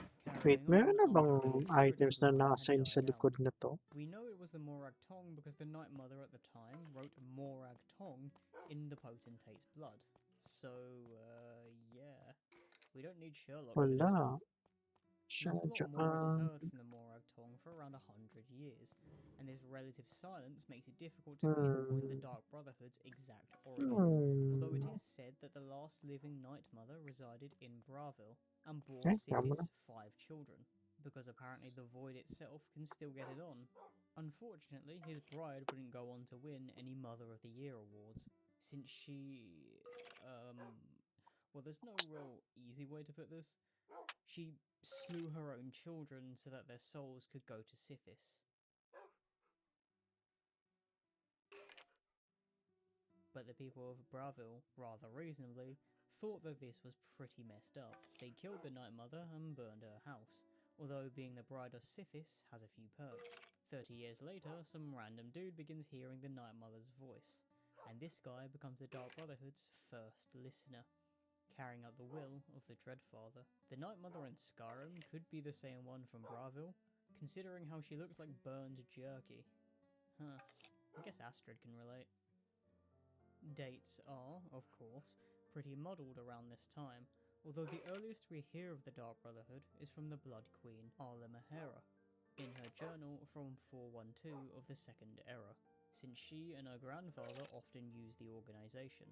After that, the Dark Brotherhood really made a name for themselves by murdering potentate Savirian Churak, the son of Vasidu Shaye, and every single one of his heirs, thus ending the Second Cyrodiilic Empire and plunging the entire continent into disarray. I mean, that's one way to one-up the Morag Tong.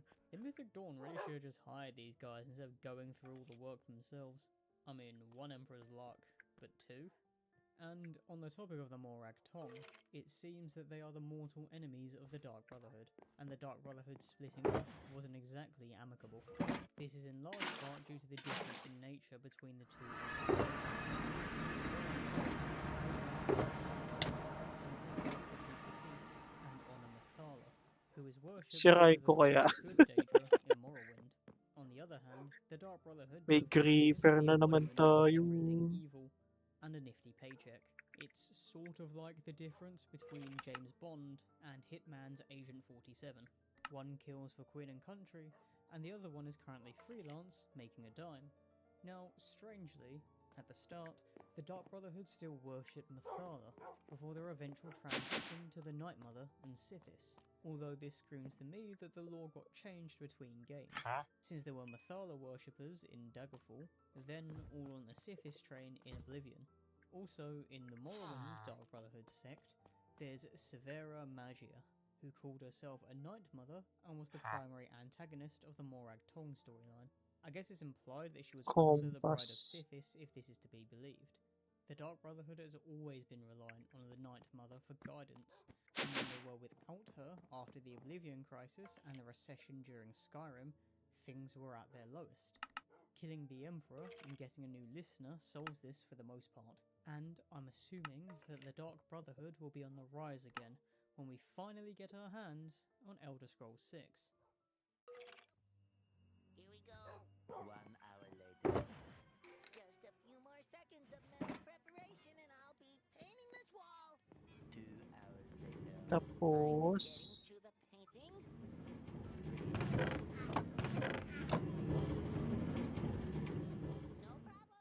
Now the Dark Brotherhood has been through a lot of change to differentiate itself from Morag Tong, and while it maintains its cult-like elements, despite changing the object of its worship, it is fundamentally a profitable business.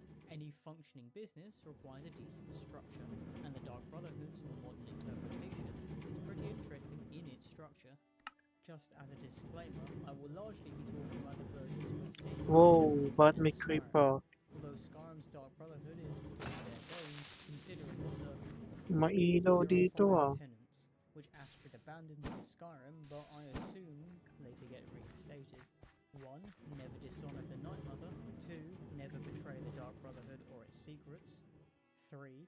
Never disobey or refuse to carry out an order from a Dark Brotherhood superior. 4. Never steal the possessions of a Dark Brother or a Dark Sister. And 5. Never kill a Dark Brother or a Dark Sister. To do any of these is to invoke the wrath of Sithis. Assassins must obviously follow these tenets, and they get their targets from those who perform the Black Sacrament, a ritual that will allow the Night Mother to hear an assassination request in the form of a prayer. To do this, someone must make an effigy of the target that is assembled from actual body parts, including the heart, skull, bones, and flesh.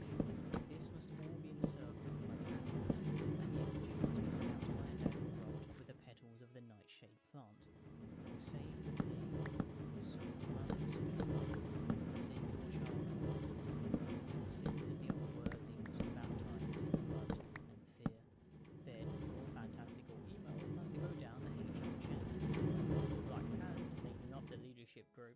name that's probably a carryover from the Morag Tong and the Thali. There's a thumb, the listener, who can hear the Night Mother's commands, 4 speakers for the 4 fingers, who enact the Night Mother's will, and 4 silencers, being the nails of the hand, who are the personal assassins of each speaker. Then there's the Keeper, who looks after the Night Mother, but they aren't officially part of the Black Hand, even if they are high up in the pecking order. And this is the role that Cicero has. Given how short-staffed the Dark Brotherhood is in Skyrim, the listener ends up performing the duties of a speaker as well. And I guess you can consider the Dark Brotherhood initiates as the silencers in this regard. Perhaps Elder Scrolls 6 will help the Dark Brotherhood return to the structure that we saw in Oblivion, though there is always a chance that the organisation could change again, and end up restructuring completely. Who knows? I do hope that the Dark Brotherhood questline remains a highlight of the coming Elder Scrolls Ano games, kaya ang just lead like you ko? guys watching and liking these videos remains the highlight of my week. So thanks for tuning in, and hopefully I'll see you in the next video. And so the bag was born again as the wolves of your basket to rule in life and serving death as the moonlight's dark Wait. Tapos 6.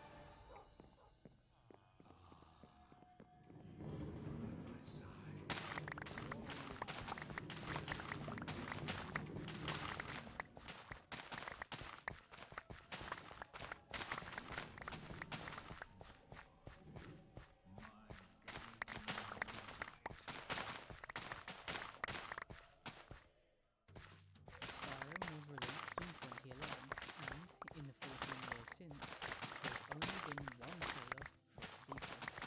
One.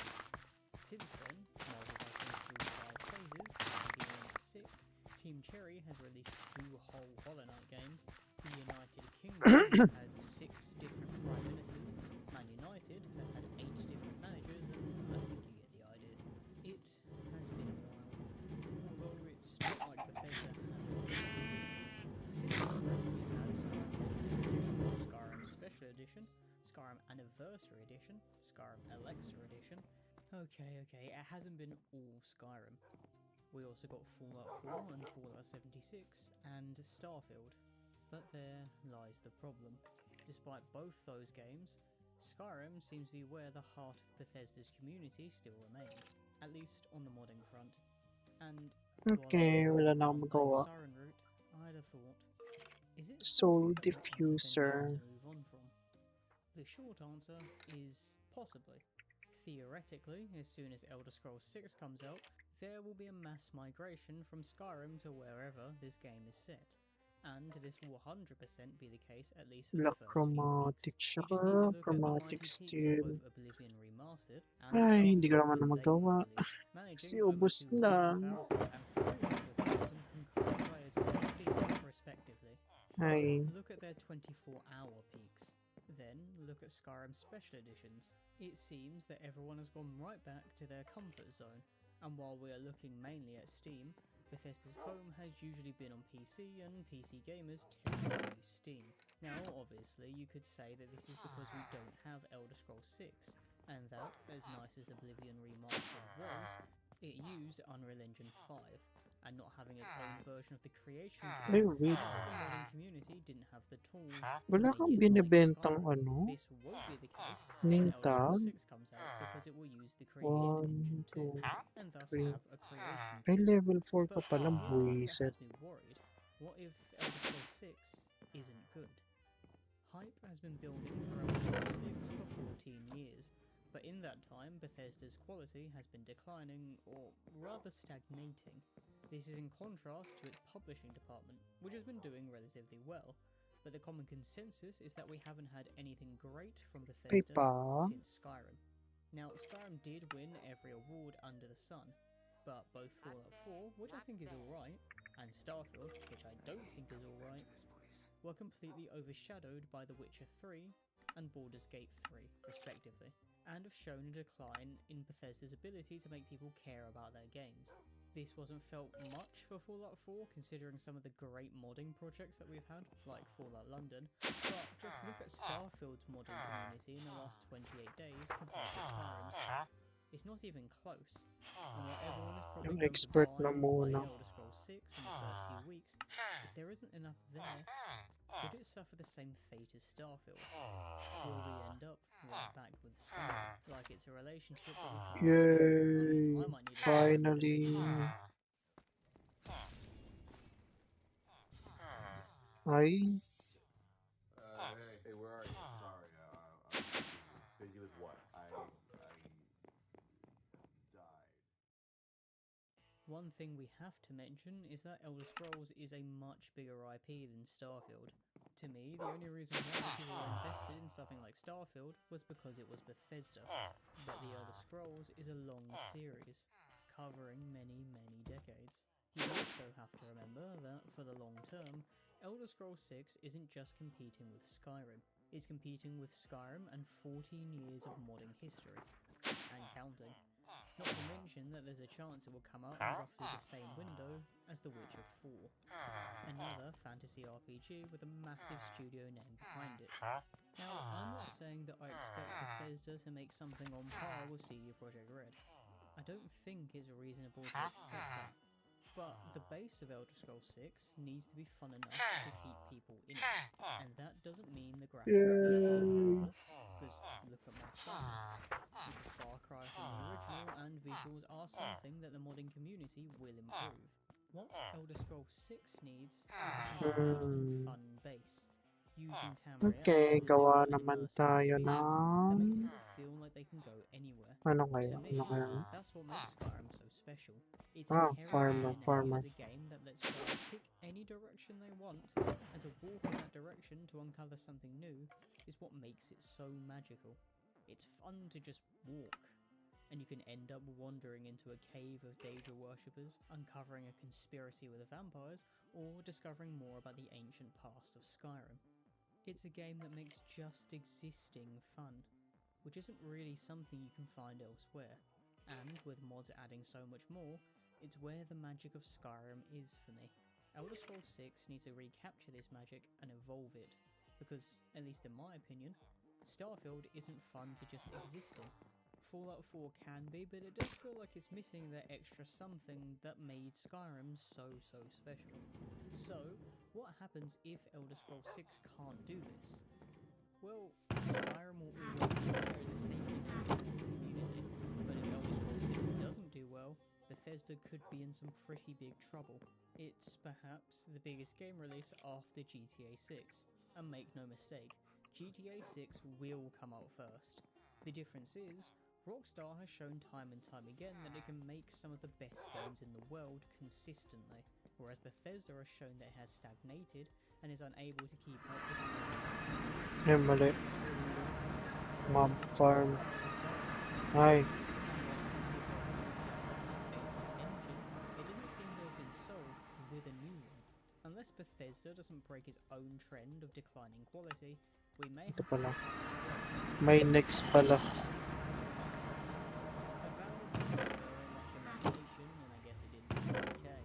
But got lost in the storm of 2025 bangers like Expedition 33, Hollow Knight Silksong, Hades 2, Death Stranding 2, the most Hideo game of all time, and so on. Then there's Tainted Grail, a more indie alternative, which a lot of people seem to like, given its Steam reviews. And combat seems to be a highlight of Tainted Grail when comparing it to the Elder Scrolls, Grabe, hindi but naman ako it just doesn't seem to have nagtitrespass. this almost unidentifiable charm that Skyrim has. So, if Elder Scrolls 6 and the rest of the gaming industry aren't inspiring confidence that something will coax us out of the comfort zone that is Skyrim, will we ever be given a reason to leave it behind? I'm not so sure we will. And in fact, we're probably at the point where a Skyrim remake in Creation Engine 2 is the safest success for the Elder Scrolls series. And no, this isn't me trying to be funny. I know we memed Bethesda about the Skyrim re-releases, but it has been 14 years. Maybe a Morrowind remake might help too, being made in Unreal Engine 5 by Virtuos again, but ultimately, I'm not sure there's going to be enough out there to make us move on from Skyrim, especially when we have massive projects like Beyond Skyrim to look out for. I guess it doesn't help that I'm not feeling too optimistic about Bethesda's future, and Skyrim has been home for so long that I can't see a world that forces the core audience to move on. Say what you want about Skyrim re-releases, but they are successful, and mods are still being made in massive quantities. It feels like Skyrim will never run out of content. So, as much as we are looking out for Elder Scrolls 6, perhaps we don't have to move on. Maybe it's alright to stay with a game that hasn't let us down since 2011, especially because modding is more accessible than ever before. Well, it's not alright for Bethesda, but they've made their bed, and now they have to lie in it. If Todd pulls off a miracle and makes the Elder Scrolls 6 an unmatched experience, then I won't complain. But I can't see it. I really can't. At least, we'll always have you, Skyrim. Thank you all for watching, and I know this is quite different from my usual lore videos, but I hope you enjoyed it nonetheless. And if you don't mind this kind of stuff and you'd like to see more of it, let me know. If not, also feel free to let me know in the comments below. And hopefully I'll see you in another video. And so the pack was born again as the wolves of Yarbasker, to rule in life and serving death as the moonlight star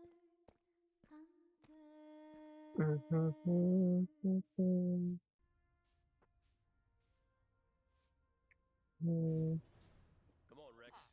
Time to move out. Welcome back to Lala 2026. Echo. Gulat. Before that heavy. Gulat ako, love. So many troopers gone. If you've played the Companion's questline or just wandered around Skyrim for any period of time, you have no doubt heard of Ysgramor, an Atmoran hero who led the first humans to settle in Skyrim.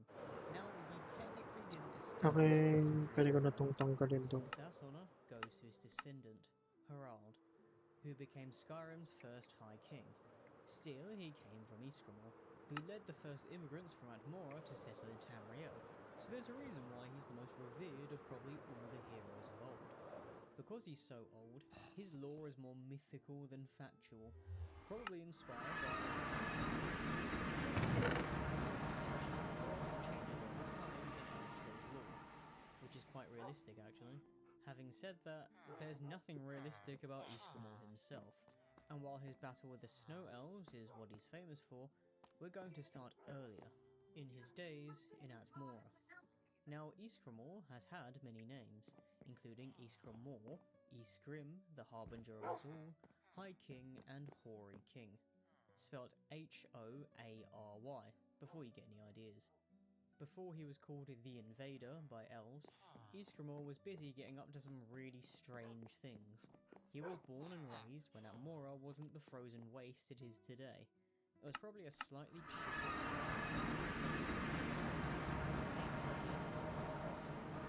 Ysgramor was known to hunt here, using his legendary bow, Long Launcher, presumably because it launched arrows a really long way. Yeah, Ysgramor wasn't a creative namer, and he apparently was able to turn concepts into physical objects, at least as far as his bow was concerned. Atmora was home to the giants, and when Ysgramor needed to restring Long Launcher, he took the laments of the giant wives, somehow, and brought them to Froa and Grosta, two members of the Companions, who took the laments and through some reality-defying process, turned them into the woeful bowstring. This bowstring made Long Launcher sentient, sighing when Ysgramor held it, and moaned whenever he fired an arrow. What? Wala pala akong binaon na pang trade.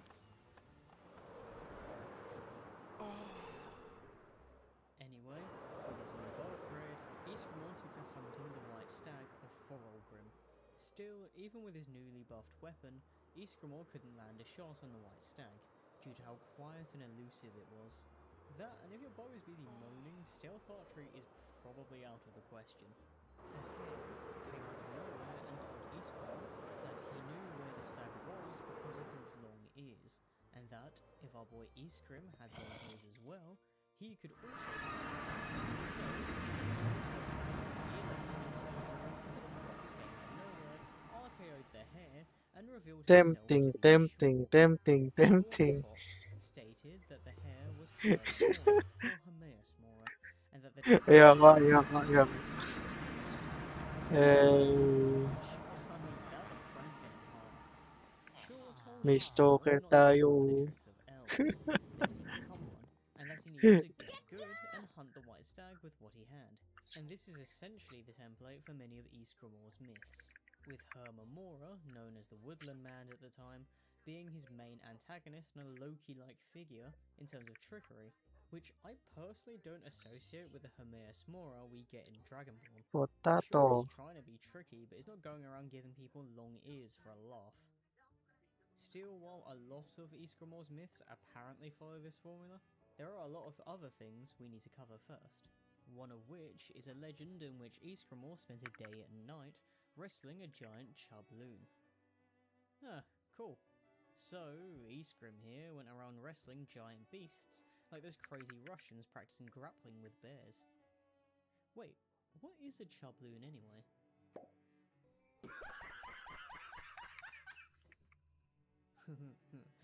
The less said about that, the better, I think. We also have the arrival in Skyrim, and later the Night of Tears, that led to the war against the Snow Elves. Now, I cover this from the Snow Elves' perspective in this video if you want that part of the story in more detail, but I'll give you a quick recap here. Ysgramor, his family, and a bunch of his followers fled Atmora following a civil war that fractured the continent. He arrived and settled in Skyrim, founding Sarthal, while being amicable with the Snow Elves at the start. Then go west. Although we're not 100% sure why. I'm It could have flying, been over the Daddy, Earth I'm madness, provocations from the flying. Atmorans, or just straight up fear and racism. We don't really know, but Ysgramor and his sons, Ilgar and Ingol, survived, returned to Atmora, gathered the 500 companions, and made the Snow Elves do a white rhino. Ysgramor and his companions then properly populated Skyrim by building cities, and that's pretty much where Ysgramor's story ends. While Ingol and everyone else aboard his ship, the Harrock, died in a storm, Ilgar later carried on his father's rule. Ysgramor mainly spent this period of his life killing frost giants and building Windhelm, which I also cover in this video. But self-promotion aside, there are still a few odd things we have to go over. For one, we have to mention that, Wait, while yung the modern companions isang... don't like using magic, Ysgramor and his original companions were all for it. The Atmorans love magic, and Ysgrim himself was said to ride upon a storm astronaut bear, which might be one of the most heavy metal things in Elder Scrolls lore. I mean, look at that thing. Now, Ysgramor was also said to be very intelligent, and after returning to Atmora to get his crew together, he took some time to document all that had happened, inventing a runic alphabet based on elvish principles to turn Atmoran speech into a written language. Flaxseed. This made him the first human historian, although there is some evidence that he might not be human to begin with. Ysgramor is one of the mightiest names among the humans, and embodies the best and worst of humanity. He's powerful, wise, intelligent, clearly believes in the importance of learning, and has a diverse skill set, from being a great warrior to a proficient mage, and even a historian. He's also incredibly violent and vengeful, as the Snow Elves can attest to, and far mightier than any man at this time. The only mortals that Ysgramor can really be compared to are the Dragonborns, especially because many sources state that Ysgramor has used the Thume. This makes sense if the Makikitrespass Thume po. originated from Atmora, and I'm also talking about the Thume as a way of war. I'm not talking about the way of the voice, which is pioneered later by and he had access to the Thume. Still, with the Dragon Cult also originating from Atmora, there is some interesting stuff about how Ysgramor interacted with the dragons. The most interesting of which states that Ysgramor was a dragon himself.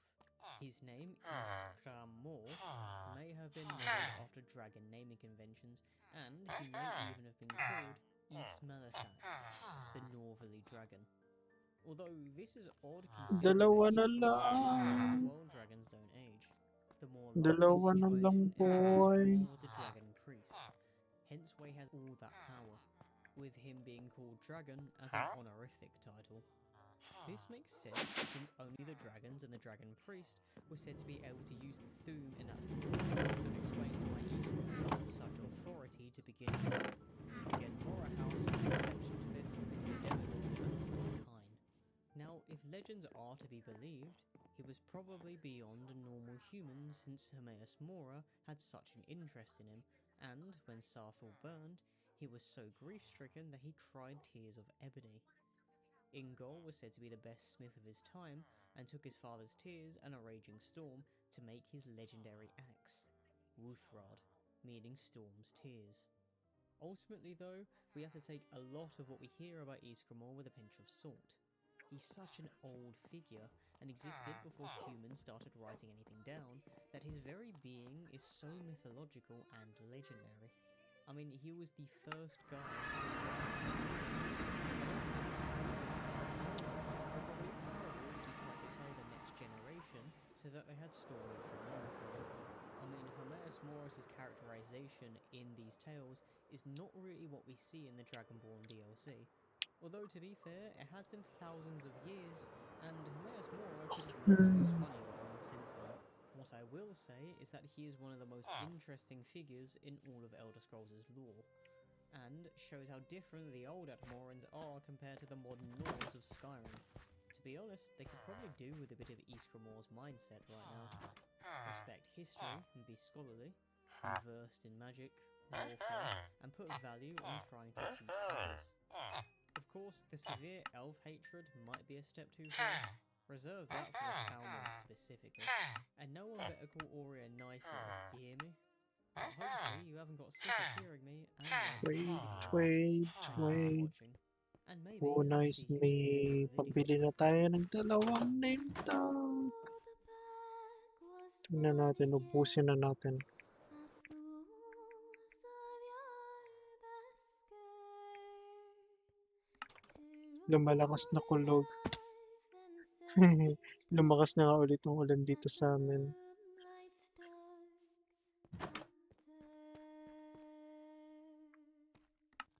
They pulled their weight and offered their military might, but the fighting would have been in Cyrodiilic soil for the most part. Okay. This, along with how Ayaw weak mo. the Empire was, led to the Imperial city being sacked, with Titus Mede, yes, that one, pulling his main forces back to preserve them. Now, the Aldmeri Dominion believed they had effectively won the war. However, Titus had two big players to help turn the Tayo tide. na at These players mag-charge. were General Decinus, an Imperial who led the legions of Hammerfell, and General Yona, Oh no. a Nord who had predominantly Nordic forces from Skyrim.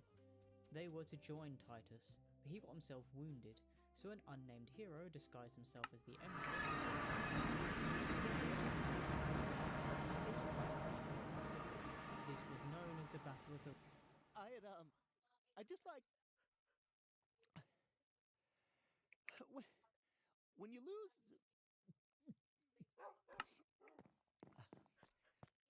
There's so much... There's so much... You...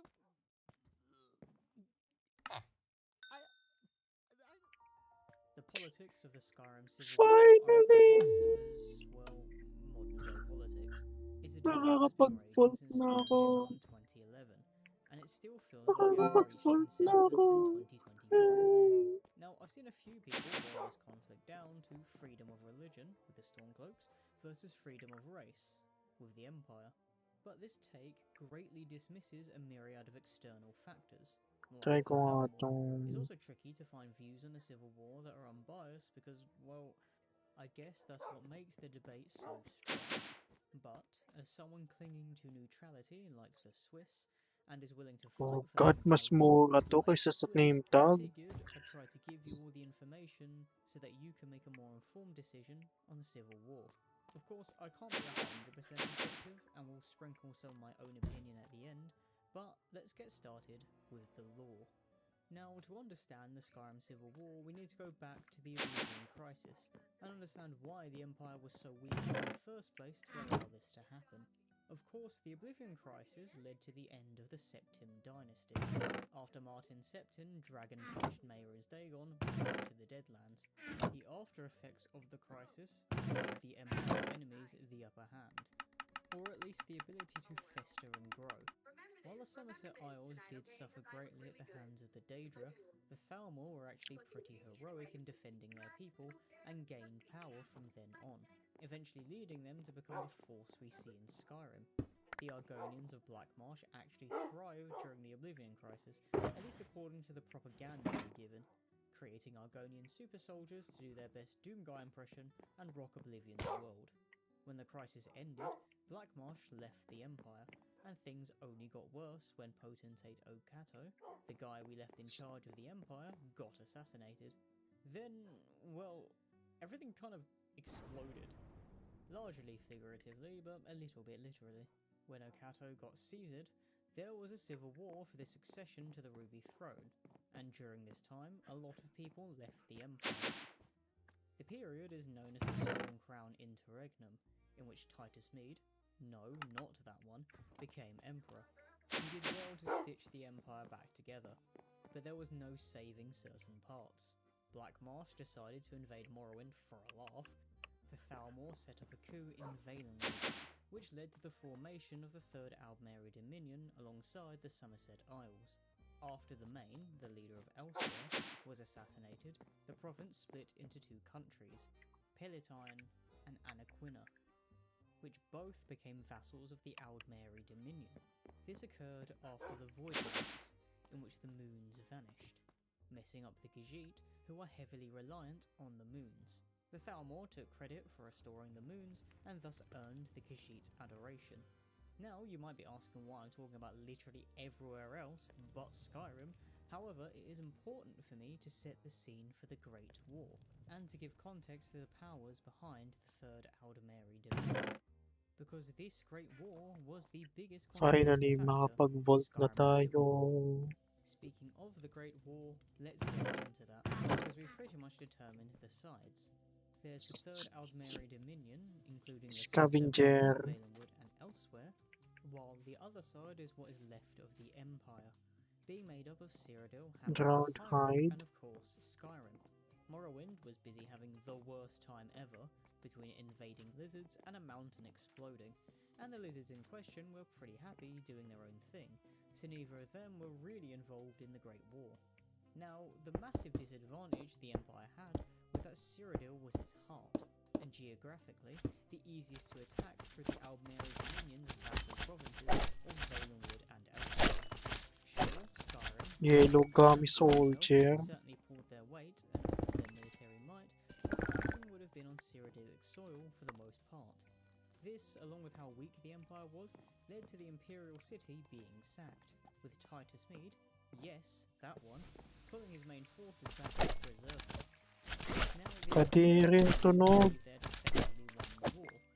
However, Titus had two Ang good players kadiri to ng help turn the tunog. tide. These players were General Decinus, an Imperial who led the legions of Hammerfell, and General Yona, a Nord who had predominantly Nordic forces from Skyrim. They were to join Titus, but he got himself wounded, so an unnamed hero disguised himself as the Emperor to raise morale, and together the three won the day, taking back the Imperial City. This was known as the Battle of the Red Ring. Runebolt. The Dominion enough to lead to Good a luck. ceasefire, and the Empire had the Red Guards of Hammerfell and the Nords of Skyrim to thank for this victory. The problem was the terms of this ceasefire, the White Gold Concordance. You see, as far as the people of the Empire were concerned, they had managed to get the best out of their vassal provinces, and won a major victory with their now war hero Emperor at the helm. It was all going the Thalmor's way before this, and they had some momentum going into the next stages of the war, but both sides had suffered heavy losses in this battle. And this raises one of the first major questions regarding the Empire's decisions during the Great War. Should Titus Mede have sued for peace in the first place? I mean, probably, since the Imperial City needed to be rebuilt and the Aldmeri provinces hadn't suffered nearly as much. But the terms of the White Gold Concordant heavily disfavored the Empire, leading to the disbanding and hiding of the Blades, and of course, the outlawing of Talos worship. And this is where Ulfric Stormcloak finally enters the picture. Now, part of the information we have comes from the Thalmor dossier, but I do want to say that I'm pretty sure Ulfric is no ally of the Thalmor. He just so happens to be helping their goals by brewing chaos in Skyrim. But before that, he left his 10 years of training at High Hrothgar What to is fight this in the though? Great War, but was captured during the campaign Scavenger. in the Imperial City. He was interrogated by Elwyn and was made to believe that the information they gathered from him was needed to capture the Imperial City when it Oh. had actually already fallen, and then allowed him to escape. He then comes back in the Battle of the Red Ring, distinguishing himself as a war hero there, Okay, presumably as part of gets. Yona's Nordic army. He then returned to Skyrim after the war, clearly not too happy about the banning of Talos worship. You, like, objectively, you're a piece of shit and you have shitty taste. I guarantee I could find 1,000 scientific reports to corroborate that. It's a fact. You suck. And it makes a pretty big fuss about it with the Markarth incident. When Ulfric returned home, not yet a Jarl, because his Papa Stormcloak was still in charge, he was asked by Hrolfdir, Jarl of Markarth, to deal with the Reachmen who had taken and declared an independent country. The Empire was slow to react, given the recent end of a continental war. So Ulfric got his boys together and recaptured the city on the terms that Hrolfdir would allow Talos worship within his hold. Is ka na mag-loot sa vault pero kailangan ko pa hintayin yung timer. That Ulfric basically kicked the door down, FBI style, and Oh my god. went at the Reachmen like a weed whacker against grass, treating the Geneva Convention like the Geneva Suggestion. Of course, like the British government here Yeah, hintay mo na para masulit yung... Talos and Markarth sent a force immediately to not break the terms of the White Gold Concord. Oh my god. The chaos didn't help the Empire in its rebuilding, which is what I think the Thalmor meant when they said that Ulfric proved to be an asset in the dossier. Although they did also say he proved to be uncooperative later. Both Ulfric and Hrolfdir got thrown in prison, and whilst in prison, Ulfric's dad passed away, making his son Jarl of Windhelm. Thus, he was let out. This led him being disillusioned with the Empire, and when he finally got out, he went home to establish the Stormcloaks, being labelled as a dormant asset by the Thalmor after he refused contact with them. He began skirmishing with the Empire, although his rebellion hadn't caught enough momentum to truly begin a civil war yet. After High King Islod's death, his son, Torig, was chosen as High King at the Moot, as was tradition. And while nobody seemed to have anything bad to say about Torig, he did seem a little green for the role. Now in the Moot, Ulfric basically did a TED talk about Skyrim's independence, in which he bordered on treason. Later, he rolled up to Solitude, where Torig and his court thought that Ulfric would ask the new High King to declare independence, but instead, he challenged him to a duel, shouted at him, did him in, and fled, effectively beginning the Civil War. But you might be thinking, why did anyone join Ulfric after he just killed Skyrim's High King? Well, you have to understand that declaring the duel and killing Torig is actually perfectly legal according to the old laws of Skyrim, hence why a lot of traditional holds sided with Ulfric. The problem is, it was a What dick is move, and illegal as far as this? the Empire was concerned, hence why the other half of the country sided with the Empire. Now the reason why it's a bit of a dick move is that I need the Ulfric box, I need the box, I need the box. He's a decorated war hero with the power of the Thun. Torig was a man so green he pissed grass. It's a bit of a hydrogen bomb versus coughing baby situation. But, I mean, skill issue I guess? You're the king of a warrior people, you gotta know how to fight. I also want to point out that Skyrim has been split into two countries before, with it being split into East and West Skyrim during the Second Era. There's also the War of Succession in the First Era, so it isn't like the province is known for its unity. But that's basically how the Civil War got started. I know, it took a while to get here, so here's a quick meme break. Oh, you... No, hang on. Just realised. What? I don't want to talk to you anymore. Now, let's take a closer examination at both sides, since you now know the how, but not as much the why. You might be thinking, logically, wouldn't the best bet to beat the Thalmor, because both sides view them as an enemy, be to bide your time in a unified empire, with strength in numbers? But you have to understand this. Cyrodiil, the Empire's heart, was the reason why they were basically on the losing side, and they were at full strength then. If a Great War II started, the Empire would be without Hammerfell, because they did what Skyrim wanted to and became independent. You see, the Aldmeri Dominion wanted a large portion of Hammerfell, as part of the White Gold Concordant, and the Redguard said no. They basically didn't stop fighting, so the Empire effectively gave them up, and let them be independent to not violate the terms of the White Gold Concordant. Now, Hammerfell kind of won, because they pushed the Thalmor out and got them to sign a peace treaty. But they got pretty messed up in the process. It wasn't a clear W, but they proved it could be done. Another thing it proved is that the Empire wasn't willing to back its provinces, and that as far as the Redguards were concerned, the Empire abandoned Hammerfell for Cyrodiil's sake. It's not exactly something that inspires hope if you're an Imperial province outside of Cyrodiil. Also remember that the legions of Hammerfell and Skyrim had a massive impact during the Battle of the Red Ring, and that without either or both, they probably won't get through another Great War. The Nords and the Redguards are known for being a great warrior people. And you can interpret that as a reason for Skyrim to stay, because the Empire needs all the help it can get. Or you can interpret it as a reason to go, so that Skyrim isn't anchored by the Empire when another Great War happens. Now, I'm aware that I'm making Skyrim independence sound like the better option, and perhaps it could be were it not for one big issue. That issue being Ulfric himself. This might be a bit of a hot take, but I don't actually think that Ulfric is racist. He never speaks ill of his father, from what I can find, who was very tolerant toward the Dark Elves and Argonians, and, to me at least, seems to be driving the anti-foreigner narrative as a propaganda tool, rather than actually believing it.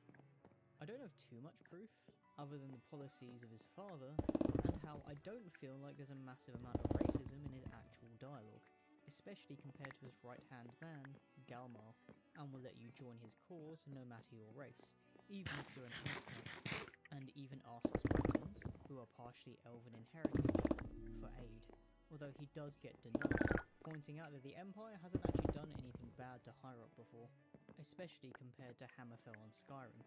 Now, I do want to preface that it's just a feeling, but either way, he is fanning the flames in Skyrim, and the reason why Ulfric's still kind of brought up now, 14 years later, is that he's sort of egging on what we're seeing across the world at the moment with the anti-foreigner sentiment. Hold on a second, did I just compare Skyrim politics to the real world? My god, it's the end days. But yeah, this kind of anti-foreigner Skyrim that Ulfric is building isn't so appealing. Although Ulfric isn't stupid. Remember, he asked the Bretons for help for a reason, and would maybe look at an alliance with Hammerfell if he became High King, because that's the smart thing to do as an independent Skyrim. He's a tactical man, but Ulfric's biggest flaw is that he's power hungry. And this should be the main argument against him in my opinion. You see, while Ulfric has been cunning since the day he came back to Skyrim, he's not been the wisest. If his objective was pure, and to make an independent and strong Skyrim, he should have done what Torek thought he was going to do, and asked him to declare Skyrim independent when he went to Solitude. This was on the cards, since Torek was said to respect Ulfric, and at the end of the day, Ulfric is both a war hero and the Jarl of Ysgramor City, two factors giving him massive authority. He could have ended up as Torek's main general, and we don't really know if the late High King was pro-Imperial or pro-Skyrim independence, because he's dead, and everyone that would have been on his side is immediately anti-Ulfric because Ulfric's the guy who killed him. But we do know that he worships Talos, and if Ulfric could have convinced him, he would have made a unified, independent Skyrim far mightier than the one that he would probably make if he wins the war. Ulfric's actions also mean that the alternative ruler, who would be the High Queen, Elisif, would be weak. Let's be honest, Elisif is not fit to be a Jarl, let alone a High Queen. She does not know what she's doing, and Falk Firebeard does most of the work. Not that it's her fault, She's young, inexperienced, and was never meant to be a Jarl, let alone a High Queen. And while she's massively pro-Imperial, she also asked the Dragonborn to make an offering to Talos for a late husband.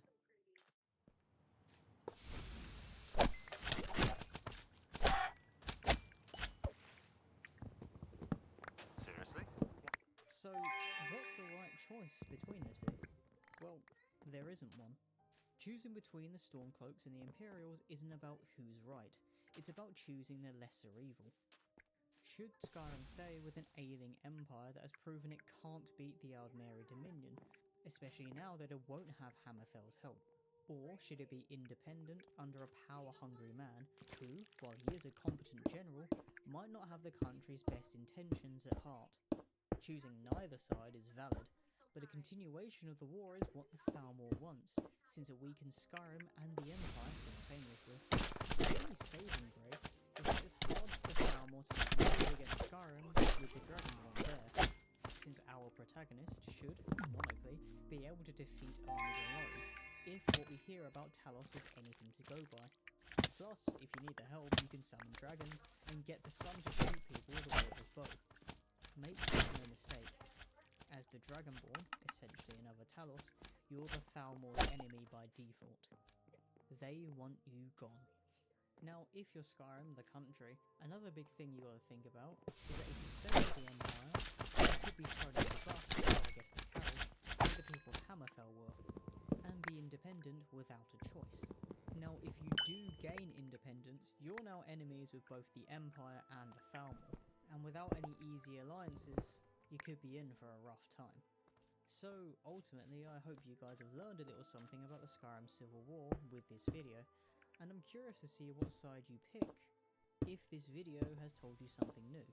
I've tried to be as neutral as possible here, although that's pretty much impossible, especially because I'm very anti-Thalmor. I mean, they're meant to be the enemy in the game.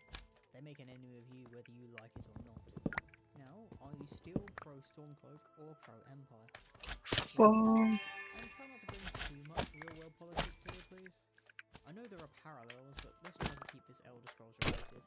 Especially because most of you are from the US and I don't really know what's going on over there. We've got too much of a mess in the UK for me to really focus on anywhere else politically. Anyway, thanks for watching. Like, comment, subscribe, whatever you've heard. Hopefully, I'll see you in another video.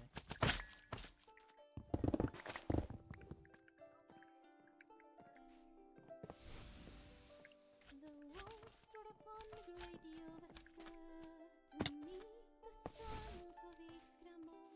They said, "What are you for the harbinger? Leave us hopeless and forlorn." The wolf bore its fangs, spilled its blood, and tore at its own life. Take the blood and become my sons, or by dawn you'll never survive. And so the pack was born again as the wolves of Jorbaska. To rule in life and serve in death as the moonlight comes to turn. And so the pack was born again as the wolves of Jorbaska. To rule in life and serve in death as the moonlight's dark hunter.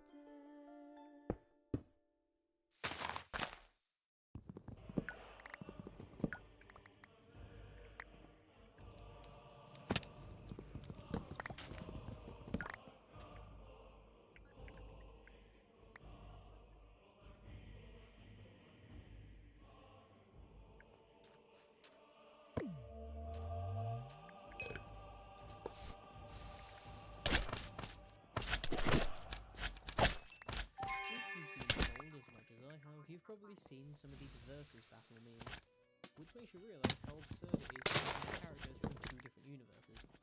You want an example? Well, apparently Optimus, the Pokemon, is head and shoulders above Gojo from Jujutsu Kaisen. Which, how? But it got me thinking about how powerful Skyrim's protagonist is, because I don't think people realise how strong you should be lore-wise. Of course, if you've power leveled your smithing, alchemy and enchanting, you can turn a fork into something that embarrasses Daedric artifacts. But for the sake of gameplay, Bethesda really nerfs the Dragonborn's key power that makes them a force to be reckoned with: the Thum. Now, to begin to comprehend how powerful the last Dragonborn is lore-wise, it's probably best to look at who they beat, since they're probably more powerful than them, and those of a similar nature, like other Thum wielders and Dragonborns of the past. So, let's start by looking at the mightiest foes you defeat, separating gameplay from lore. Now, for the sake of this video, I'm going to be ignoring what happens in the guilds, since I really don't think one person, even as mighty as the Dragonborn, can join all the guilds and lead them all. It seems a bit too much. So we're looking at the main story, Dawnguard and Dragonborn, and weirdly, I'm going to start with Dawnguard, since in my mind anyway, the foes you face here don't hold a candle to Alduin and Merak. Having said that, you do come up against two of the most powerful vampires in Skyrim, Archcurate Vertha and Lord Harkon. Let's talk about the Snow Elf first, since he's as old as dirt, had the ear of Auriel, apparently, and is presumably an extremely powerful vampire lord. He wanted to take a potshot at Auriel, the chief god himself, and stated that he made the prophecy of Auriel's bow to do it, which, doesn't make a lot of sense. You see, the prophecy is written into the Elder Scrolls, but the Elder Scrolls are indestructible fragments of creation that exist out of time and out of space. So, if you wrote on them to create a prophecy, you've got to be damn powerful. But I don't think it should be possible to write an Elder Scroll. Apparently Verthius somehow did it, and Serana believes it. It's literally in the dialogue in the game. I'm surprised he could warp reality, apparently. It didn't end well for him, since the last Dragonborn and Serana roll up to smash him into the dirt, but they beat a guy who wrote on creation itself and had Auriel on speed dial at some point, so Verthi is no joke, even if his boss fight is, underwhelming. Are you sure you want to stand that close to the edge against the Dragonborn? Really?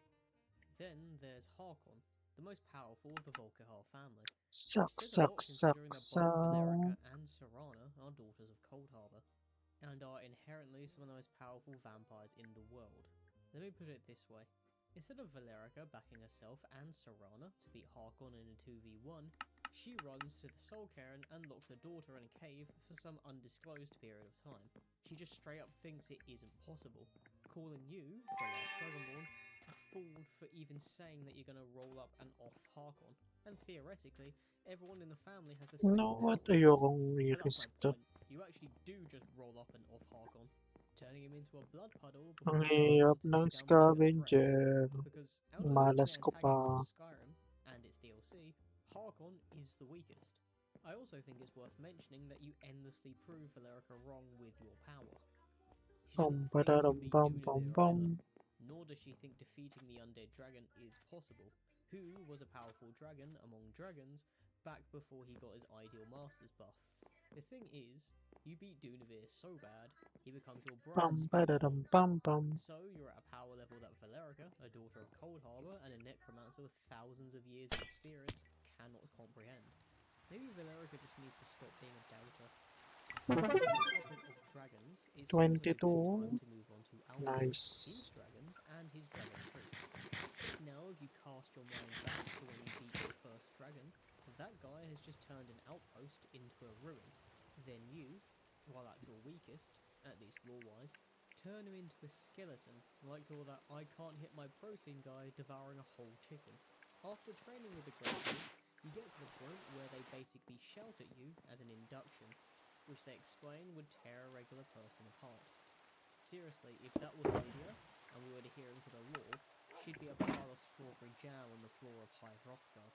The Greybeards themselves are said to shake mountains and rumble the world when the word Dovahkiin is said to summon them, and you just tank it. To be fair, the Greybeards aren't going out of their way to hurt you here, but you're still not at your strongest yet. After that, you learn more shouts and vacuum even more dragon souls. Then you beat every single dragon priest and Alduin twice. Once at the throat of the world and once in Sovngarde. Now I mention the dragon priests because these guys are no joke. They have the power of the Thum and other ancient magics, especially Arzadar, who is considered one of the most powerful mages of all time, with human, elven, and dragon magic. But the Dragonborn just rolls up, slapping them one by one like they're nothing. While we're here, it's worth mentioning that there are theories that Ysgramor, one of the mightiest men ever, was a dragon priest, given his power of the Thu'um and his high standing in the dragon rule at Mora. He might have also been a literal dragon called Ismalafax, and I go into it in this video in more detail, but either way, he still turned both the Snow Elves and Frost Giants into near-extinct races. And the Dragonborn went around battering guys who could have been of similar station, if the theory is true. Then there's Alduin himself, who you do get help to beat both times, but you have to understand that Alduin is divine. For one, he's an aspect of Akatosh, apparently being his shed skin, and has the power to eat the world to end it. Maybe metaphorically, maybe physically, who knows, and in the ancient Nordic pantheon, he's straight up a god. A world-ending dragon god. And you beat him. Twice. He destroys an entire town with an Imperial Legion in it in the space of about 20 minutes, and that quite literally is the least he can do. And again, you beat him. Twice. Now, he isn't at his most powerful in Skyrim, since it is assumed that Alduin grows in strength at the end of a world cycle, so, at that point, he'd probably be the most powerful being in existence behind Anu and Padme. But still, this guy can likely hold a candle to some Daedric Fridge princes. magnet. Some Daedric princes are very wildly in power, so stow the pitchforks and torches, please. And, again, you beat him twice. Yes, I know, with help, but I really want to hammer this point home, and the Dragonborn is the reason that Alduin loses both those fights. Without you, he probably could have gone on to conquer most of Tamriel, and he might not even be the last Dragonborn's strongest foe. That honour goes to Marak. Now, Marak claims that he could have also beaten Alduin at the time, but chose a different path, which he probably could have done if he joined the forces of the rebellion against the dragons. What we do know is that when he faced Valok the Jailer, another dragon priest, their battle went so hard that Solstheim broke off from the mainland of Skyrim and became an island. Yes, Solstheim never used to be an island. That's how powerful both Marak and the dragon priests were, and after getting saved by this tentacle bookworm, Marak studied ancient magics, got stronger, and made his own shout, Dragon Aspect, which is known to increase the power of the Thu'um. That didn't matter in the finale of the Dragonborn DLC, where, after some Hermaeus Mora power-ups, we roll up to his house and give him the worst beatdown of his life. He had 3 dragons to enjoy power from. Also, Marak was on home turf and still lost to the last Dragonborn. Now remember what the Great Leader said. When we absorb a dragon's soul, we also get their understanding of the Thu'um, and we claim Marak's, theoretically giving us his understanding of the Thu'um. At this point, I think it's a pretty fair argument that we are the most powerful Dragonborn of all time by the end of the Dragonborn DLC. And Marak, the guy we just beat with a similar power set, could turn coastal regions into islands when he wasn't at his most powerful. I think it's also important to look at comparable characters to our Dragonborn, and what they managed to do, since the last Dragonborn could probably do something similar. We've covered Marak, but the last Dragonborn gets compared to 2 of their predecessors a few times in-game. Remen Cyrodiil, whose face is on Skyhaven Temple, and of course, Talos. Both of these guys became gods, and our mortal Dragonborn can't compare to their divine forms. But Remen managed to lead a portion of Tamriel against the massive Akaliri invasion, and practically turned dragons into an endangered species with his dragon guard while he was still mortal. We don't know a lot about his powers personally, but he led his troops into battle, and that's probably where the whole Dragonborn is a dragon hunter thing from. Then there's Talos, who was able to conquer countries with his Thu'um, summoning great storms to batter open the gates of castle walls, and we actually have this storm called Shout. An example comes from Hroldan, and if you believe Wow, mining his speed. backstory, Talos was pretty new to the Thu'um when he turned that Richmond fort into a ruin. When Talos lost his voice from an injury, either from an assassin or self-imposed, depending on what version of the story you believe, he he could only whisper, and he couldn't call upon the Thun. So, what did he get to replace it to finish his conquest? The Numidian, the giant mech that could rewrite reality. Now, am I saying that the last Dragonborn is comparable to the Numidian? No, not at all, because that thing is basically a god on Earth. But it's telling that Talos had to go that far to replace his Thun. And I'd personally argue that the last Dragonborn is more powerful than Thun-wielding Talos, because of the healthy diet of Dragon Souls, Emrak's Soul, and Parthenax's Wisdom.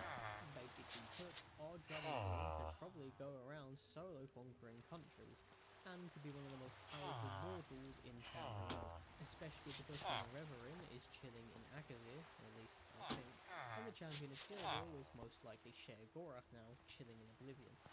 I mean, those two aren't technically mortal now anyway, so... Now you're probably thinking, why is the Dragonborn so powerful? Well, he's an Elder Scrolls protagonist, they're all busted. But what's the in-game reason? Having a dragon soul helps, and ito this na makes lang. the character a proper Dragonborn, Reach unlike most of the Emperors 0.24 who have pickup a dragon blood, range. but no dragon soul.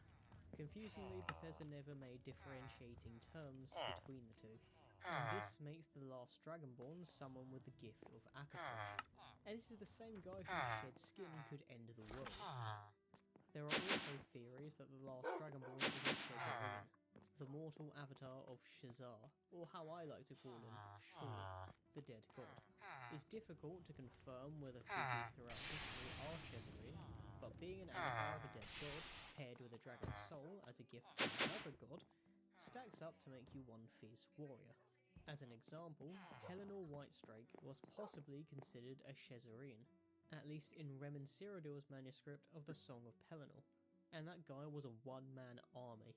He used to defeat the armies of the Aelids solo, and it took an army of Aurorans, Daedra Knights in the service of Meridia, then a demigod sorcerer king, Umaril, then a bunch more sorcerer kings to finally put him down. Pelennor had a 7, maybe 8-figure kill count before his time came, and our Dragonborn could be the same kind of being as him, minus the cyborg allegations against Pelennor, I guess. But hopefully you now have a better idea of how powerful the last Dragonborn is and the kinds of beings they're rubbing shoulders with. Obviously this isn't conveyed too well in game, because of shout cooldowns and, well, it wouldn't be much of a game otherwise. All this information does come from the games though, and while I am interpreting some of these things, it's all written there. And bits like the Greybeard shaking mountains and rumbling the world when saying Dovahkiin, just to get you to hang out with them, gives you an idea about the kinds of power the last Dragonborn is dealing with. While I did a lot of research for this video, there are probably bits that I've missed out, and I tried not to be too abstract and go into the whole versus battle tiers thing, because you can make many arguments that the Dragonborn can rewrite reality, but those kinds of ideas aren't tangible, which is why I haven't mentioned them. And I've also tried to keep it within the confines of Elder Scrolls, but I hope you've enjoyed it nonetheless. Like, comment and subscribe, and maybe I'll see you in another video. And so the pack was born again as the wolves of Jorbaska, to rule in life and serve in death as the moonlight's bound hunter. And so the pack was born again as the wolves of Jorbaska, to rule in life and serve in death as the moonlight's dark hunter.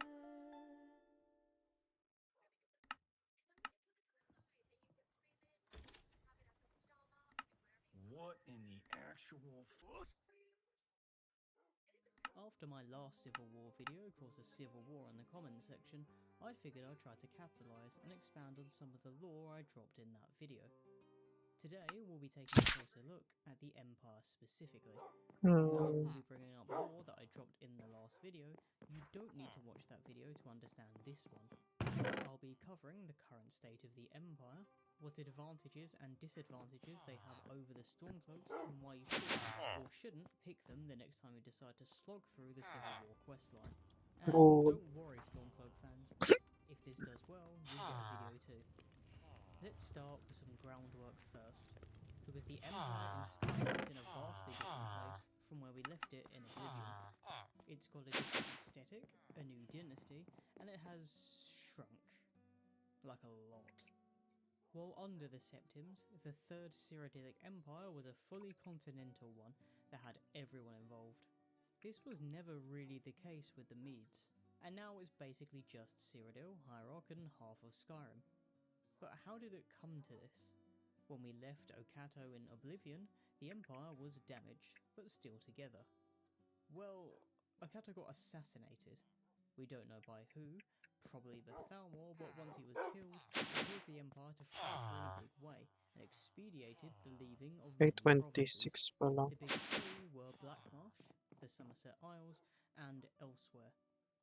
Blackmarsh had a bunch of steroid-using lizard super soldiers to deal with the Daedra during the crisis, at Excuse least me. according to good old Argonian propaganda, and decided that they didn't need the Empire anymore.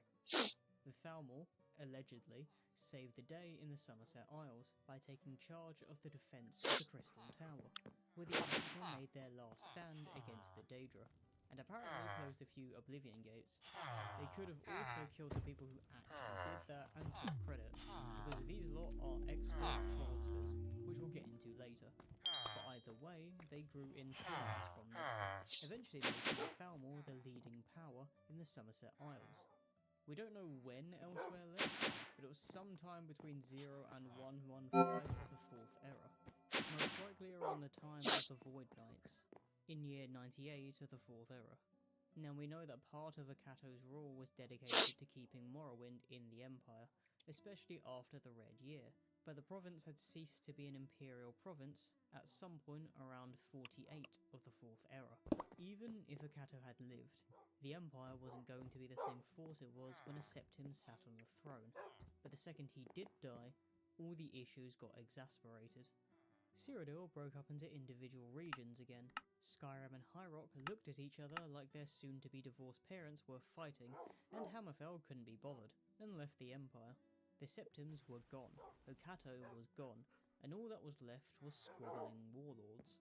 One of these warlords was a better tactician than the rest, and Titus Mede, through a series of quite frankly ridiculous military victories, which included taking the imperial city with a eventually took to the throne. If you want to know more about the Chad that Titus Mede I is, who isn't the same guy we get in Skyrim, I have a video here. All you need to know for this video is that Titus stitched Cyrodiil back together, convinced Hammerfell to join back in, and let Skyrim and High Rock back into the foster home that was his empire. Unfortunately, by the time he did sit on the throne and establish his rule, this was all that would stay in his Oh empire my for the god, long 5 hours na pala. While Valenwood, Morrowind, and Elsewhere were technically Hello, part of the lab. Empire at this point in time, this wouldn't be the case for much longer. A Thalmor-backed coup saw Valenwood join the Somerset Busy pa Isles siya. and leave the Empire to form the Third Aldmeri Dominion, Okay, isa pang the vault. continental rival of the Mede dynasty. Warden. Morrowind was basically already Snowfell doing its own Winter. thing, so leaving the Empire, especially because the province 5 had the worst hours. time ever at the start of 5 the 4th era, hours. was Am always I bound to happen, streaming? considering 5 that Morrowind didn't get all hours. that much aid from the Empire. Okay, let's Ultimately, go what with this was left elixir. was a shell. While Titus was clever enough to blame this empire as a continuation of the third one Uy, ang from bilis niya, the sir. Towers, Bilis niya, we bilis reach niya. our first checkpoint in whether or not to be a part of this faction. Now I want to make this clear. The Mede dynasty is not the Septim one, and that should affect the people it rules. You have to realise that the Septons were the descendants of a god, Talos, who were chosen to rule by another god, Akatosh, who also decided the rulers of the lineages of all 3 Cyrodiilic empires. The Medes are just the guys who won at picking up the pieces, hence why everyone is so keen to leave. Culturally, religiously, even ethically, there's no reason the Medes should be in charge, other than that they are the best for the job, because of all the ambitious warlords, their ancestors won. As we will soon see, the Medes are questioned far more easily than the Septims, because they lack the divine right their predecessors had, and with it the divine fear. Another problem is the theme that the Medes kinda don't do anything when they're in charge. They're very passive, and the Third Aldmeri Dominion gets stronger right under their noses while they get weaker. The Thalmor-backed coup in Valenwood is one example, elsewhere were under imperial rule at the time, and if the Empire backed the ruling government at the time more aggressively, they could have prevented the coup from happening or tried to otherwise keep Valenwood from leaving through force. In the period between the Septims and Medes, the Empire didn't lift a finger to help Morrowind when it got invaded by Blackmarsh, and of all places, Skyrim, seemingly independent of the Empire, gifted Solstheim to the Dunmer, and allowed refugees to come to Windhelm and Winterhold. This might not have been needed if the Empire had aided the Dunmer, whether it be against the Argonians or to provide aid to refugees, and hadn't appeared so indifferent to its vassal country's woes, which eventually led to Morrowind leading well into Mead's rule. While keeping Morrowind a part of the Empire was more feasible than Valenwood, a lack of urgency is what helped the Third Aldmeri Dominion grow in power, and is what led to the near loss during the Great War. You see, when we fast forward a few years to Titus Mead II, he's facing an Aldmeri Dominion with Valenwood, the Somerset Isles, and Elsewhere. We know that Elsewhere was once part of the Empire, although until they were neutral during the Void Knights. Those cats did have a rough time of it though when the moons disappeared. You see, they rely on the moons for their first off, which are practically their forms, and they are a massive part of Khajiit culture. When Secunda and Massa eventually reappeared, being the premier fraudsters that they are, took credit, making the Khajiit love the Outmer, while the Empire, seemingly, didn't do much to dispute this. When the Main, the leader of Elsewhere, was assassinated, with some sources saying that it was probably the Thalmor, causing a civil war that split Elsewhere into Anaquenya and Palatine, the Empire seemed to just sit on its hands again. These countries then became vassals to the Aldmeri Dominion, again making the Dominion even stronger right under the Empire's noses. Given how much the Aldmeri Dominion had grown, you would have thought that Titus Mead would have been better prepared for when the Great War started. But the passive nature shown by the Mead dynasty throughout their history meant they weren't really ready for the Great War. Now the Great War lasted 5 years, and at the end of it, the Imperial City was taken. Hammerfell was fighting for its life. Rather logically, while sitting in the smouldering streets of the Imperial City, the Aldmeri Dominion thought they had won. Only for Titus Mead to pull a fast one and get the brunt of his army to bear during the Battle of the Red Ring, recapturing the Imperial City, which I cover more in the first Civil War video. All you really need to know is that this was the most important battle in the Mead Empire's history, and had they not won it, the Thalmor would have basically won the Great War. It was a genius play to preserve the Imperial army for this battle's victory, but at the same time it was a sacrifice play and a desperate one at that. The Imperial City, the Empire seat of power, got sacked, and the gods only know what atrocities the Dominion committed against the city's people. So many factors were in play during the Battle of the Red Ring that, had any one of them gone against the Empire that day, such as the arrival of the unnamed hero who took the Emperor's place after he was wounded, or if General Yonna's Nordic Legion from Skyrim were late, or if General Decainus' legion from Hammerfell were even slightly smaller, it could have resulted in a loss, and thus ended in the Empire's destruction. While it was ultimately a victory, it was a dear one, and while many in the Empire wanted to continue the momentum, Titus Mead sued for peace, culminating in the White Gold Concordant. And this is where we get another checkpoint I want to talk about, specifically about Titus Mead II. While Titus Mead showed some of his ancestors' brilliant military mind to snatch a victory from the jaws of defeat, I also think we got some insight into his ruling style. He was dealt a bad hand when he took the throne, with Hammerfell suffering from infighting. He only had the human provinces and a few years before the Great War happened. Still, his actions in the war made one thing clear. He was a man who was taught to the sacrificial play. He sacrificed the people of the Imperial City to give the Empire one last shot. And he showed, through the White Gold Concordant, that he was willing to sacrifice a whole lot more so that he and his empire could get a do-over for round 2 against the Thalmor. You see, while some in the Empire believed that the war shouldn't have ended, since they finally got some momentum, the truth was that they had suffered more than the Dominion. From what I can tell, the Imperial forces were defending from the get-go. And Oh, trying to sue for peace was the right way Bindor. to buy time and actually be Vault ready for another shield. war. The problem was how sacrificial Titus Okay, Bid tara. was, and how it led to the Empire weakening even further. When the Thalmor came to the negotiation table, they pressed on the front foot, like the war, and the terms that came out made it seem like the Empire basically bent over backwards for them. The two major sections were taking land from Hammerfell and the banning of Talos worship. These terms were only bad news, and the people of Hammerfell refused to give land to the Thalmor, and since they kept fighting, they became independent from the Empire for the sake of a peace treaty. The Red Guards even technically won, managing to get the Thalmor to leave them alone, at least for the short term. Still, if you're the Empire, losing another nation before you're gearing up for another war is not a great play, especially with a nation that has as rich a military history as Hammerfell, which they demonstrated when they forced the Aldmeri Dominion into a stalemate.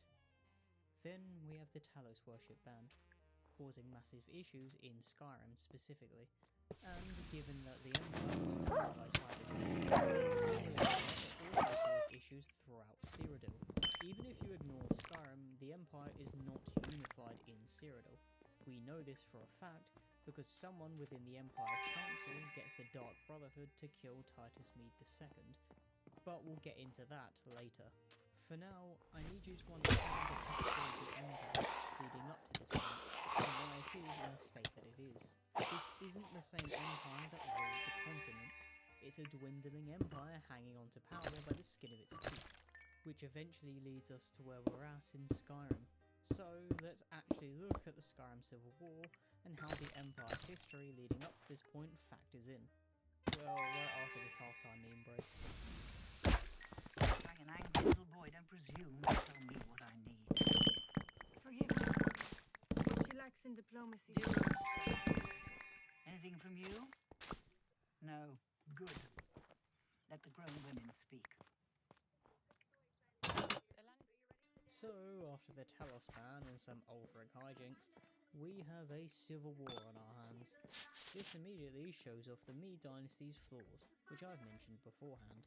One is how sacrificial Titus Mede II is, since he sacrificed Talos worship and allowed Thalmor to move around freely in his provinces, which led to the civil war in the first place. The second flaw is the neglect. It seems like the Empire is trying to tame the civil war with as few resources as possible, and this is where I do want to credit Tullius here. Were it not for Alduin and Helgen, he would have had the war won with the few soldiers he was allowed. But after Ulfric escapes, and the civil war is back underway, he is denied more soldiers from Cyrodiil, despite the fact that Ulfric's forces are getting larger.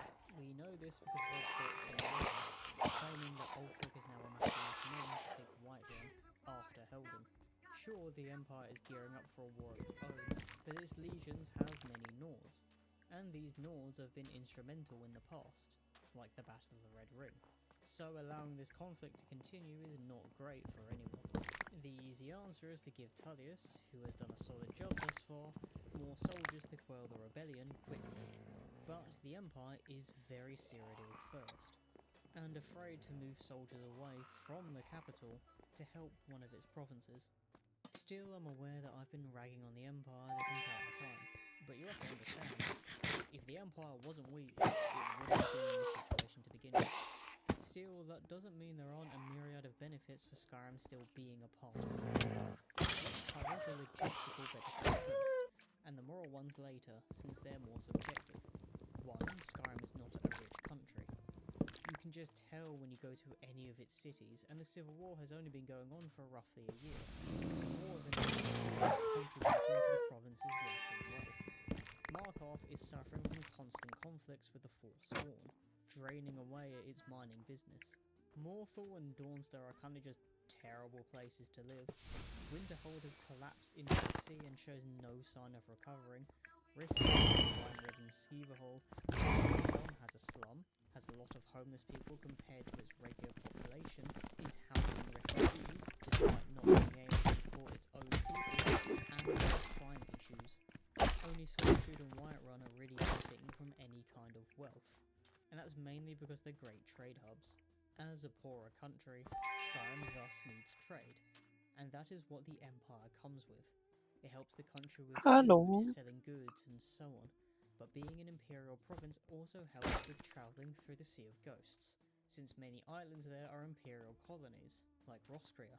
Another helpful aspect is the numbers provided with the imperial legions. Yes, the Empire has already been pretty battered by the Almeri Dominion, but this time, at least theoretically, it will be ready for another war. A lot of Skyrim's fighting force is part of the Legion anyway, and it'll be pretty tough getting all those soldiers to come back home if they go the Magawa na independent pala. route. But as part of the Empire, Holy shit. numbers are on your side. Can't Of course, beat there are me. also logistical issues. You can't worship Talos. That's a pretty big deal, considering that the Empire was founded by the guy. You have the Thalmor randomly kidnapping people like they're the secret police, and the Empire always being Cyrodiil first. So you can get elected, like Morrowind than you would elsewhere, or straight up thrown under the carriage, like with Hammerfell. Because you aren't in charge of your own Uy, military, at least the vendor. bulk of it anyway, depending on how the war shapes up, there is a chance that the Shop extra Brothers. numbers will help Hamburger. Skyrim if all the Imperial legions are fighting in Cyrodiil. While this probably isn't an issue when Focus. fighting the Sige. Altmer, because of the geography of Skyrim, the Forsworn taking over Markarth during the Great War is an example of this, and will probably happen again if Skyrim Yes. enters another Great War Uy, under isa pa dun, Imperial isa rule. pa dun, isa pa dun, isa pa dun. And now we talk about the moral implications, which I now know from experience is a hot topic. The meat and potatoes of it boils down to whether you think Ulfric is right, and whether you think the Empire is capable of recovering or is destined to die.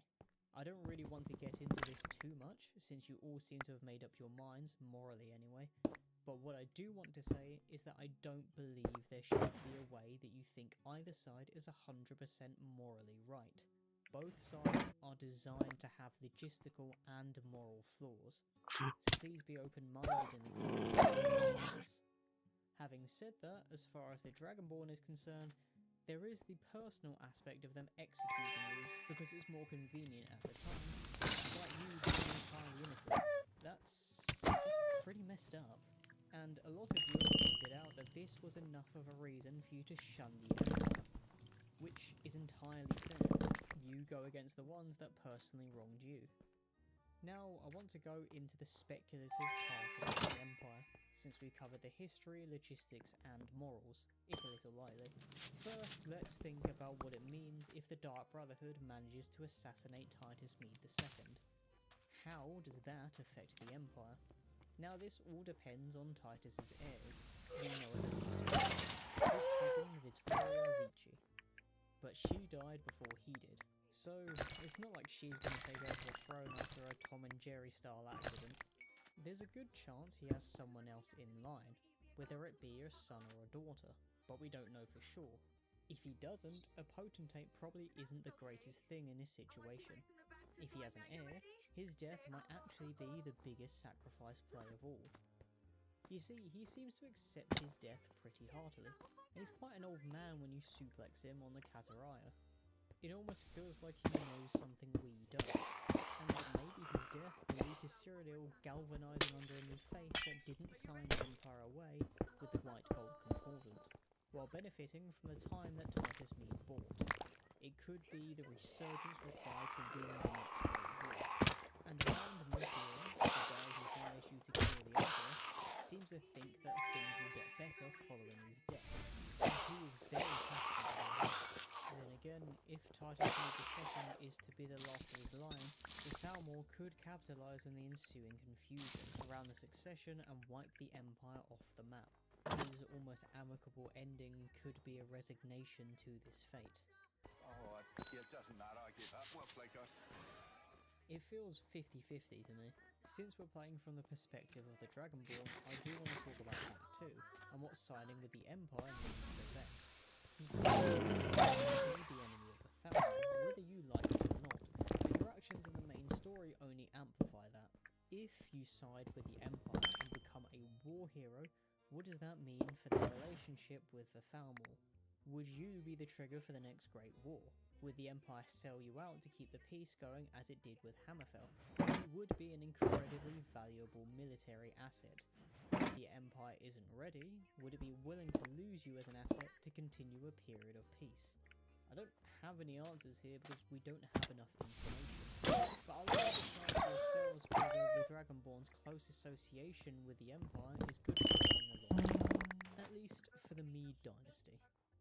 The last thing I want to discuss is more narrative, and if previous world building foretells the fate of the Mede dynasty. You see, Elder's world building is cyclical. Anything major has usually happened before, and will happen again, including the world ending.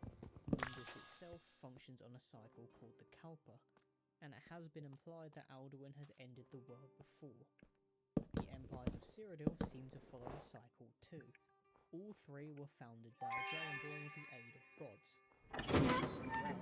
Dungeons. And the first two fell once the bloodlines ended, with Remen Cyrodiil's empire collapsing with the death of their post. Could be the fate of the empire Oh. of the Medes, which feels like it's shrinking on the verge of collapse and without the dragon blood. The elves have ruled before, Wow, wow, wow. everything is cyclical after all. At least Or warden perhaps siya. the Thalmor repeat the mistakes of the Dwemer, and in trying to play God Hindi or ko pa run kaya narrative mag-dungeon. Dungeon pala yun. they all just vanish, Ay. causing their own destruction, because that too Well, is cyclical. well. If you're optimistic, you could subscribe to the theory that the Dragonborn will rule their own empire, similarly to how their predecessors in the past have appeared in times of chaos to quell Tamriel and form their empires. If that's the case, is it worth joining this empire? Or perhaps the Medes broke the cycle when the first of them managed to salvage the empire after the death of potentate Okato, and after the death of Titus Mede II, who could herald in a new golden age by defeating the Aldmeri Dominion. It doesn't seem like we're going to find out anytime soon. Thank you for watching this video. It's the longest one I've ever done, and there's a lot of work that's gone into it. There's so much to cover with the Empire, and I've tried to cover most of it here, but I still haven't talked about things like who will rule Skyrim if the Empire will win. Although I'll probably go over that in the Stormcloak video, because as some of you have probably noticed, I haven't really covered their history that much. Either way, I hope you learned something and that you'll like, subscribe and so on. See you soon, and enjoy the run up to Christmas. Napagod ako this week. Sorry sa'yo, baka mawala ako maligo. Good luck, good night. Pahinga well, guys. Thank you sa pagtambay.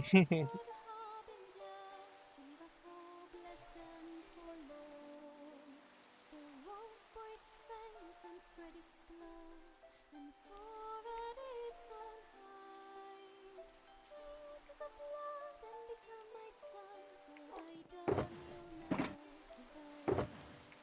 And so the pack was born again as the wolves of Jorvaska, to rule in life and serve in death as the moonlight's bound hunter. And so the pack was born again as the wolves of Jorvaska, Effect avoidance. and serve in death as the moonlight star hunter.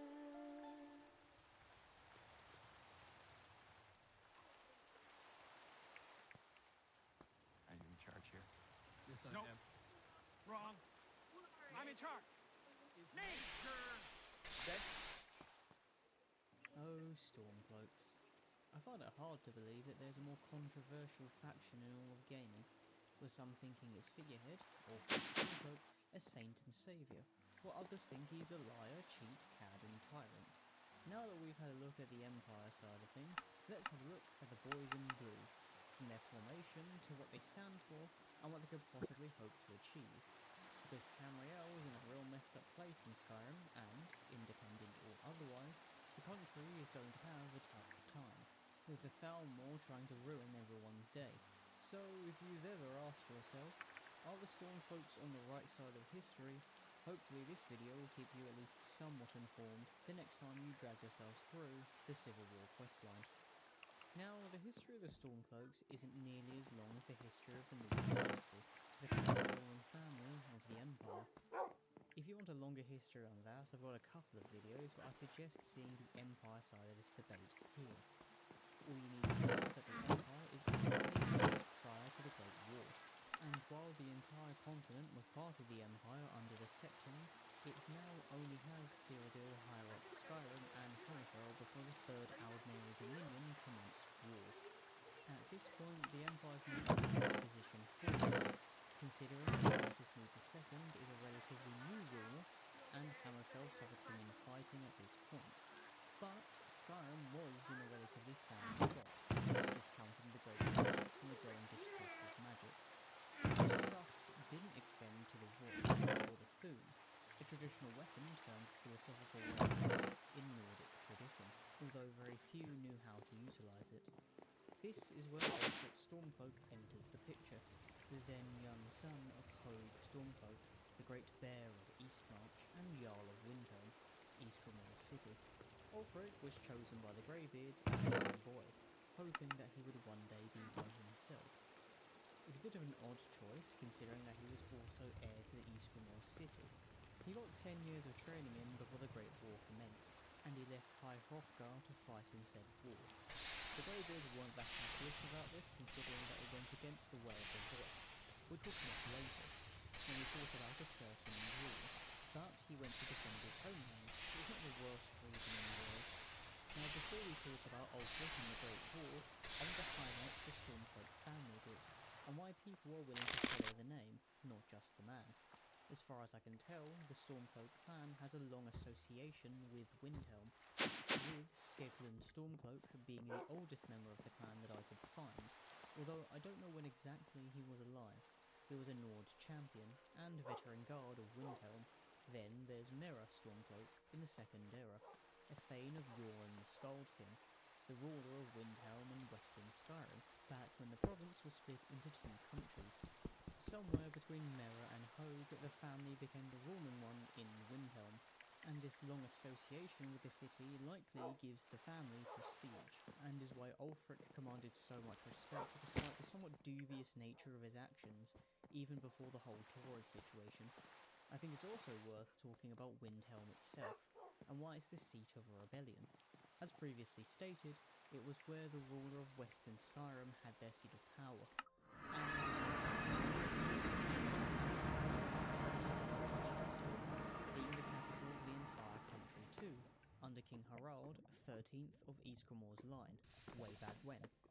Basically put, it is a city with a rich history and close association with Atmora, that was once in a much stronger position, yet it seems that it has suffered financial hardships by the time we get to Skyrim, given that it has a slum, quite a few homeless people, at least in terms of population ratio based on who we see in Windhelm.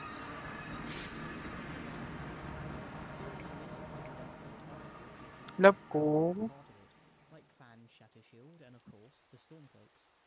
The reason I bring this up is that proud cities with great histories that have often been overlooked in recent years become defiant.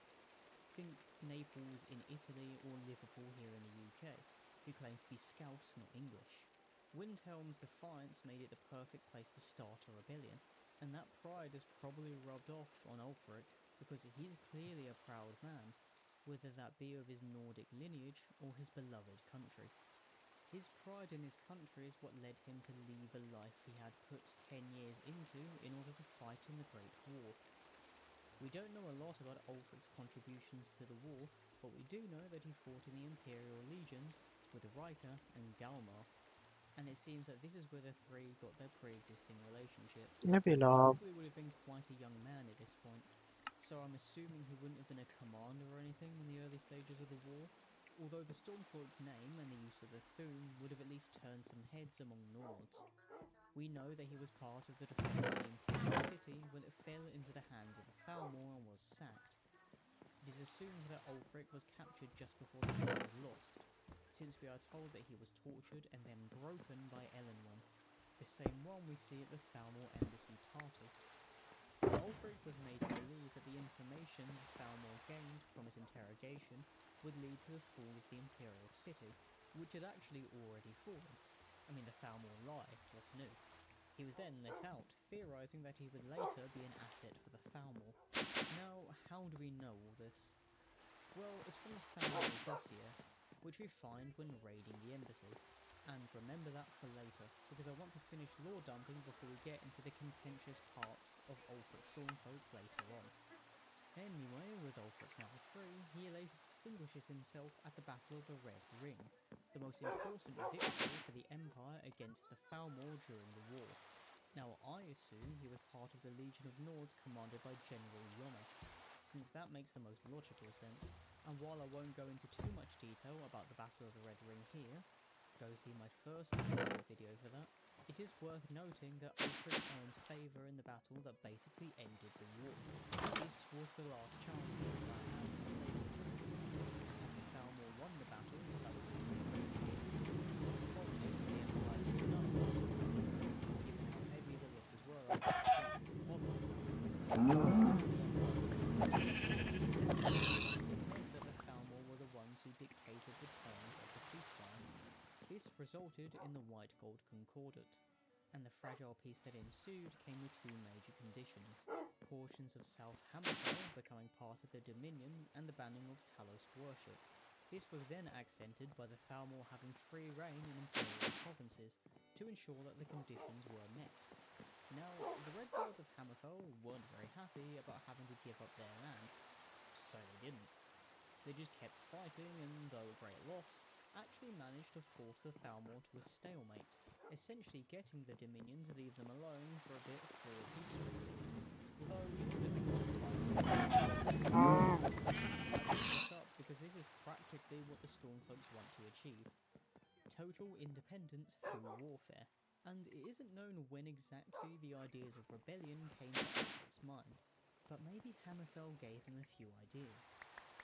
When Ulfric went home, getting pissy about Talos worship, he established a militia that would be the foundation for his Stormcloaks.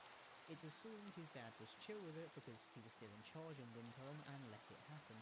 According to the Thalmor dossier, the Altmer established contact with Ulfric, and he proved his worth as an asset, although we aren't given any context for what this means.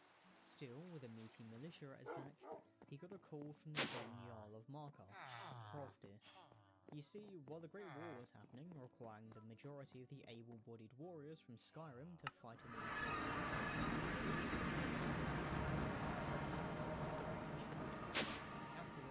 used to belong to these Reachmen, a primal Daedra-worshipping people, who insist on wearing minimal clothing so Todd can goon, I guess.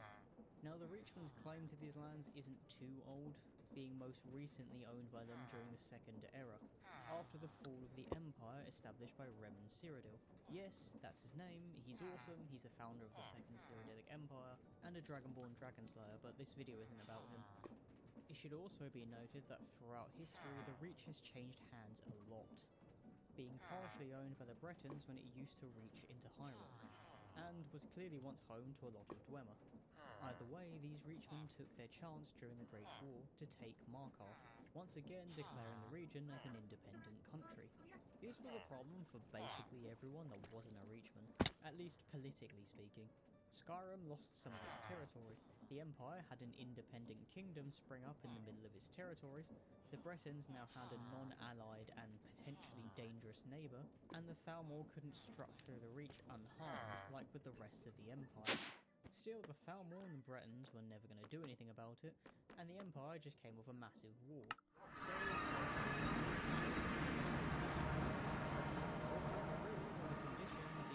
publicly endorsed Talos worship. This part of the White Gold Concordat was technically in effect, but from what I can tell, not really enforced in Skyrim yet, and it seems that Ulfric wanted to make a show of defiance. Now, this is where things get a little tricky. You see, we have a general idea of what happened during the incident, but the exact details are somewhat dubious, being written from a biased point of view. Still, I'll go over the facts of the Markarth incident first, then fill in the gaps as best I can, although bear in mind that this will come with a pinch of salt. So, we know that Ulfric and his lads led a short and bloody war against the Reachmen, taking Markarth back in a siege. Ulfric showed off some of his Thu'um powers, with the Greybeards probably frowning from High Hrothgar, throwing Reachmen from the walls. Most were driven out of the city by Ulfric, where they then ran to the hills, rebranding themselves as the Forsworn. Having retaken the city, Hrolfdir endorsed Talos worship, and when the Empire finally turned up to see what was going on, Ulfric didn't let them into Markarth unless they consented to allowing Talos worship in its walls. The Empire initially agreed, probably trying to pull a fast one on the Thalmor, but this didn't go over well with the Dominion. They wagged the finger, pointed at the White Gold Concordat, threatened war, and Ulfric ended up in a Markarth prison, with most of his militia. This is everything we know for certain. Now here comes the biased account Now of the may events in greater research. detail by the Imperial scholar Arianus Arius. That cannot be his real name. Ugh, anyway, he wrote the book Bear of Markarth, and it states that the Forsworn were reasonably fair in their rule, and that Ulfric Stormcloak committed war crimes like they were war goals, killing and torturing a bunch of innocent people, and forcing others to join his ranks. It states that the only reason the Empire allowed the city to break the White Gold Concordat was that the death toll of innocents was getting too high. It's up to you whether you believe this or not, but do bear in mind that this is from an Imperial scholar. And if it is true, Ulfric would be a war criminal. There is proof for either side, such as accounts from prisoners in Sidna Mine. But none of the non-imprisoned NPCs in Markarth seem to reference the event, nor talk about Ulfric in any kind of way. It would have been roughly 20 or 30 years ago, so a lot of the NPCs should have some memory of it. But either way, it's clear that Ulfric was very harsh with the Forsworn at the very least. Whether you think that's fair is up to you. But it's clear that Bethesda wanted the whole thing to be ambiguous, and trying to prove or disprove either side is worth a video on its own. An important thing to note is that, ever since the incident, the Thalmor have labelled Ulfric a dormant asset, and uncooperative to any further communication. Now, Ulfric wasn't particularly happy about being in prison, and became disillusioned with the Empire as a result. The death of his father while he was imprisoned didn't help, and he was forced to give a eulogy to his old man via a letter that he had smuggled out. From his dialogue about this, it's clear that he and the rest of Windhelm loved Hogue, and when he was let out to be made Jarl of Windhelm, Ulfric officially formed the Stormcloaks, beginning his rebellion, although it isn't quite time for the civil war yet. You see, Ulfric speaks about inheriting the throne of Ysgramor and his father as a great honour that he doesn't take lightly. He obviously knows the history of the Nords well and has a deep respect for his father, which probably amplified a lot of his anger toward the Empire when he got home. Having said that, he doesn't seem to share his father's more moderate views, being seemingly indifferent to the woes of the Dunmer and forbidding the Argonians from living inside the city walls. This is where the Stormcloaks are racist narrative comes from, along with screaming about Skyrim being for the Nords, which we'll go into more detail later on. For now, note that Ulfric's rebellion hadn't really gathered steam yet, but that would change after a pair of meetings with the High King at the time, Torrig. Torrig was a young man when he became High King, following the death of his father. While it hadn't always been the capital, the Jarls of Solitude had been the High Kings of Skyrim for a decent chunk of time, an honour that had also gone to the Jarls of Whiterun, Windhelm and Winterhold. It seems the Jarls of Skyrim's capital at the time tend to be made High King or Queen, although the tradition of a meeting called a moot to vote on the next High King was still upheld. After Torrig's father's death, a moot was called, and Torrig was elected, although Ulfric was the one in the limelight. According to Sibyl Stentor, one of Torrig's advisors, the vampire one, Ulfric basically did a near treasonous TED talk on Skyrim independence before Torrig was eventually voted. Stentor also claims that Torrig really respected Ulfric for his speech, and claims that he might have declared Skyrim independent had Ulfric asked. She also contradicts this by listing all the reasons that Torrig didn't want to leave the Empire, including trade, food, and needing the Empire's help to take down the Thalmor with their superior numbers. She talks about helping raise Torrig, and perhaps these are the words of a woman in grief, rather than the truth, for she was a witness to Torrig's death. Ulfric came to Solitude with one intention, to challenge Torrig to a traditional Nordic duel. At first, Solitude's court assumed that Ulfric wanted Torygg to declare independence, but no, he wanted to throw hands, and throw hands he did. Well, more like his voice. Now, Torygg had some martial training because he's a Nord. Basically every Nord can fight, but Ulfric had seen 2 wars at this point and trained with the Greybeards. Torygg never stood a chance.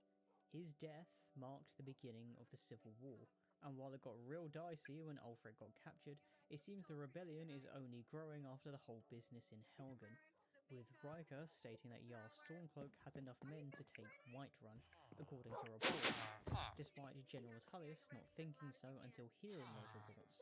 And that's basically the Stormcloak's history in a nutshell. But there are some things we have to explore in depth before you can really decide if they're worth joining. Let's talk about Ulfric and Torygg's duel, right after this halftime meme break. Are you prepared to die? I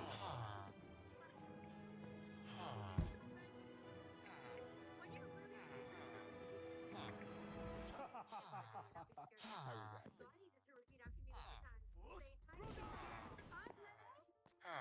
So, Ulfric and Torygg's duel. First things first. From a legal perspective, there's nothing wrong with issuing a challenge. There's also nothing wrong with killing your opponent from what I can tell, although there are accounts of this duel not always resulting in death. In ESO, we meet Yoren Skaldking and Filgor Strong Prince, 2 twin brothers, who duelled each other for the throne of Windhelm and Western Skyrim. Yoren won and didn't kill his brother, exiling him instead. This was an option for Ulfric, but as I said before, there's nothing wrong with killing your opponent in these duels from what I can tell. The issue comes with how Ulfric killed Torygg. According to Ulfric, he used the Thu'um to knock him over, then stab him. According to others, the shout killed Torygg straight up, but neither case really matters to the big problem here. Ulfric defied the way of the voice by using the Thu'um in the duel. Now it's clear that Ulfric doesn't really care for the way of the voice, since he left the Greybeards and has been spamming Fusrodar like crazy ever since. But this is a bigger deal than it seems at first. You see, the way of the voice became the overriding philosophy with the Thu'um after Jurgen Windcaller lost a great battle at the Red Mountain, and basically crashed out until he determined that Kain and the gods were punishing him for perverting the gift of the Thu'um. While it is true that anyone can learn the Thu'um with enough dedication, mortals can only do so because Kain gave them this gift. This is why the Greybeards gave this philosophy to Kain, although they call her Kinnereth, which is really a bit to be honest, because they're Nordic and they should use the goddess's Nordic name, but whatever. When Windcaller spread this philosophy, it went all over Skyrim and became the presiding way of life with the Thu'um, largely because Windcaller got a deeper understanding of the words and became more powerful. It was an artifact for the Romans and the early Nords, and because it is a skill that anyone can learn, the debate about whether this was a dishonourable act by Ulfric goes on to this day. On one hand, he went against the way of the voice, but on the other, if he dies, he ends up in Sovngarde, which is the realm of Kain's late husband, Shor, and connected to her realm, known as the Forest of Dreams. So, the thing for me is that I can't work out why Ulfric used the voice in the first place. He shouldn't have needed it to win the duel because he's a veteran of 2 wars, and Torygg has never really been in a fight from what we can tell. He clearly wanted to send a message, but it seems I'm too daft to work out what that message is. A lot of people now see Ulfric as defiling the rules of the duel. So it just seems like a logical message in my mind. You can probably put it as proof that Ulfric isn't the great military mind that people think he is. Were it not for Alduin, Ulfric would be dead, and Tullius would have got better of him. So do with that what you will. Still, the controversy doesn't end there with Ulfric. You mentioned the man. Either puts him as a prostitute or a war criminal. Again, it's true for both, but from the accounts of those trapped in Sidna Mine, Ulfric was clearly very cruel to the Forsworn, and had no problem shedding innocent blood. It also doesn't help that the Thalmor dossier is really confusing. The facts are, Ulfric had communication with the Thalmor, is no longer in contact with them, is considered an uncooperative, dormant asset, and that the Civil War's continuation is exactly what the Thalmor want. This is most likely what they mean about Ulfric being an asset, because he has sown chaos in the Empire and Skyrim, but at the same time, the Thalmor do not want a Stormcloak or Imperial victory. If Ulfric were a Thalmor agent, he'd be doing a daft service to keep you as long as possible. If you join him, he's in it to win. He guns for the High King's title, like he's that Turkish hero going up to the Olympics. It also doesn't help that the dossier doesn't clearly say which the Thalmor would prefer, a Stormcloak or Imperial victory. Both are to be avoided clearly, and that means keeping Ulfric alive. Basically put, the Thalmor want Ulfric alive so he can continue the war, but they don't want him to win. Meaning that he technically is an asset to the Thalmor, he's just not actively working for them. Then there's the kind of Skyrim Ulfric wants to make. In theory, Ulfric wants to take out, leave the Empire, fight elves, get a treaty, and profit. But while the Red Guards did this solo, Ulfric is actively looking for allies. He asks the Bretons of Hyrule, despite them being a village, but they were rejected because they killed the Empire. A treaty with Hammerfell was probably on the cards, but what about Morrowind? Since the Red Year, when everything that could have gone wrong for the Dunmer did, Skyrim allowed refugees to come to the country, mainly to Windhelm and a little to Winterhold, while also giving away Solstheim so that the Dunmer could have somewhere non-lizard infested to live. This would have been an easy ally for Ulfric, except some of his policies are quite anti-elf. This makes sense for rallying people against the Thalmor, who are elves, but having an alliance with Morrowind is probably going to be a bad look for him, considering how anti-Dunmer many of his followers are. And it's not even like the Dunmer have any association with the Aldmeri Dominion.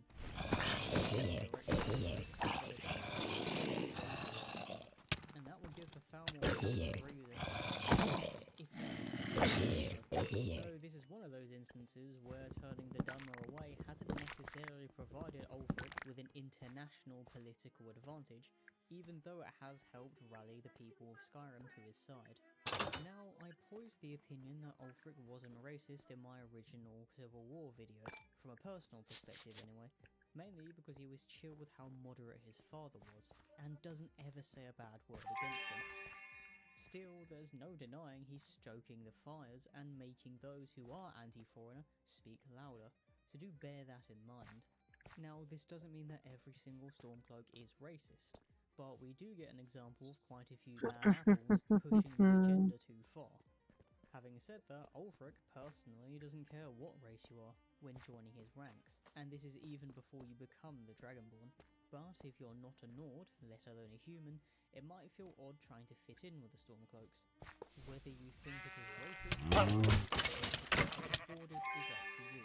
I'm not going to put my opinion in here because that seems to be a mistake from the first start of the video. I will point out though that everyone in Tamriel is kinda racist, and Khajiit aren't allowed to be allies, largely due to stereotypes. What I will say is that Skyrim is geographically poised to fight off the Dominion if the Empire doesn't fall or get involved. Should the Thalmor try to attack the country, unless the Dominion can station a bunch of soldiers in Cyrodiil, the only real option is to attack the country from the Sea of Ghosts, a sea that is famous for claiming many a vessel.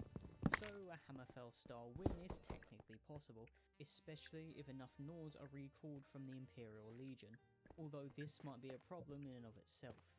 Even if the Dominion do attack through Cyrodiil, Skyrim is surrounded by mountains, and geographically that will make it hard to mobilise large armies into the country. Historically, from the research that I have found, Skyrim has never actually been conquered from the south. When the province joined the last two Cyrodiilic empires, it did so on its own free accord, it was not conquered. The only times the country found itself besieged successfully was because the invading army came from the Sea of Ghosts.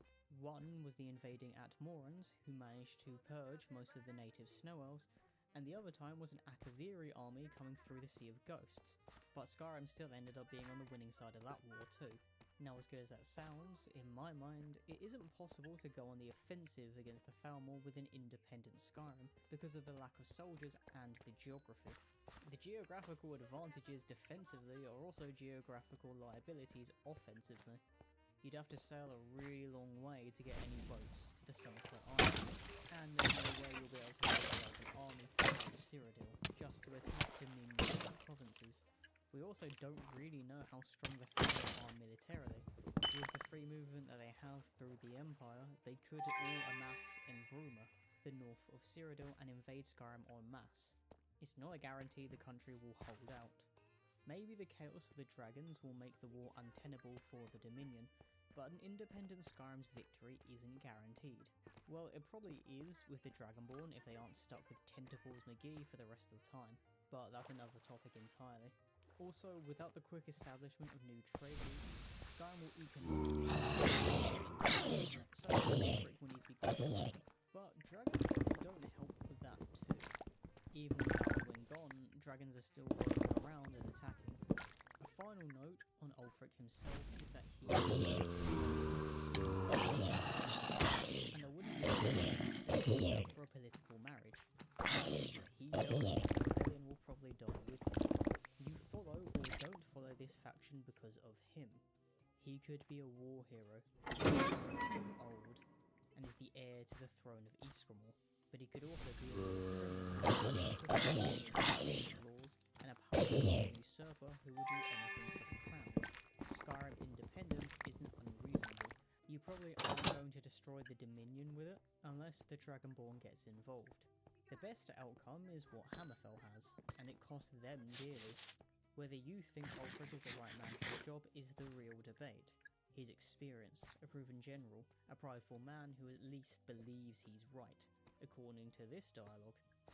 He's also somebody perfectly content on letting innocent people die and suffer to get what he wants. Nothing hurts a country in the short term more than a civil war, after all.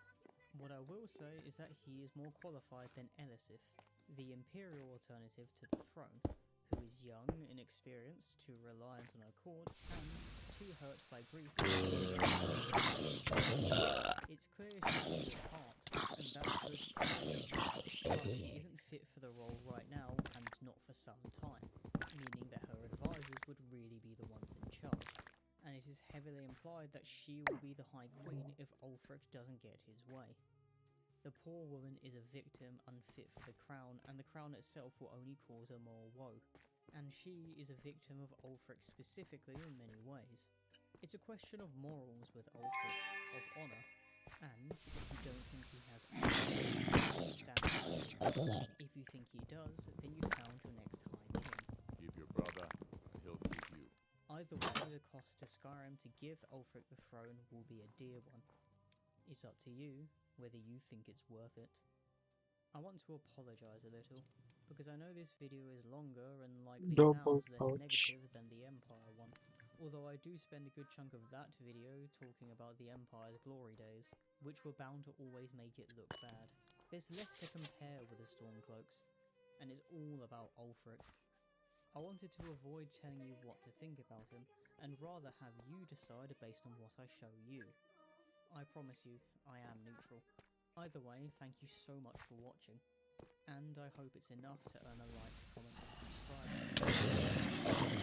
See you in another video.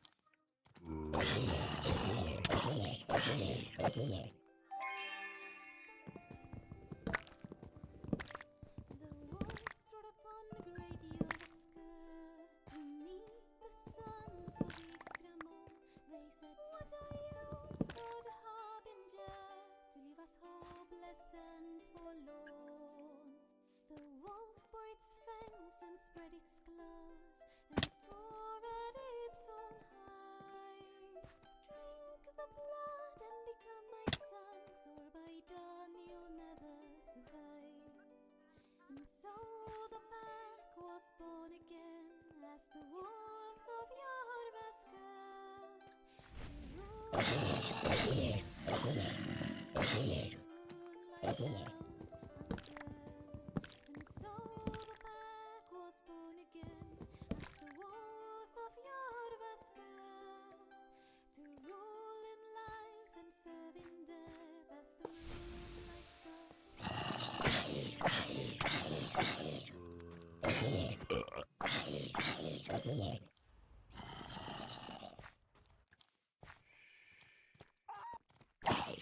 I love you! I love you! I love you! Look, you're great, really. But I just don't think that's for us.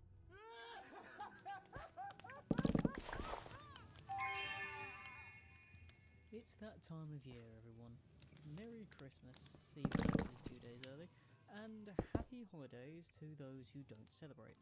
With it being the festive season, and with me needing video ideas, I got to thinking, does Tamriel have its own version of Christmas? Well, it does. Huh. I mean, you have an MMO now. ESO has to have a winter event that makes sense in the lore. So, in the spirit of Christmas, and with our Lord and Saviour Todd Howard at the helm, let's take a closer look at Saturalia, the Elder Scrolls' version of Christmas. So we can get in the festive mood while still playing the same game we've been playing for the past 14 years. God, nothing really changes, does it?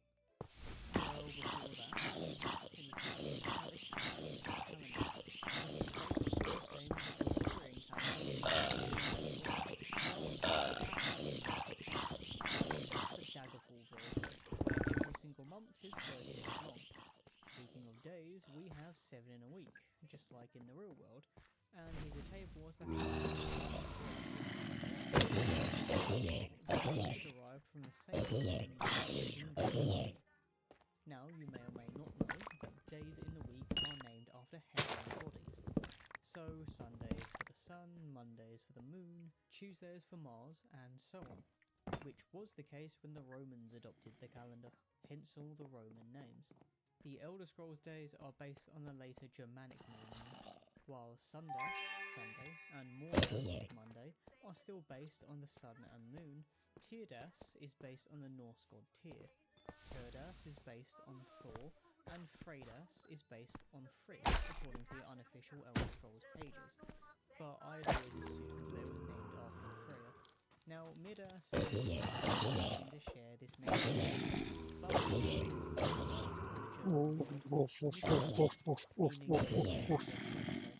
Mordas could be named after Lorcan, or more likely derives from the Nordic word Saturday, Lordag, meaning bath day, because apparently Vikings liked bathing on Saturdays, and thus named the day after their baths. Now, did you really need to know all of that for this topic? Well, no, but I thought it was neat, and you're getting all this information for free. Consider it a Christmas gift to you. You really need to know that the calendar we've had since Morrowind is basically the same as ours, and the calendars are so similar that Tamriel's Christmas, Saturalia, is basically on the 25th of December. Well, the Elder Scrolls call it the 25th of Evening Star, and like Christmas, Saturalia heralds in the New Year, which Tamriel call the New Life Festival, on the 1st of Morning Star. What do people do on Saturalia? What does it look like? Well, a lot like the Western interpretations of Christmas. The main difference is that the festival is folded into one, the holiday being associated with the Bretons of Heinrich. Through the efforts of merchants from Wayrest, the holiday has spread, becoming linked with the New Life Festival and being an event with a lot of commercial success for traders. You've got trees, reindeers, and bearded Breton traders looking like this. And there is your Father Christmas reference. While it has become a holiday known for gift giving, bearded old men on reindeer, and fancy trees, Saturalia was once a holiday known for a, long forgotten god of debauchery. Wow, okay Bethesda. Apparently Christmas really excites you, I guess, but over time, I guess Bretons found gift-giving and stuffing presents under trees the more profitable version of the holiday. While Saturalia has become widespread, it stems from Bretons, although the Khajiit have a tradition known as the Saturalia Bandar gift store, where they it's pretty self-explanatory. I have no idea why they make it but the Khajiit are a lucky bunch, and do some very strange traditions during this time of the year to celebrate. While a lot of Saturalia's customs have basically been folded into the New Life Festival, the New Year seems to be the bigger deal across Tamriel, which makes a lot of sense. I mean, think about it, not everyone in the world celebrates Christmas, at least not in the same way that Westerners do. And I guess you can say it's similar with Saturalia, but everyone gets fireworks out for the new year. Now, each country in Tamriel although singing and dancing are usually involved in some form. When it comes to the Dunmer of Ebonheart, they see the celebration of the New Life Festival and dancing as an act of defiance. You see, dancing was once outlawed in Ebonheart, which... I mean, how do you even enforce that? Imagine you're just breaking it down in your house and then the FBI come crashing in. Well, either way, Ebonheart managed it somehow, but the Dunmer urge to boogie was too strong. So they invented the lava foot stomp, arguing that the move was vital in case their shoes ever caught fire, which was fair, given that they were near a volcano, and thus the move was used in taverns up and down Ebonheart. Now, the Imperials celebrate something called the Old Life Festival, which complements the New Life one. The idea is that these two festivals are two sides of the same coin, where you celebrate the year that just happened with the Old Life Festival, and then the year to come with the New Life Festival. Although it seems the Imperials like a little bit of spook when looking at the year that had just passed. They tell dark tales and unsettling songs. And for some reason, Hircine has a lot to do with one of these tales, featuring in The Wolf That Craved the Sky. Now, if you were to ever associate Hircine with a national holiday, it would probably be Halloween, given that he created werewolves, but apparently Imperials tell stories about him for the new year. Now, I couldn't find the exact details of the Imperial version of The Wolf That Craved the Sky, but it involves a skin changer aspect of Hircine specifically. Despite a lack of details, the story is also told around the New Life Festival by the Reachmen, or Forsworn by the time of Skyrim. They also acknowledge the skin changer aspect of Hircine, who goes into conflict with another aspect, Hrokibeg, the Hrokibeg tries to chase the sun and eat it when the days begin to get longer in the new year, in the hopes of keeping the nights going forward. Hrokibeg gets summoned by the Reachmen, so Storibeg doesn't eat the sun, and the two throw hands. The Nords of Skyrim have a version of this tale too, where Storibeg has an endless hunger, which drove him to feast on the volcanoes of Morrowind and drink from the Iliac Bay. Draining the water so much, he created the Alakir Desert. He then uses the trees of Valenwood for oral hygiene, which proves they're even dating princes. Storibeg said he wanted to eat the moons, replacing them with his eyes so no one would notice they were missing. I don't know how that would work, and people point out that the sun would notice if the moons got eaten. So Storibeg said he'll just eat the sun too. Then the stars, then the rest of the world. Effectively turning Alduin into a god. I guess this counts as a Christmas feast, but the moons thought that Storibeg didn't have the mukbang skills to eat them, let alone the sun. So they mocked him until he decided to put a plan together. Storibeg decided to wait until the sun was at its weakest, the time of the Old Life Festival. Psyche and burned out twice, telling him to flee and never eat celestial bodies again. This day eventually became the New Life Festival, and also an apparent ode to the Norse myths of Skoll and Hati, the wolves that eat the sun and moon at Ragnarok, though those who actually read, unlike Hircine's aspect over it. I bet you Alduin's happy about that. He gets to keep enjoyment of the new year. Now, as bizarre as that story is, I don't think it's as much as charming as the one that Bosma said last time here, which surprisingly doesn't involve carving up a particular neighbour like they're a turkey. I guess they don't really need a special occasion for that. Instead, they have a tradition called which Bosmerilians attempted to take with them to the Somerset Isles and introduced it to the Altmer. It's basically a Yes, snow love. fight, but the snow gets replaced with mud. And Yes, you, love. the Tatapusin boss ko will lang prey on tong someone ano. who needs humbling the most. This person in great need of Done ka humility na? gets mud bombed. And I approve of this tradition. Wait lang, love. While the Bosman 2 do try to bring this minutes. to the Altma are rather plain and simple when it comes to 2 their minutes traditions, na and it pa. involves 3, just doing 5. a little bit of charity, not around Navio. On the other hand, the Red Guards of the city of Bergama partake in the signal fire sprint, where they race around the city trying to light beacons. Other Red Guards in Elinhir celebrate Secret Sanguine, which is basically Secret Santa, but the gifts are meant to provoke the recipient into doing naughty acts. Yeah, maybe don't do this one for Secret Santa, eh? Seriously, what is with Bethesda making this time of year so horny in Tamriel? Now, strangely, Argonians aren't so, promiscuous, despite writing the lusty Argonian maid, and some partake in the Fish Spoon Feast, which is basically fishing for food and share with those who can't. It's meant to be a gift of charity that warms the heart and is meant to promote harmony among the Argonians, a feeling of closer community, and again takes the ultimate message of giving charity. The Khajiit don't really get involved with this kind of charity. Instead, they're busy doing no favours for their thieving stereotype, and have a tradition of honoring the trickster god, Rajan, on the day of the New Life Festival, through the trial of the five-clawed Guile.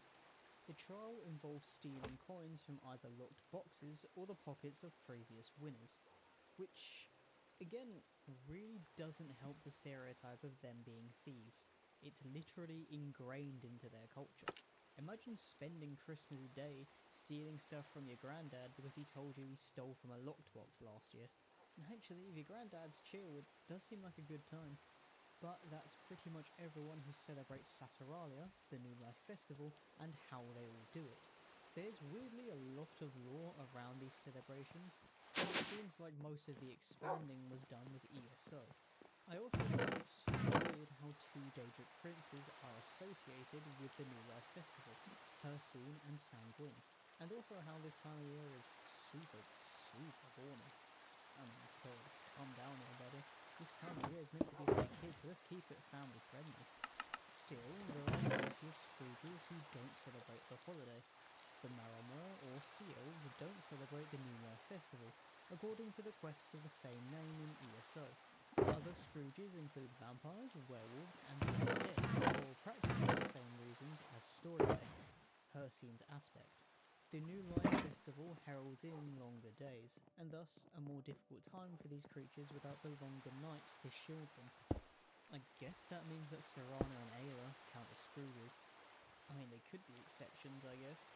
Ayla does come across as the kind of woman who would love to get involved with Mudgall Merriment.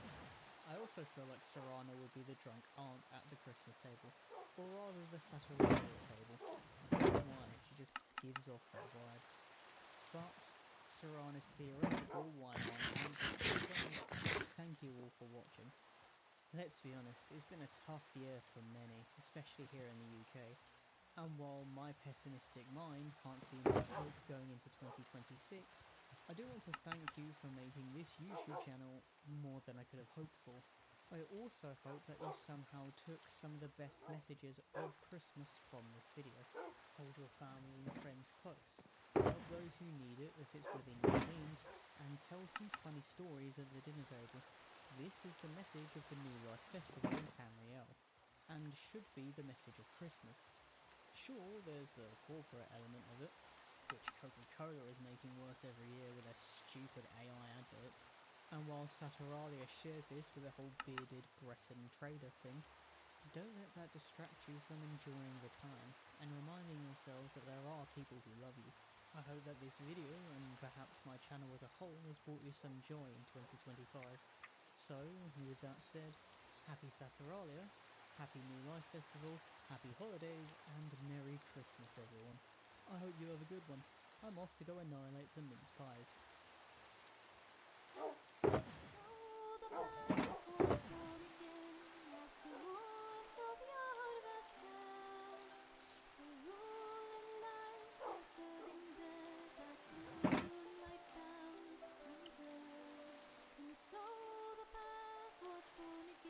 The wolves of Yardvast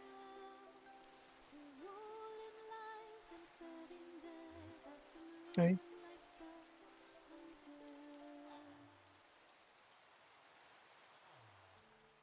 Who are you? No one of consequence. I must Get used to disappointment. Despite players, data miners, modders, and lore enthusiasts going at Skyrim for a really, really long time, without anything later in the Elder Scrolls timeline, there are still plenty of unanswered questions. Some of these include: what is the Eye of Magnus actually? Who is Maik the Liar really? And where are all the toilets? Do the people of Tamriel just take big steamy dumps in the middle of the street? Give us some answers here, Todd. It's the least you can do after not giving us the Elder Scrolls 6 in 15 years and potentially not in this decade. Still, the first two are meant to be intentionally mysterious, with the Eye of Magnus being something we probably can't comprehend in a sort of cosmic horror kind of way, without all the tentacles, and with Maik being a bit and kind of Easter eggy character. One mystery that has always bugged me is the friend that has been writing the Dragonborn letters and telling them about the words of power dotted about Skyrim. Who are they? How do they know where all the words of power are? And why are they trying to help the Dragonborn? Well, let's all put our elephant hunting hats on, do our best English accents, even though I already have one, and do some detective work. Before I bring up some candidates, let's have a look at the criteria needed to potentially be the Dragonborn's mysterious friend. Now, this only starts after you defeat your first dragon and complete the Dragon Rising questline, in which you are discovered to be Dragonborn, and basically continues until you get every single word of power. Whoever this is doesn't want you to know it's them, or at least doesn't want people who can potentially read the letter before you, Okay, like I'm the courier done. Bye or guys. Bye whatever you guys. say Thank you. to the Thank you. courier, to know who they Thank you. are. Thank you. They Support them. also Bye. must know enough about Bye. Bye. Skyrim Bye. and Bye. the Bye. theme Bye. to locate these